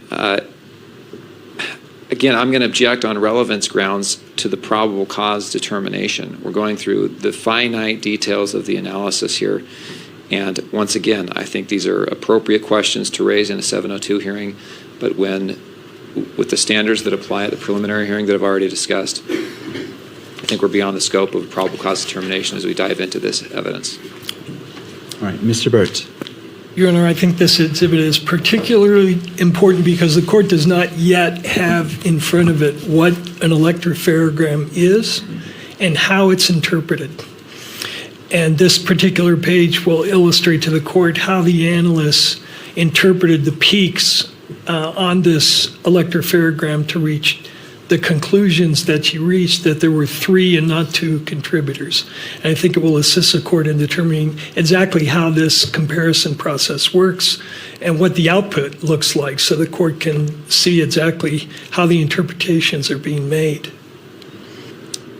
And is this the dose that were relied upon I'm viewing today's Exhibit 31 as a summary, and this more of showing the work of how the summary was reached. Am I misunderstanding how this fits in? This fits into how the analyst originally was of the opinion that there are 3 people here and not 2. And she will go on to explain how she changed the interpretation from 3 to 2. And the point of this is to illustrate to the court that this is a subjective process to a certain extent, and that people can read these things in different ways. And so I think it will help the court understand exactly what's being compared here. You've got peaks on a line, she will say, and just to let the court know in responsive to Mr. McBride's statement that he was unaware that this is going to be an issue, he and I met with this analyst before the preliminary hearing. The analyst pointed this page out to us as being illustrative of why she originally concluded that there were 3 contributors. So this is not something that's being sprung on the state. He was a part of that conversation, and this particular page was identified by the analyst, not by me. So it is important to understand why we went from 3 to 2 and what impact that has on the numbers that the state is offering. All right. Anything further? No. All right. Under Utah Rule of Evidence 1102, B4, it says scientific, laboratory, or forensic reports and records. I find that this is admissible and is admitted into evidence as Baker 4, page 128, and is a request to publish this document. Okay, you can. Was that a yes? Oh, okay. Yes. All right. So published, I'm assuming to that Yes. screen as well. All right. Correct. It may be published. Counsel, just as a reminder, as this is a probable cause, I understand and I appreciate you give me a pointer of where it's going, but just as a reminder, as probable cause, it is admitted, and you may discuss it, but I definitely want to keep this within the track of probable cause. Understood. All right. Thank you. Mr. Burt. Okay. My work is easy because I use ClickUp. Here's how I keep track of all my tasks. I start by brain dumping everything I need to get done. Illustrating why you originally thought we had 3 contributors. Yes, that is true. So explain to the court, is this an electropharogram? Yes, this is an electropharogram. Each of those rectangles at the top, for example, D2S441, that is that small segment of DNA that I referred to earlier. Mm-hmm. And each of those peaks has a corresponding number that is the allele, so that corresponds to the number of repeats that an individual inherited. And this is what you ultimately, after you get this electropharogram not through running it through STR-Mix. There's a different device that you use to produce these electropharograms, right? Correct, yes. During the DNA process, this is the last step of that process. So what it's doing is DNA is found in cells of our body. We're taking those cells, we're breaking them open with chemicals to release the DNA from those cells. We're making photocopies of those pieces of DNA so that we can essentially see them. And then the last step is to separate those pieces by size, and the ultimate output is this electropharogram. Okay. And is it true that you set the parameters for what the machine will pop up in terms of numbering the alleles? Personally, I do not set that up. That was done during our validation of the chemicals and the software and the instrument that we utilize. But there are parameters. So the output of the DNA lets me know, for example, the different types of alleles, but that's not a parameter I set. I want to make sure you answered that. You set, or your lab sets, what the machine does in terms of labeling particular alleles, correct? Yes, that's part of the whole process and the validation, yes. So you could tell the machine, give me all the peaks at whatever level and label them as whatever the alleles are. I see. So yes, so during our validation, we determine our thresholds, our analytical threshold, and that stochastic threshold that I mentioned before. The analytical threshold is a threshold that was determined during validation that we input into the software that I utilize that says, for example, our analytical threshold is 150. Any peak that is 150 or greater, the software system will give me that allele call or that number for that peak. Any peak that's below the 150, the software system will not give me an allele call for it. Even though it might be a true allele. Correct, yes. So you could say, and you referred to a measurement, you refer to that as RFUs, right? Yes, that is the unit. What does that mean? It stands for relative fluorescent unit. So in your lab, you tell the machine only label peaks that come above 150 RFU. The software that utilizes the information from the machine, yes. However, it's true, is it not, that in determining the number of contributors, you look below that 150 RFU level. And that is true, yes. All right, now on this is only showing 1, 2, 3, 4 different locations, right? Correct, yes. And you see a number of peaks at each one of these locations. Some of them are labeled, some of them are not. Correct, yes. So tell us how you originally looked at this and said there's not 2 contributors, there's 3. Sure. So first what I do is I count how many labels that I see, so how many of those little squares under each of those locations. So for example, at D2S441, there are 3 squares. Knowing that one piece of information comes from mom and one comes from dad, if it's a single source profile from one individual, I expect to see no more than 2 squares. Because I see 3, that gives me an indication that there's at least 2 individuals. Same thing for the next D19S433 and as well as FGA. There were 3 peaks that were called. So I knew this had to be at least 2 individuals.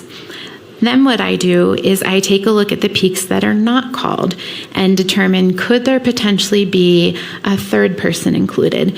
So for example, at D2, the location farthest to the left, I'm asking myself, that 12 in that bottom box, is it the same contributor as, for example, the 22 under FGA all the way to the right? Because I see peaks that are not labeled, it could be that the 12 belongs to one individual and those 2 peaks that are not called belong to a second or third individual. And that at FGA, I could be seeing the 22 from that third person, but that second person has dropped out. Because I'm able to use information below the threshold and I see peaks, that gives me an indication that I can increase my number of contributors to 3, which I did in this case. Okay, and when did you reach that conclusion, time-wise? If I recall, it was somewhere around September 12th. And when did you change your conclusion?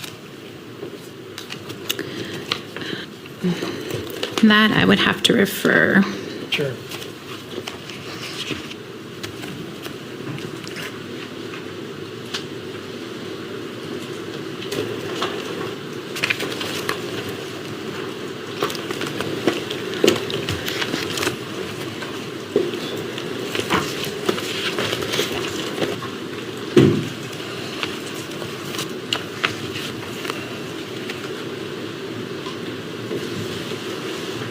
I changed my conclusion on September 13th of 2025.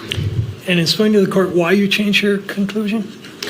I was submitted an elimination sample from Mr. Twiggs, and an elimination sample is a sample in which it's from a known individual, and then there's an expectation that the individual's DNA might be present. In receiving that sample and talking to the investigators, it was decided that Mr. Twiggs should be used as an elimination. When I compared him to this sample, all of the DNA, unlike that major contributor, matched to Mr. Twiggs. So because of that, I determined that there's actually only 2 individuals because those small peaks, there was nothing left for a third individual to be compared to. You use a phrase elimination sample. That's typically used, is it not, in a situation where you're testing a sample that has more than one contributor? Not necessarily. An elimination is just simply an individual that we're expecting their DNA to be there. So, for example, if we have a stolen vehicle, I will request an elimination sample from the known driver of the vehicle so I can subtract out their DNA to see what I have left over. It doesn't necessarily have to be more than one individual. There certainly has been times where I only detect that known expected individual. And you said you had a conversation with the investigators as to whether Twiggs should be included as, or you talked to them about whether you should get elimination samples?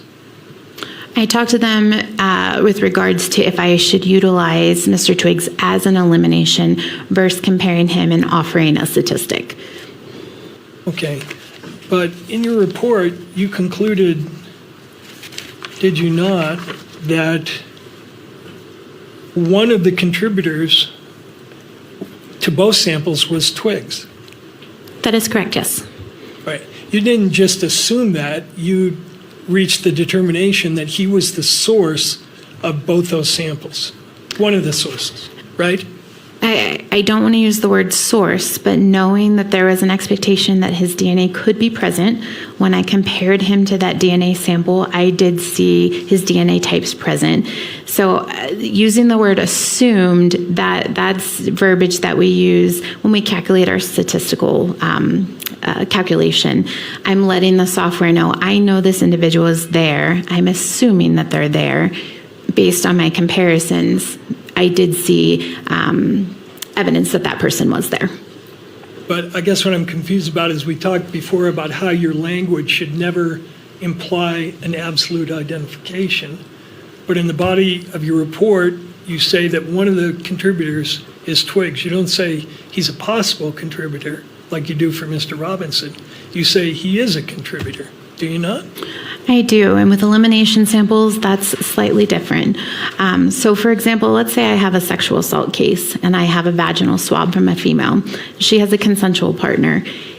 I can request an elimination sample from that consensual partner. If I see that they're present, I can say they're present and say the DNA foreign to that victim and that consensual partner is one person, for example. So it's different than comparing a known individual. If they're an elimination sample, I can say that I expect their DNA to be there, and based on my interpretation and reviewing that data, they are present.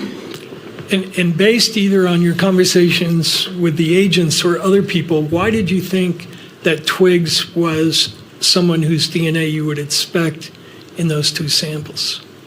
So from what I recall, in speaking with the investigators, Mr. Twiggs was a roommate of Mr. Robinson, and it was thought that those items came from potentially Mr. Robinson's home.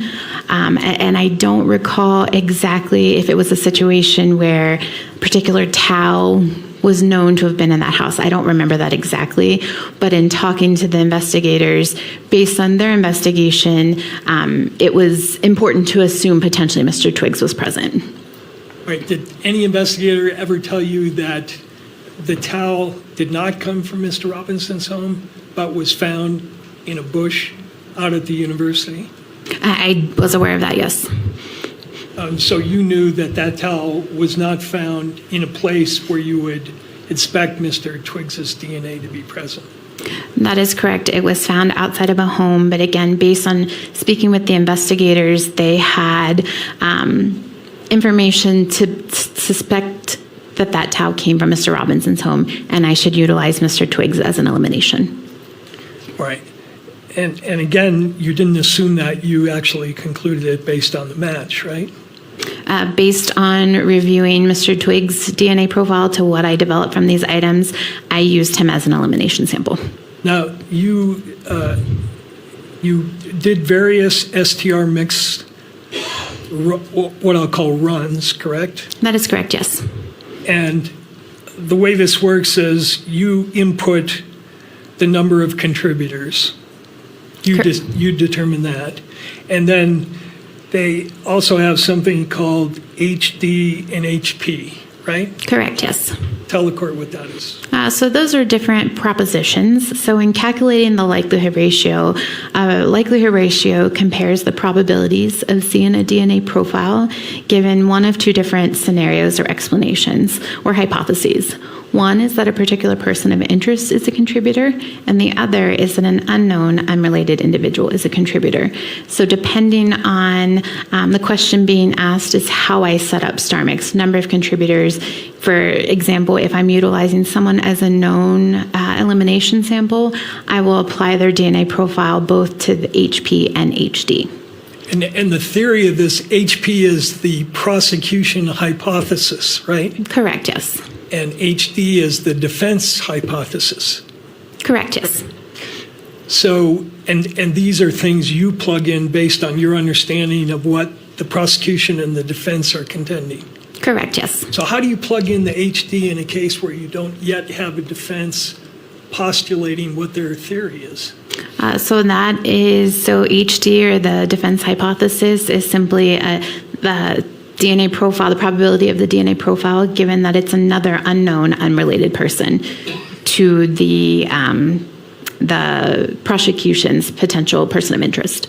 Mr. Burt, I don't want to interrupt your line of questions, but we've been going for just shy of 2 hours. Would right now be a good time to take a 15 minute? All right, let's take a 15-minute break.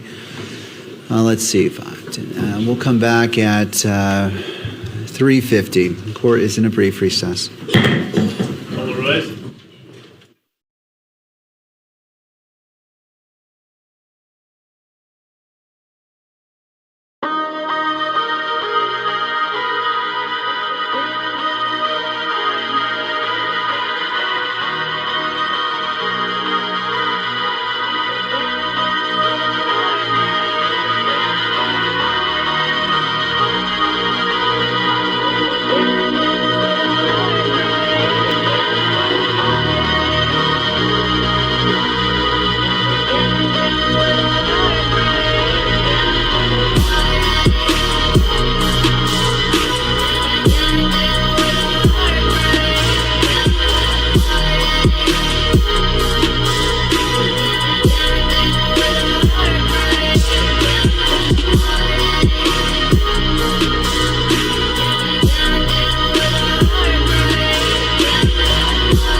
This records conversations better than taking notes ever. This is Pocket, an AI note taker that records.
If you struggle with focus, this sound might change everything.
We're still with Mr. Burt and Ms. Baker, direct examination. Thank you. Mr. Burt, your witness.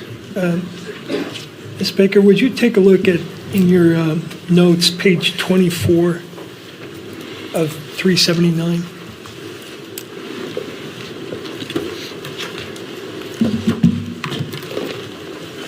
Very bottom of the page.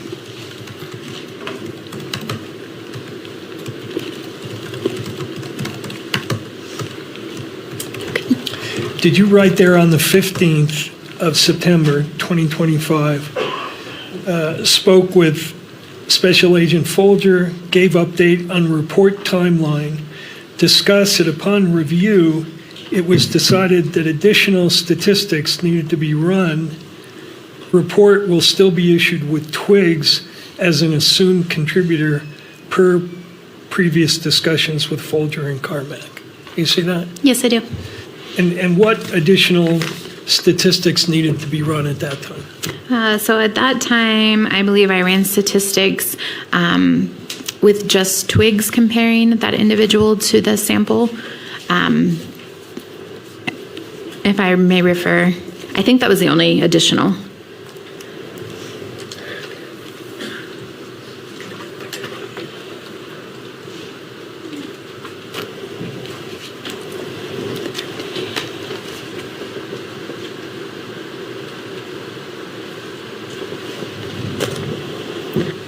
Yes, after discussion with my reviewer, it was determined that I was also going to calculate a statistic or compare Twigs by himself, comparing him to the evidence, and having that run in my case file.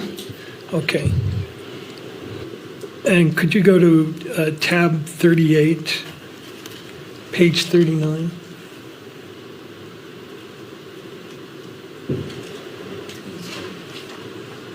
Oh. Yeah, it should not be on the screen. Let's pull it down from the screen. Thank you. Thank So you. just to the monitors of the attorneys and the witness, Mr. Burt? Just for the witness, Your Honor. Okay, just for the witness. 39. And this is it.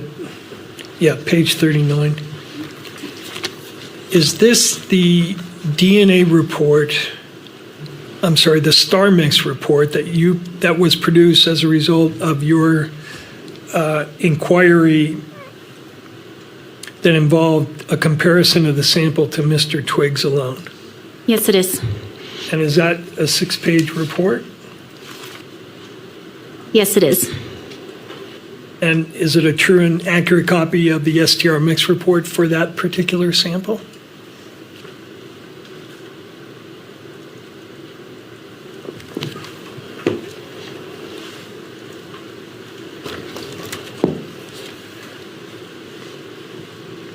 Yes, it is. I'd move that into evidence, Your Honor. This would be Baker 38, page 39 through 44. Baker 38, page 39 through. I'm seeking admission as well as publication to the audience and the camera. I just want to make sure I have the label correct. Baker 38, pages 39 through 44. Did I hear that correctly? That's correct, Your Honor. All right. To the state? Yes, Your Honor, I object on grounds of relevance to the probable cause determination. All right. And Mr. Burt, would you like to respond? Submitted, Your Honor.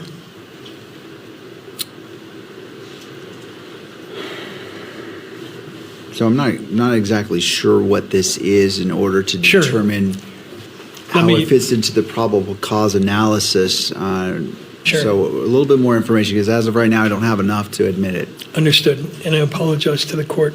So the report that was admitted into evidence has the conclusion in it that both samples were contributed, that Mr. Twigs was a contributor to both samples. And this is the report that the analyst ran in order to make that determination, I believe. All right. Did these reports, were these made prior to State's Exhibit 31 being prepared? Yes, that's correct. All right. I will admit, so Baker 38, pages 39 through 44 is admitted and may be published. Again, as a reminder for all attorneys, this is a probable cause standard, so if all parties can just keep that in mind as we're moving forward on this. Sure. Thank you. Thank you. And so it may be published to all screens.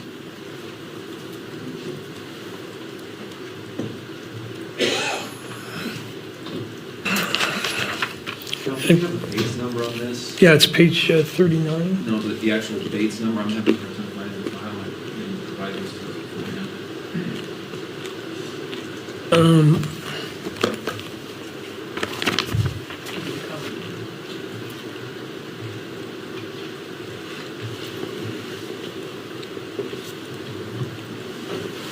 So is this the report that you referenced in your notes that you needed to run the sample through StarMix?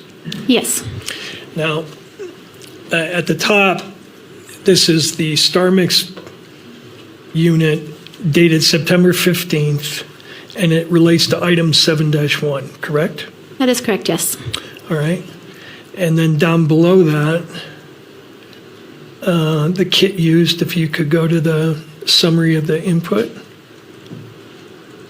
You tell the software program, assume there are 2 contributors, right? Correct, yes. You input sample 7A. Correct, yes. And when you input it, it's just the raw data, right? Correct, just the numbers from the graph. The numbers, and then known contributors under HP, the prosecution hypothesis. Correct, yes. Right? And you put in sample 61. Yes. Right? That's Twiggs's known sample. Correct, yes. And then the known contributors under the defense hypothesis, you left that blank. Correct. Is that because you didn't know what the defense hypothesis was? No, again, the defense hypothesis for this situation, if I'm comparing someone, is an unknown, unrelated individual, and that is taken into account during the calculation. Okay. And then you input that data, and what you get out from that is a likelihood ratio, right? Correct, yes. So let's go to page 2 of that report. And is this a summary of the results from that test on the 15th in terms of a likelihood ratio? Yes, it is. What is a likelihood ratio? What does that mean? A likelihood ratio is a statistic that calculates the probability of seeing a DNA profile given one of 2 different hypotheses. One is that a particular person of interest is a contributor, and the other is that an unknown, unrelated individual is a contributor. The probability with the higher number gets the support, and the magnitude of the support is determined by the ratio of those 2 numbers. That's pretty technical stuff, but the bottom line is that the software computes the numbers, and then you look at those numbers and determine whether it has any significance, right? I don't know that I would say if it has significance. I report the value that's calculated. Right, and why is one column, these columns relate to different, what are called population databases, right? That is correct, yes. The one on the far left, BAH, is an FBI population database on Bahamians. And African Americans, yes. African Americans. Another one for Caucasians. Correct, yes. SEH is Southeast Hispanics. Correct. And then Southwest Hispanics. Objection. That's all I have on that. I'm just trying to explain the chart. All right, well, there's an objection. Let's pause and turning to Mr. McBride. Sure. Your Honor, at this point, I'm going to object on, again, grounds of relevance to probable cause hearing. State v. Drosbeck, State v. Merrill, State v. Ramirez that the court has cited all hold that the court should bind the defendant over for trial unless the evidence is wholly lacking and incapable of reasonable inference to prove some issue which supports the prosecution's claim. I don't know that any of this analysis goes to whether or not the expert's testimony and her report is wholly lacking and incapable of reasonable inference to prove her result in this case. We're far beyond this. We're hours into this examination. This feels like a 702 hearing to me. I think we're far beyond a probable cause hearing, Your Honor. I would ask the court to sustain the objection, not allow questioning on this or any other matter that does not deal with the issue of probable cause. Thank you, Mr. McBride. Mr. Burt. Your Honor, the state offered this report on a very technical, complex, scientific area of inquiry. And they offered to the court a conclusion in that report that Mr. Robinson and Mr. Twiggs were contributors to 2 samples that were found at the crime scene. They obviously think that's relevant to the probable cause inquiry, or they wouldn't have offered the report in the first place. So having done that, I think the defense is entitled to inquire whether those conclusions are reliable, because that, again, is the court's ultimate determination here, reliability of this evidence. And the court can decide it's not relevant, it's not reliable, therefore I'm not going to rely on that in determining probable cause. And that, or the court could say it is reliable and it bolsters up other evidence that the court is going to hear from. So the particular report in front of us goes directly to the issue of whether the expert correctly concluded that Twiggs not was a possible contributor, but was a contributor. And the state's theory here apparently is that both Mr. Robinson and Mr. Twiggs are somehow connected to this crime scene. So I think you're... Shop the new Ashley Lux collection and discover high-quality accents and home decor without the high-end markup. And how that compares to her own standards for assessment, the court will see that the conclusion is not justified that she reached. Well, I understand what both parties are saying, and at a probable cause hearing, the issue is whether we walk 1 mile or 100 miles down the path, and so I want to keep it limited to 1 mile, and as opposed to 100 miles, because that would exceed the probable cause standard for a preliminary hearing for what is before me.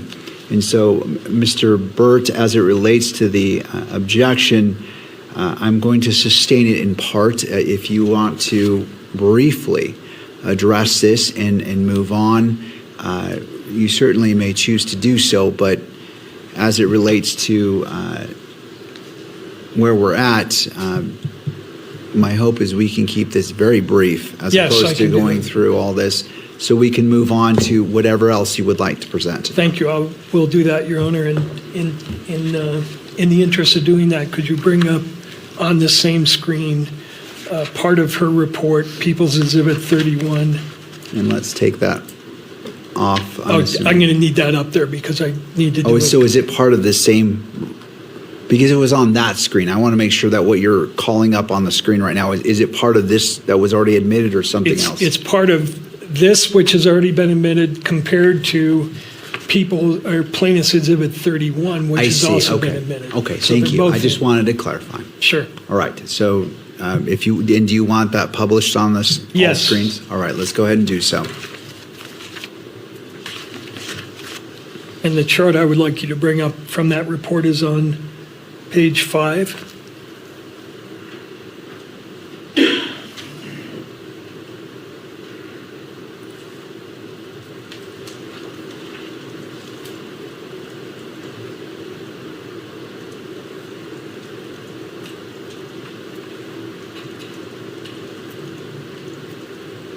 Yeah, and just highlight that.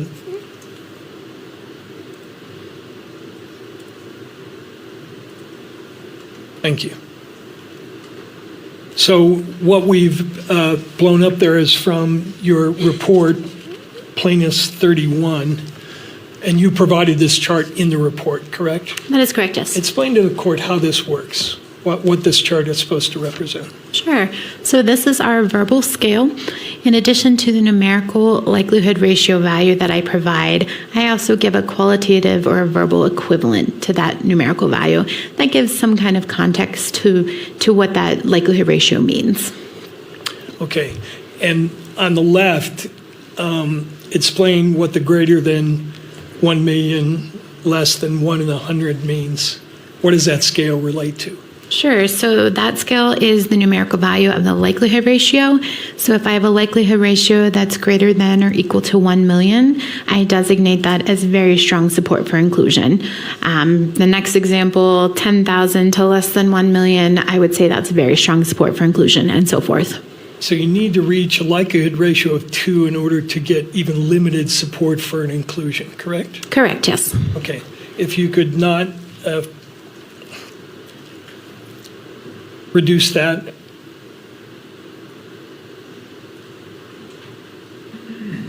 And go to page 2 of the report on the left.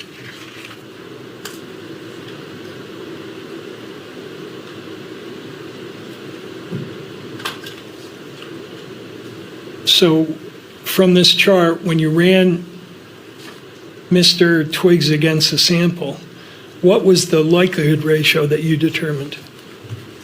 I believe this chart is not the comparison to Mr. Twiggs. That's not in the report? The chart at the bottom of the screen is not my comparison to Mr. Twiggs.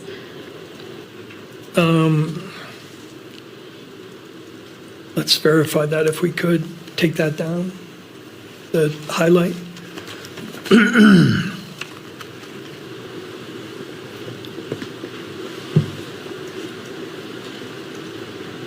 And repost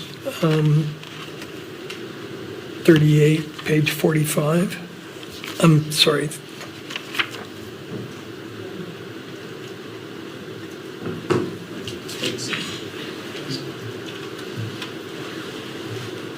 Page 39, that is in evidence. There we go. Second page.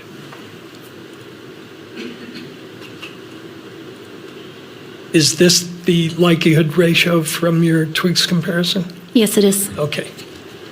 Now, what was the likelihood ratio that you calculated based on this chart? The likelihood ratio was 1. 1. Yes. So that doesn't rise to the level of even limited inclusion, correct? Correct. It would fall under an uninformative. Uninformative, and yet you concluded that despite this STR mix reading with a likelihood ratio of 1, that Mr. Twiggs was a contributor to both item 7 and item 8, correct? I did. So actually, I didn't utilize this calculation to determine that Mr. Twiggs was a possible contributor, or that I could use him as an assumed contributor. I visually looked at the DNA sample, and the DNA, unlike that major contributor, he also had those peaks. So that was one proposition or one hypothesis that I determined that he was an assumed contributor. There are multiple different ways. We don't have a threshold. I don't have to see 2, 4, 8 peaks to determine I think an individual is present. Given that the field submitted him as an elimination, I assumed he was a contributor. When I compared him to that data, I did see his DNA present. So when I calculated the statistic for Mr. Robinson, I used Mr. Twiggs as an elimination. Let me see if I understand that. The STR mix that you relied upon to include Mr. you relied on the STR mix to include Mr.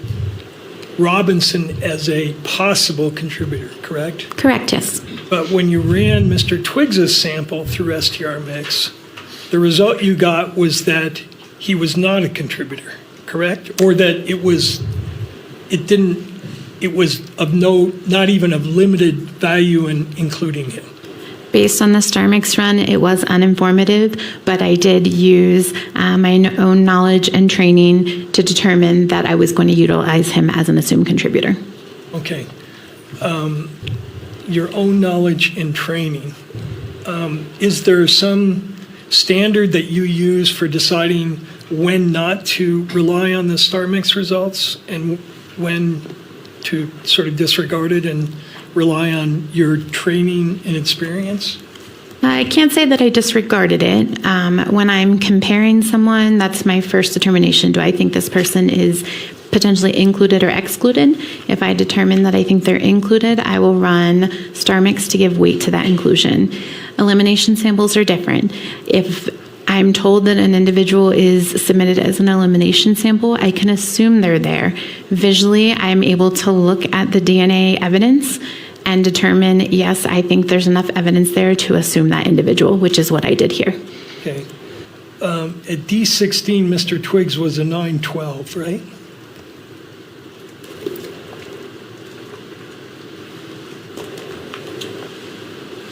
According to your electropharograms.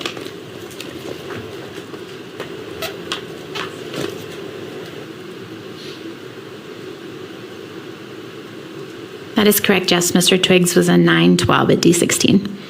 912. And did you find 912 at that location in the 8-1 sample?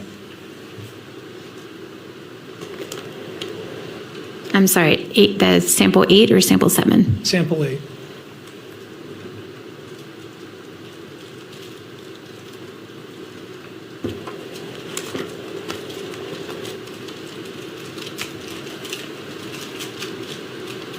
The only piece of information I had for sample 8 at item D16 was a 12. And you said Twiggs at that was a 912, right? Correct, yes. But at that location, the evidence sample was not a 912, but a 12. That was the only piece of information that was recovered at that location. Let me ask you about your interpretation rules for excluding someone. Is this an accurate statement? This is from Butler's textbook. In forensic DNA analysis, if any STR locus fails to match when comparing the genotypes between 2 or more samples, then the comparison of profiles between the question and the reference sample is usually declared a non-match, regardless of how many other loci match. I would agree with that if it's a single source sample. So single source, again, meaning from one individual. If I have a DNA profile from evidence and I compare it to a known individual, if there's a difference at even one location, I can say it's an exclusion. If I have a mixture, it's not that cut and dry. I have to take into account how many people are in that mixture, how many pieces of information I have, is there potential dropout. So it's just because someone may not be present in a mixture doesn't necessarily mean that I'm going to automatically exclude them. I see. At D19S, what was Mr. Twiggs's type?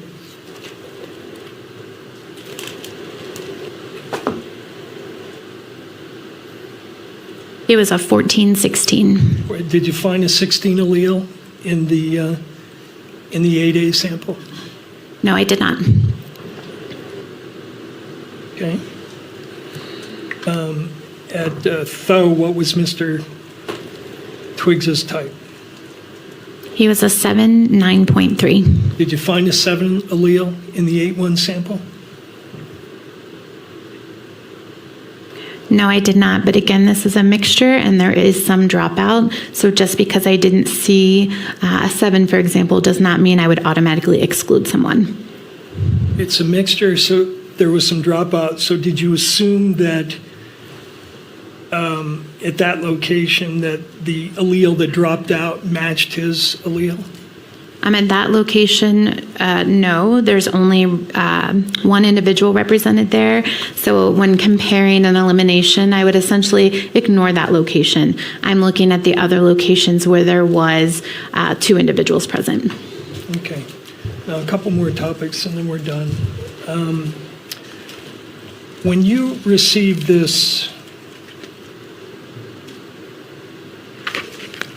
evidence, you got more than 7 and 8, correct? You got a number of other samples. Correct, I did. You got a backpack, which you labeled as Exhibit 9, and a bunch of items from that backpack.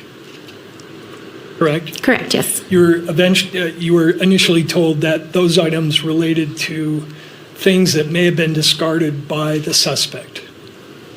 So initially, we didn't have any information. So we processed that. Those are items that are good for DNA. Not having any information from the investigators, we processed them for DNA. As the investigation continues, it was determined that that backpack was potentially left behind by a bystander, and there was no comparisons needed at that time. Well, left behind by a bystander, or according to your notes at page 20, the backpack belongs to Kirk's detailees.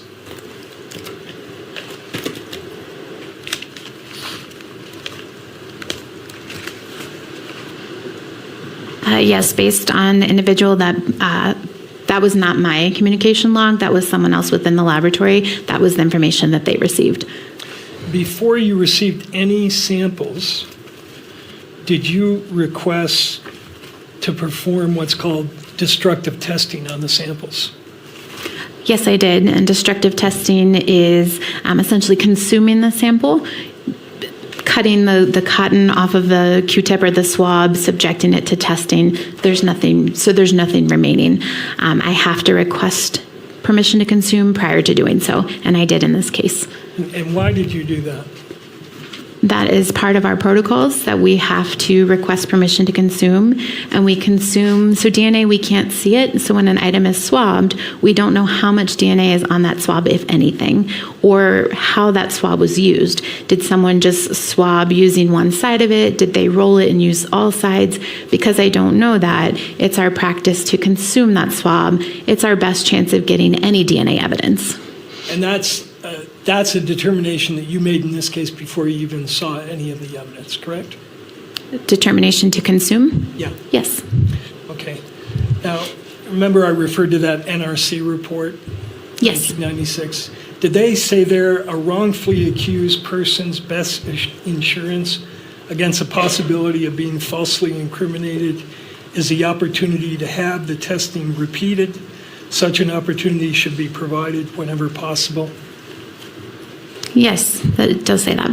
And does your laboratory have a policy, standard 7.4, which says, where possible, the laboratory shall retain or return a portion of the evidence, sample, or extract? That is correct. And we do actually return the remaining extract, the liquid from our DNA testing. So we did consume the swab. However, there was a small amount of liquid that was left and returned. On some of the items, right? I believe on all of the items. Well, we'll get to that in a minute. And that policy that I read is from your lab policy, right? The Yes. FBI's lab policy. Yes, it is. And then is there also a similar policy from the quality assurance standards, the FBI quality assurance standards, which says the laboratory must have a policy on sample consumption. The policy is expected to provide instruction for if and when the laboratory may or may not consume a sample, and any documentation that the laboratory requires. That is correct, yes. Okay. Now, your report indicates that certain samples were destroyed, consumed, correct? That is correct, yes. And which samples were consumed?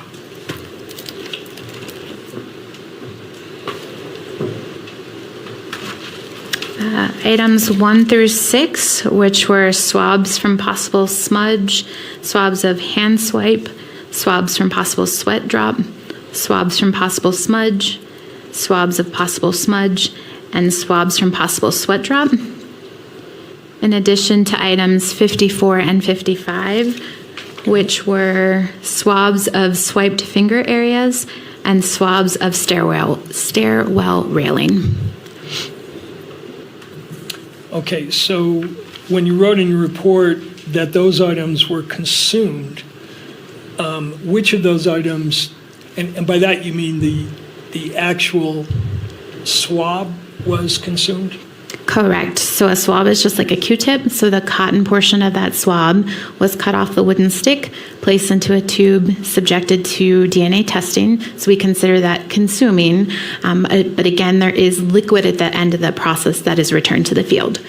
And the normal procedure in terms of sample preservation would be something called sample splitting, right? You split the swab and you use half. You save half so that your testing results can be replicated and retested. So yes, however, again, I don't know how an item is swabbed. So even if I were to cut that swab in half, it could. Is she texting someone behind your back? A single Spokio search can help you find out who she's messaging. A little bit of DNA on one side and a lot on the other side. So for the best possible chance of getting a DNA profile, it is our practice to consume the entire swab. So for the first 6 items, those were swabs that were taken from the northeast corner of the Losi building, correct? Correct, yes. And you used all of the swabs, and you concluded that there was no DNA present on any of those items, correct? That is correct. So you couldn't do any comparative testing. Correct. There was nothing for me to compare to. Okay. And what did you have left after you did that in terms of the volume of extract? What was left? So it was approximately 3 microliters, so a very small portion. Very small portion, and you actually used 10 microliters to do your testing of those samples, right? That is correct, yes. So if you didn't get any results with 10, what you left over would not be sufficient to get any sort of independent testing done, correct? It could be tested. However, my expectation, if I took 10 microliters and did not get any DNA, the remaining 3 would also still not give me any DNA. Okay. And for item 55, that was 2 swabs of a stairwell, from a stairwell railing where the suspect touched the railing, right? As far as I know, they were swabs from a stairwell. And correct me if I'm wrong, but I understand from your lab notes that you took those 2 swabs and combined them into one sample and then used the whole sample, right? That is correct, yes. Okay. Before you did that, did you inquire whether the 2 swabs came from 2 different areas? For instance, maybe the suspect touched it here, but the other sample was taken somewhere else? I did not. They were both labeled as coming from the same stairwell, and they were packaged together. So our policies and procedures is that we can combine those 2 together. And when you do that, you create a mixture, right? I don't know that I would agree that combining the 2 would create a mixture. Given the item of evidence, a stairwell railing, I don't necessarily expect that one swab would have one person, the second swab would have a different second person, and combining the 2 of them creates a mixture. However, I don't know that for certain, but again, I don't know is DNA present, so our procedure is to combine and consume those swabs. Okay. And in this case, when you did that, what you got was a complex mixture, right? I did. I got DNA from more than 5 individuals, so I could not provide a conclusion. All right. Now, Mr. Burt, and we are at the 4:30 point. I just want to inquire, with not applying pressure, just trying to understand. Okay. I'll be done with her. We talked earlier about your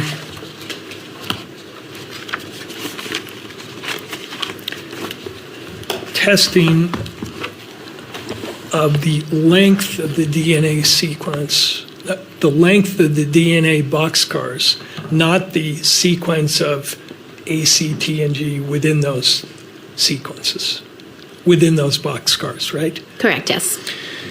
And is it true that there are different alleles that have the same length when you measure by STRs but have different sequences? Yes, that is possible.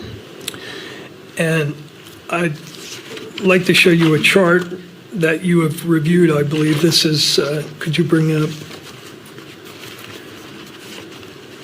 34?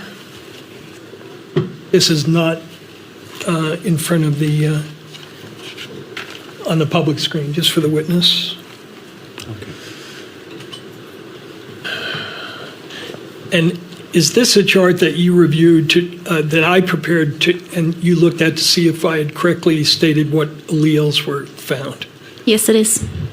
And does it, as it's presently existing, accurately state what the alleles are at each location? Yes. Okay.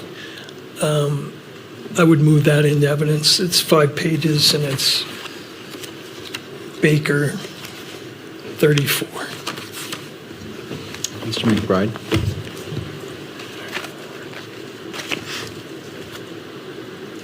Yes, I object. Unless this exhibit is reasonably likely to defeat the prima facie showing of probable cause, this is irrelevant to the preliminary hearing. Mr. Burt. Your Honor, this exhibit and the next one go directly to whether the comparisons being made between Mr. Robinson's sample and the evidence samples are usable and reliable to make a determination that he is a probable contributor. I'm not sure I'm following with what you're saying on there, right? And maybe it's just because it's late in the day. Could Yeah, you it could repeat be. that? So this chart illustrates what allele she found at each location for Mr. Twiggs and Mr. Robinson, and for the evidence samples, the 71A and 81A. The other alleles are on here as well, but we're going to focus on 71 and 81. And for instance, Your Honor, at the, you'll see that under the first reading there is for Tyler Robinson at the D3 location. He is a 17. Okay.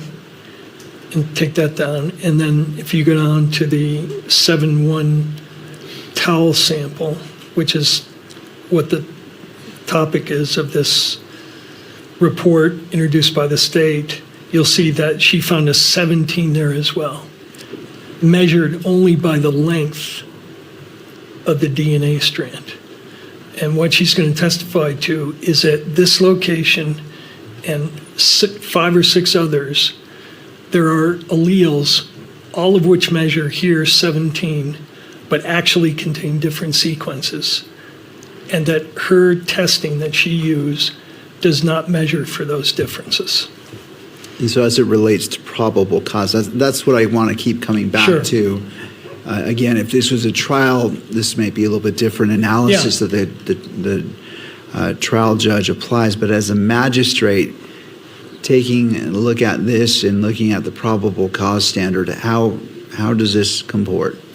So it comports because it goes to the ultimate opinion expressed in the report that the state is offering, that the report offers reliable support that Mr. Robinson is a possible contributor. And we're asking the court to consider that the comparisons are only based on a limited number of length-based comparisons, and that there are sequence differences so that she cannot distinguish, and I believe she'll testify, she cannot distinguish based on the testing that she did in at least 5 separate locations whether the evidence sample and Mr. Robinson's sample, or for that matter, Mr. Twiggs' sample, matches the sequence differences here. And this is my final area, and I think I can do it very efficiently, and I think it is important for the court to consider, especially as it relates to the comparison to Mr. Robinson. Mr. McBride. And she is also going to testify that the analysis she does is based on looking at the totality and all of the different markers that match and are consistent, and that's how she comes to the opinion that she does. The point is, there are explanations that are susceptible to different interpretations and arguments. Ultimately, we're going to have an expert hearing where all of the literature is going to be before the court, and the court's going to determine if it meets a threshold of reliability for admission at trial. But at this stage, even granting that there may be some argument that may come from defense counsel's position, the court can't weigh it. This does not go to the probable cause determination, and I don't think it's relevant. And this exhibit in particular is not relevant without the testimony of the witness. And so the exhibit should not be admitted on its face either. But that's why I was trying to lay a foundation that she would, and offered a proof to the court that she would testify that in fact there are these sequence differences at the 5 or 6 locations, 6 different locations relevant to the comparison to Mr. Robinson. And when the state says the court cannot weigh it, the court can weigh reliability. The court has ruled that. So we're simply asking the court to take into account the limited nature of these comparisons and the fact that she cannot, based on the testing that she performed, tell the court whether there are differences between at these 5 locations. She can't match Mr. Robinson to the question samples because she didn't do sequence testing. And she'll also testify that the FBI is in the process of implementing this kind of testing. All right. Thank you to both sides. I'm going to allow the admission of this evidence, but I'm also going to set a limit of a limited number of questions. We are now at 4:40.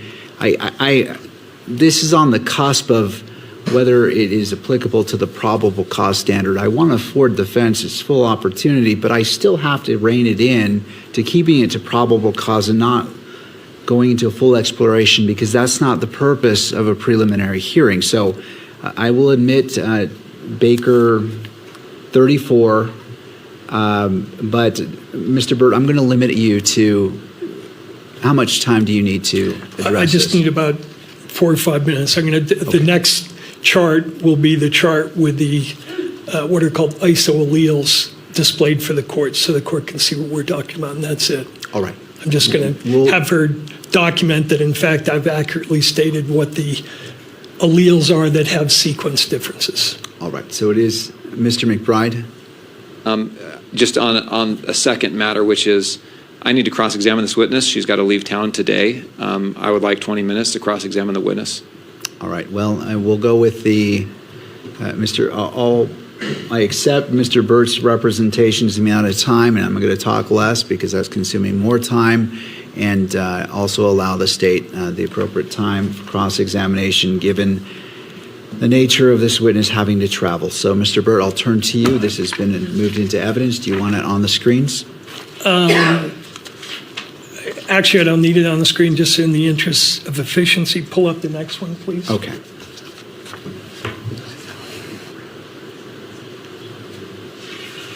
I want 35. Take that one down. And is this exhibit the same chart with what are called the isoalleles indicated?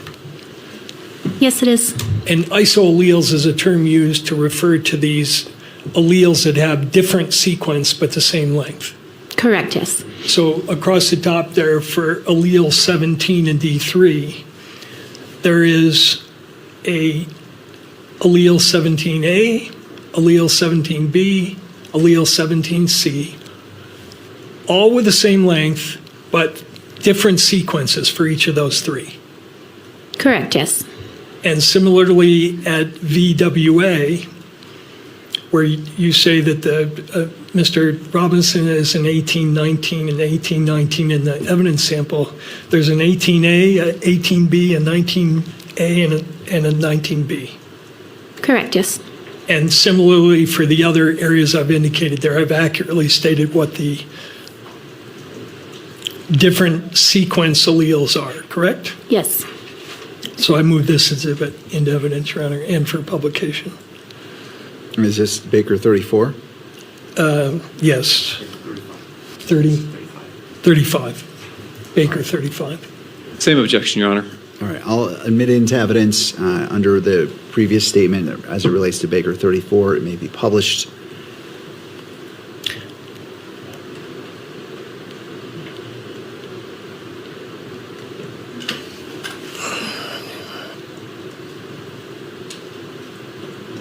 And as you look at these 5 areas, you can't distinguish the evidence samples from Mr.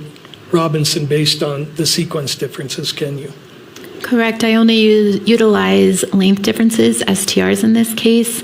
The FBI laboratory does not use sequencing for nuclear DNA testing, nor am I qualified in it. Right. What is NGS? NGS stands for Next Generation Sequencing. And your laboratory is involved in validating next generation sequencing, correct? We utilize next generation sequencing for mitochondrial DNA, which is a different subset of DNA testing, but not for nuclear DNA testing, which is what we're talking about today. All right. But the people who market STR Mix also market a sequence platform, do they not? I'm not aware if they do or do not.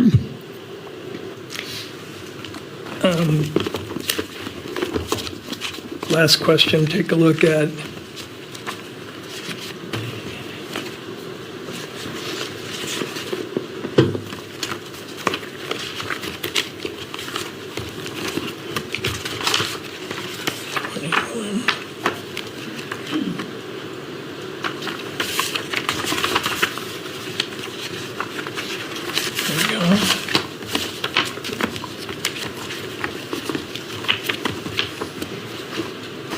Well, I'll save that for redirect.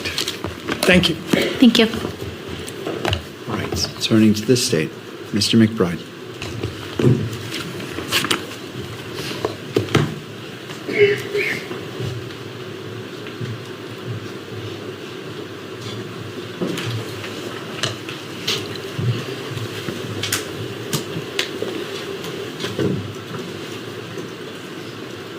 Oops. Good afternoon. Good afternoon.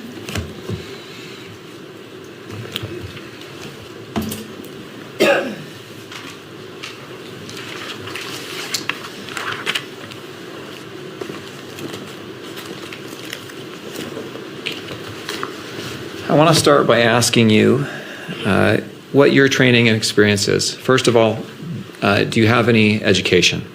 Yes, I do. I have a Bachelor's of Science in Biology from Salisbury University. And do you, after your Bachelor's in Biology degree, what did you do for your career and in further education?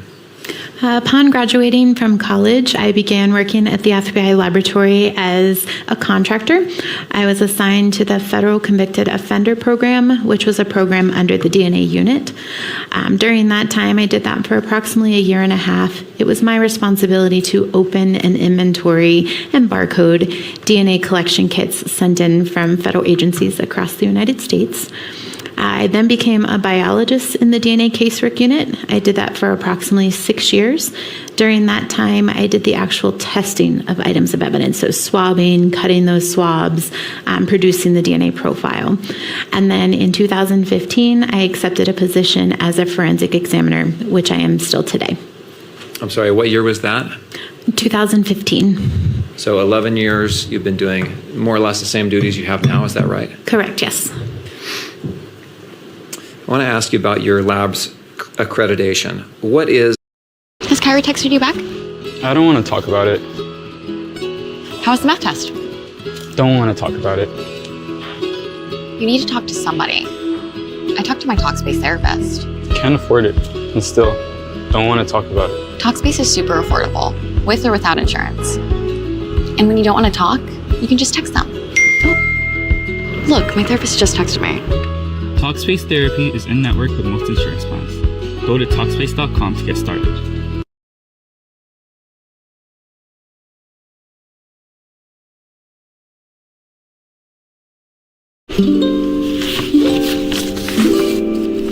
Hey Meta, translate this. Dear Kylie, I painted a portrait of you. Here's a photo. Aww, cute. An examiner there, as a scientist there, for your lab to maintain its accreditation? So for my training program, I had to complete a 2-year training program. During that time, I learned the science behind DNA testing, and I showed that I understood that science by completing oral board examinations and written examinations. I also then had to show that I could relay results, those scientific results, to a jury by completing moot court exercises. And before becoming qualified, I then took something called a competency exam, or it's like a final examination to show that I'm qualified to perform my duties. During that accreditation or that audit process, my training records were reviewed to make sure that I had the proper coursework, the proper college degree, as well as completing successfully that training program. And do you have to keep up with ongoing education to maintain your, do you have a certification? I'm not certified. I'm qualified as an examiner. To maintain your qualification, do you have to have ongoing education? Yes, on a yearly basis, I have to complete at least 8 hours of continuing education, and this can be done by attending conferences or lectures or reading scientific literature. Do you also have to undergo proficiency testing? Yes, and a proficiency test is a test that we receive from an outside vendor. I process that test like I would any other case and submit that those answers to determine if I'm satisfactory or unsatisfactory. This tests not only me to see if I'm still proficient in my qualifications, but it also tests the laboratory process to ensure that we're getting accurate and reliable results. Now, as you discussed your work in this case, you talked about your work needing to be reviewed by another analyst. Correct, yes. And is that true in every single case? Yes, in every one of our cases, they have to undergo a technical review in addition to an administrative review. And it sounds like during those technical reviews and administrative reviews, there's discussions between you and other analysts. Is that accurate? Yes. And is that an opportunity for training and learning as well? Yes, absolutely. And I assume that training and learning goes both directions, that you're learning and you're also helping others understand your thought process, which may train them as well. Is that accurate? That's true, yes. The tools you use, are the tools you use validated? Yes, they are. And what does that mean to have a tool that you use validated? So a validation is a thorough testing of a process or procedure. So before we subject any evidence to testing, we ensure that those process and procedures will work within our laboratory. Based on the validation, we create something called standard operating procedures, or SOPs, and these are kind of like cookbooks. It gives us step-by-step instructions on how to do our process and procedures. And then both myself as an examiner as well as the biologists were all trained to those standard operating procedures and tested to those standard operating procedures during proficiency tests. Now, you've talked about, I think, a couple of the tools you use. One you call StarMix, is that right? Correct, yes. And is that tool validated? Yes, it's validated both developmentally and internally. Developmentally it's validated by the creators of the software. And then we, the FBI laboratory, also tested StarMix to ensure that we could use it within our laboratory and produce accurate and reliable results. Now, when you say it was developmentally validated, is that in a peer-reviewed study? Yes, it is. And is StarMix used, how widely is StarMix used throughout the world? StarMix is used in approximately 120 laboratories, both domestically and internationally.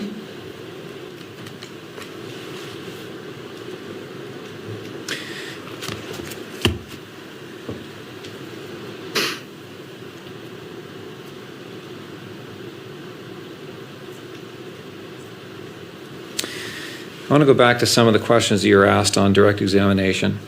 You were asked about an Exhibit 8.4, Baker 8.4, which is the DOJ Ultra, which is the Uniform Language, what does that stand for? Uniform Language for Reporting and Testimony, I believe. Okay.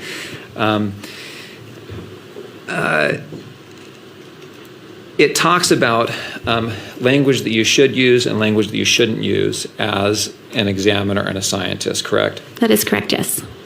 Now, I want to ask you a little bit about what you do when you have a conclusion, like you did in Exhibit 31. Do you know? Let's see. The directive from the Department of Justice limits the adjectives you can use to describe the evidence and the conclusions that you reach. Is that accurate? Yes, it is. And the thinking behind that is to submit the statistical number and let others decide, meaning the reader decide how they want to describe that number. Is that accurate? Yes, it is. So, for example, if we can look at Exhibit 31, if you don't mind publishing that.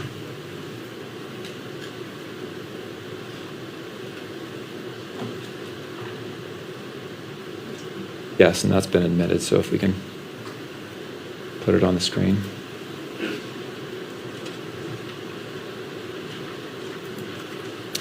And Kimberly, if you could scroll to page 3 when that comes up.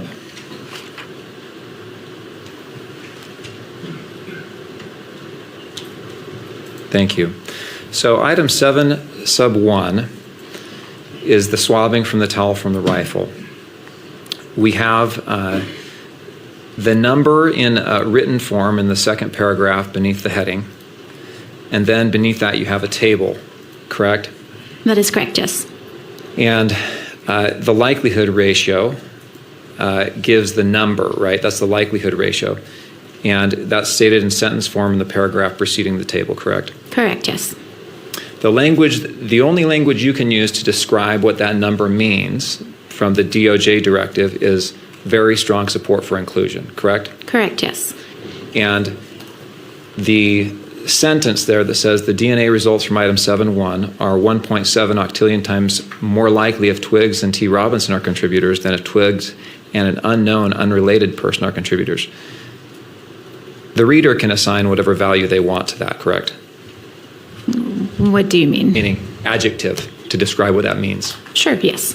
The adjective you can use is very strong support. For inclusion, yes. Okay, for inclusion.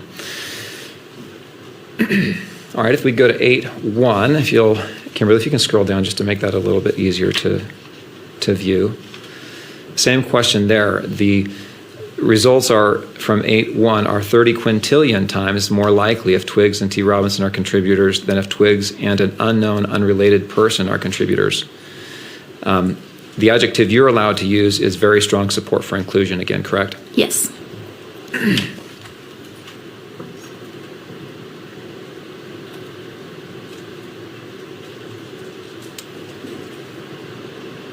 Okay, we can take that exhibit down. Thank you.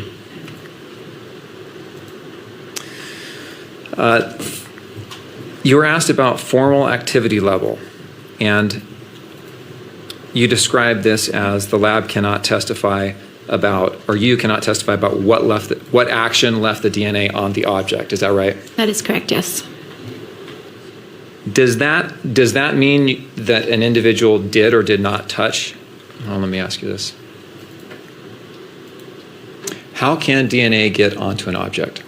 DNA can get on an object via direct contact, so an individual touching an object. It can also end up on an item via body fluids, such as blood, or through transfer. So if I were to touch an object and then that object is given to someone else, my DNA could potentially be on that other individual through the transfer of DNA.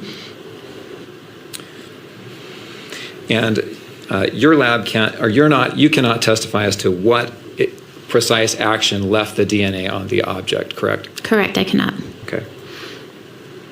Same question about time. You can't testify about the exact time that DNA was left on an object, right? Correct.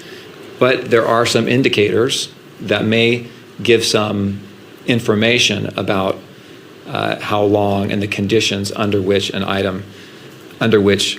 DNA was placed on an item, like degradation. Yes, degradation or the condition of the item. So again, if a firearm, for example, is in a river, I would expect with the water rushing over that item, I may or may not be able to detect DNA.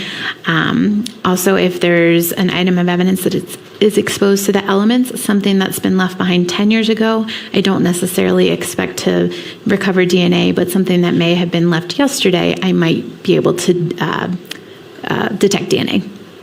An item that has been left in the dirt or has been rubbed in the dirt, could that affect your ability to recover DNA? It could, yes. Could it also affect degradation? Yes. Can UV rays affect degradation? Yes, it can.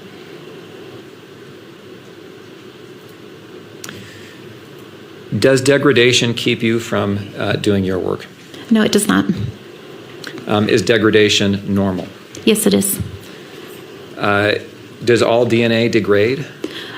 It does, yes. I imagine if it's kept in a pristine environment, it would degrade less than if it's kept in, or if it's found in a less or out in the open. Is that accurate? Yes. Okay. You said with regard to the screwdriver, there was some degradation. Did that affect your ability to reach conclusions in this case? No, it did not. You said on item 7, the towel, or the swab from the towel, there was slight degradation, not as much as Exhibit 8. Is that accurate? Yes. Did that degradation affect your ability to reach a conclusion here? No, it did not.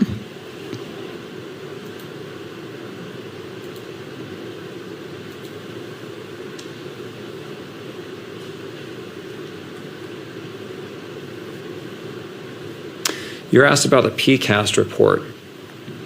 You testified that that gave guidance on different areas of forensic science. Do you know what year that report was published? I don't recall the year. Do you know if it's been within the last 5 years? No, it is not. Meaning it's older than that? Yes. Do you know if it's been the last 10 years? I think it was 2016, but I'm not entirely sure. I would say within the last 10 years.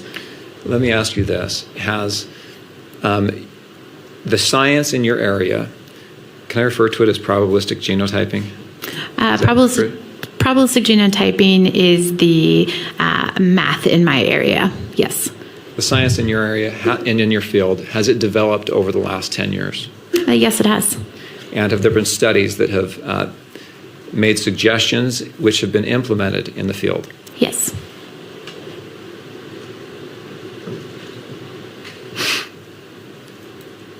You testified about Exhibits 7 and 8, that they both had mixtures.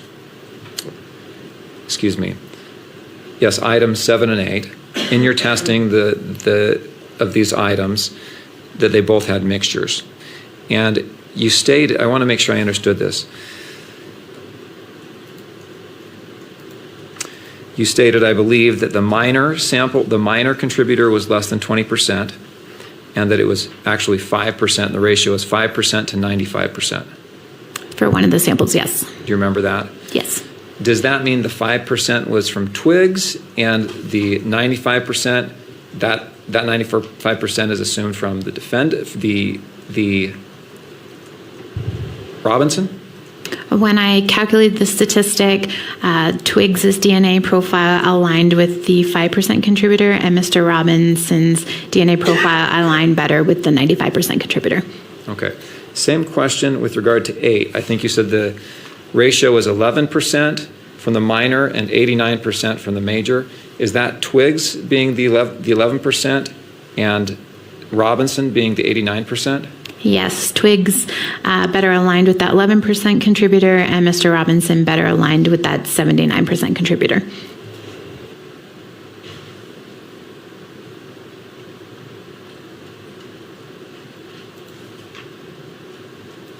You're asked about Baker 4, an exhibit that was titled Baker 4 365. Do you remember this exhibit by chance? I don't have a copy of it, so, well, do you have Baker 4 365? Put that up.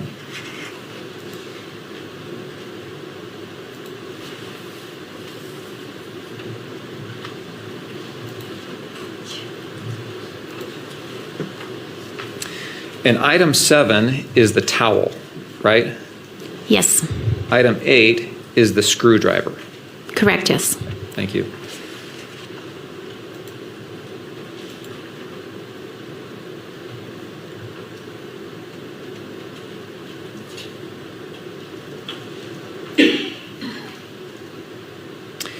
You know,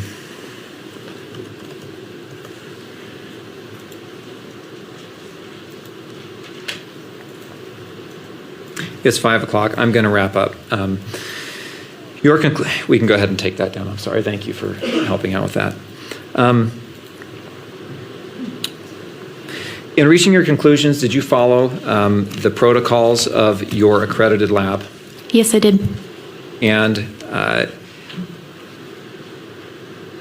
based on your training and experience in following those protocols, did you in fact come to the conclusions described in Exhibit 31? Yes, I did.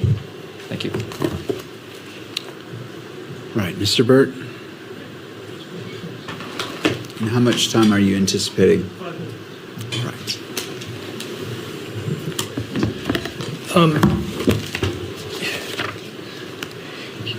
You referred on cross-examination to your training and experience, right? Yes. Do you agree with this statement in the PCAST report? Experience or judgment cannot be used to establish the scientific validity and reliability of a metrological method, such as a forensic feature comparison method. Moreover, a forensic examiner's experience from extensive casework is not informative because the right answers are not typically known in casework, and thus examiners cannot accurately know how often they erroneously declare matches and cannot readily hone their accuracy by learning from their mistakes in the course of casework. Do you agree with that statement? I don't. I think experience, they're right in the fact that we never know the true answer. However, my experience means that I've seen a lot of different DNA. I've seen a lot of validation data. So that does help me come to a conclusion. Do you agree? These meals changed everything for me. I'll admit it, I was skeptical about ready-to-eat meals, but then I tried Factor. Accreditation programs, peer-reviewed articles, standardized protocols, proficiency testing, and the code of ethics cannot substitute for actual evidence of scientific validity and reliability. I don't think I agree with that either. The science has been heavily validated and tested to show that's reliable. Following protocols that are based on validation, again, shows that my results are accurate and reliable, as well as being proficiency tested. By the way, you said that that report was not authored by experts, but the head of that group was Eric Lander, who is one of the foremost experts in the area of forensic biology, is he not? That name does not ring a bell. I don't know who that individual is. You don't know who Eric Lander is? No, I do not. Okay. When did you go to school? What years? 2003 to 2007. You said that STR mix was widely used and that it's been validated. The PCAST report said the problem is it's been validated by the people selling the product, right? Developmental validation, yes. Internal validation, no. A laboratory that's going to utilize STAR mix has to validate within their own laboratory. And the PCAST report said that we need validation data not by the people selling the product, but by independent scientists in order to make this reliable, right? They do, and that's exactly what happened. There was 31 laboratories that came together in response to the PCAST report and gave their validation data on how they internally validated STAR mix. And then after that information came forward,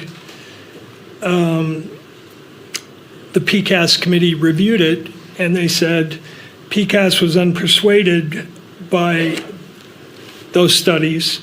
While likelihood ratios are a mathematically sound concept, their application requires making a set of assumptions about DNA profiles that require empirical testing. Errors in the assumptions can lead to errors in the results. To establish validity with a range of parameters, it is thus important to undertake empirical testing with a variety of samples in the relevant range. And they specifically address the studies you're referring to, did they not? I believe they did, yes. Yeah. And then lastly, you said that STR mix is widely used, but as I understand your testimony, you didn't use it and rely upon it for your conclusion about twigs, right? The software told you there was no support there for including them, and you ignored it and decided otherwise, correct? I did not ignore it. Again, given the type of sample, it was an elimination sample. I compared that individual to the DNA profile that I developed and determined that I could conclude that I could utilize him as an elimination sample.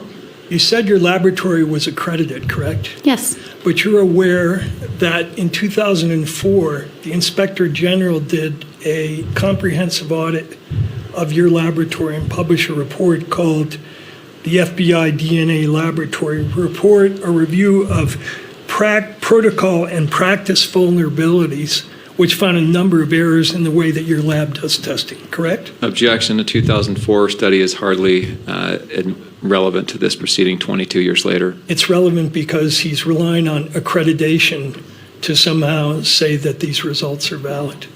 This lab was accredited when this study was done. I'll allow this single question. She may respond. So I'm overruling the objection, and then we'll continue to move forward. You're aware of that study, right? No, I'm not. Okay, thank you. That's all I have. All right. Anything further for this witness? Yes, I think there's one follow-up that needs to be asked. You were asked that, or you testified that you never know the true answer with field work, correct? Correct, yes. And that's compared to ground truth studies where you do know the true answer and you can compare the conclusions that analysts draw with the true answer, the ground truth answer that is the basis of the study. Is that right? Yes, and that is what our validation is. Your validation actually studies is a ground truth test in essence. Yes. Okay, thank you. Anything further for this witness? Thank you. May this witness be excused. Yes. All right, thank you, Ms. Baker. You may step down. Thank you. All right. Well, does either party need the benefit of the record before we go into recess? No, Judge. All right. Having both parties say no, we'll go ahead and be adjourned until tomorrow at 1 p.m. We do not have morning court for this proceeding, and we'll start up at 1 p.m. in the afternoon. The court is in recess.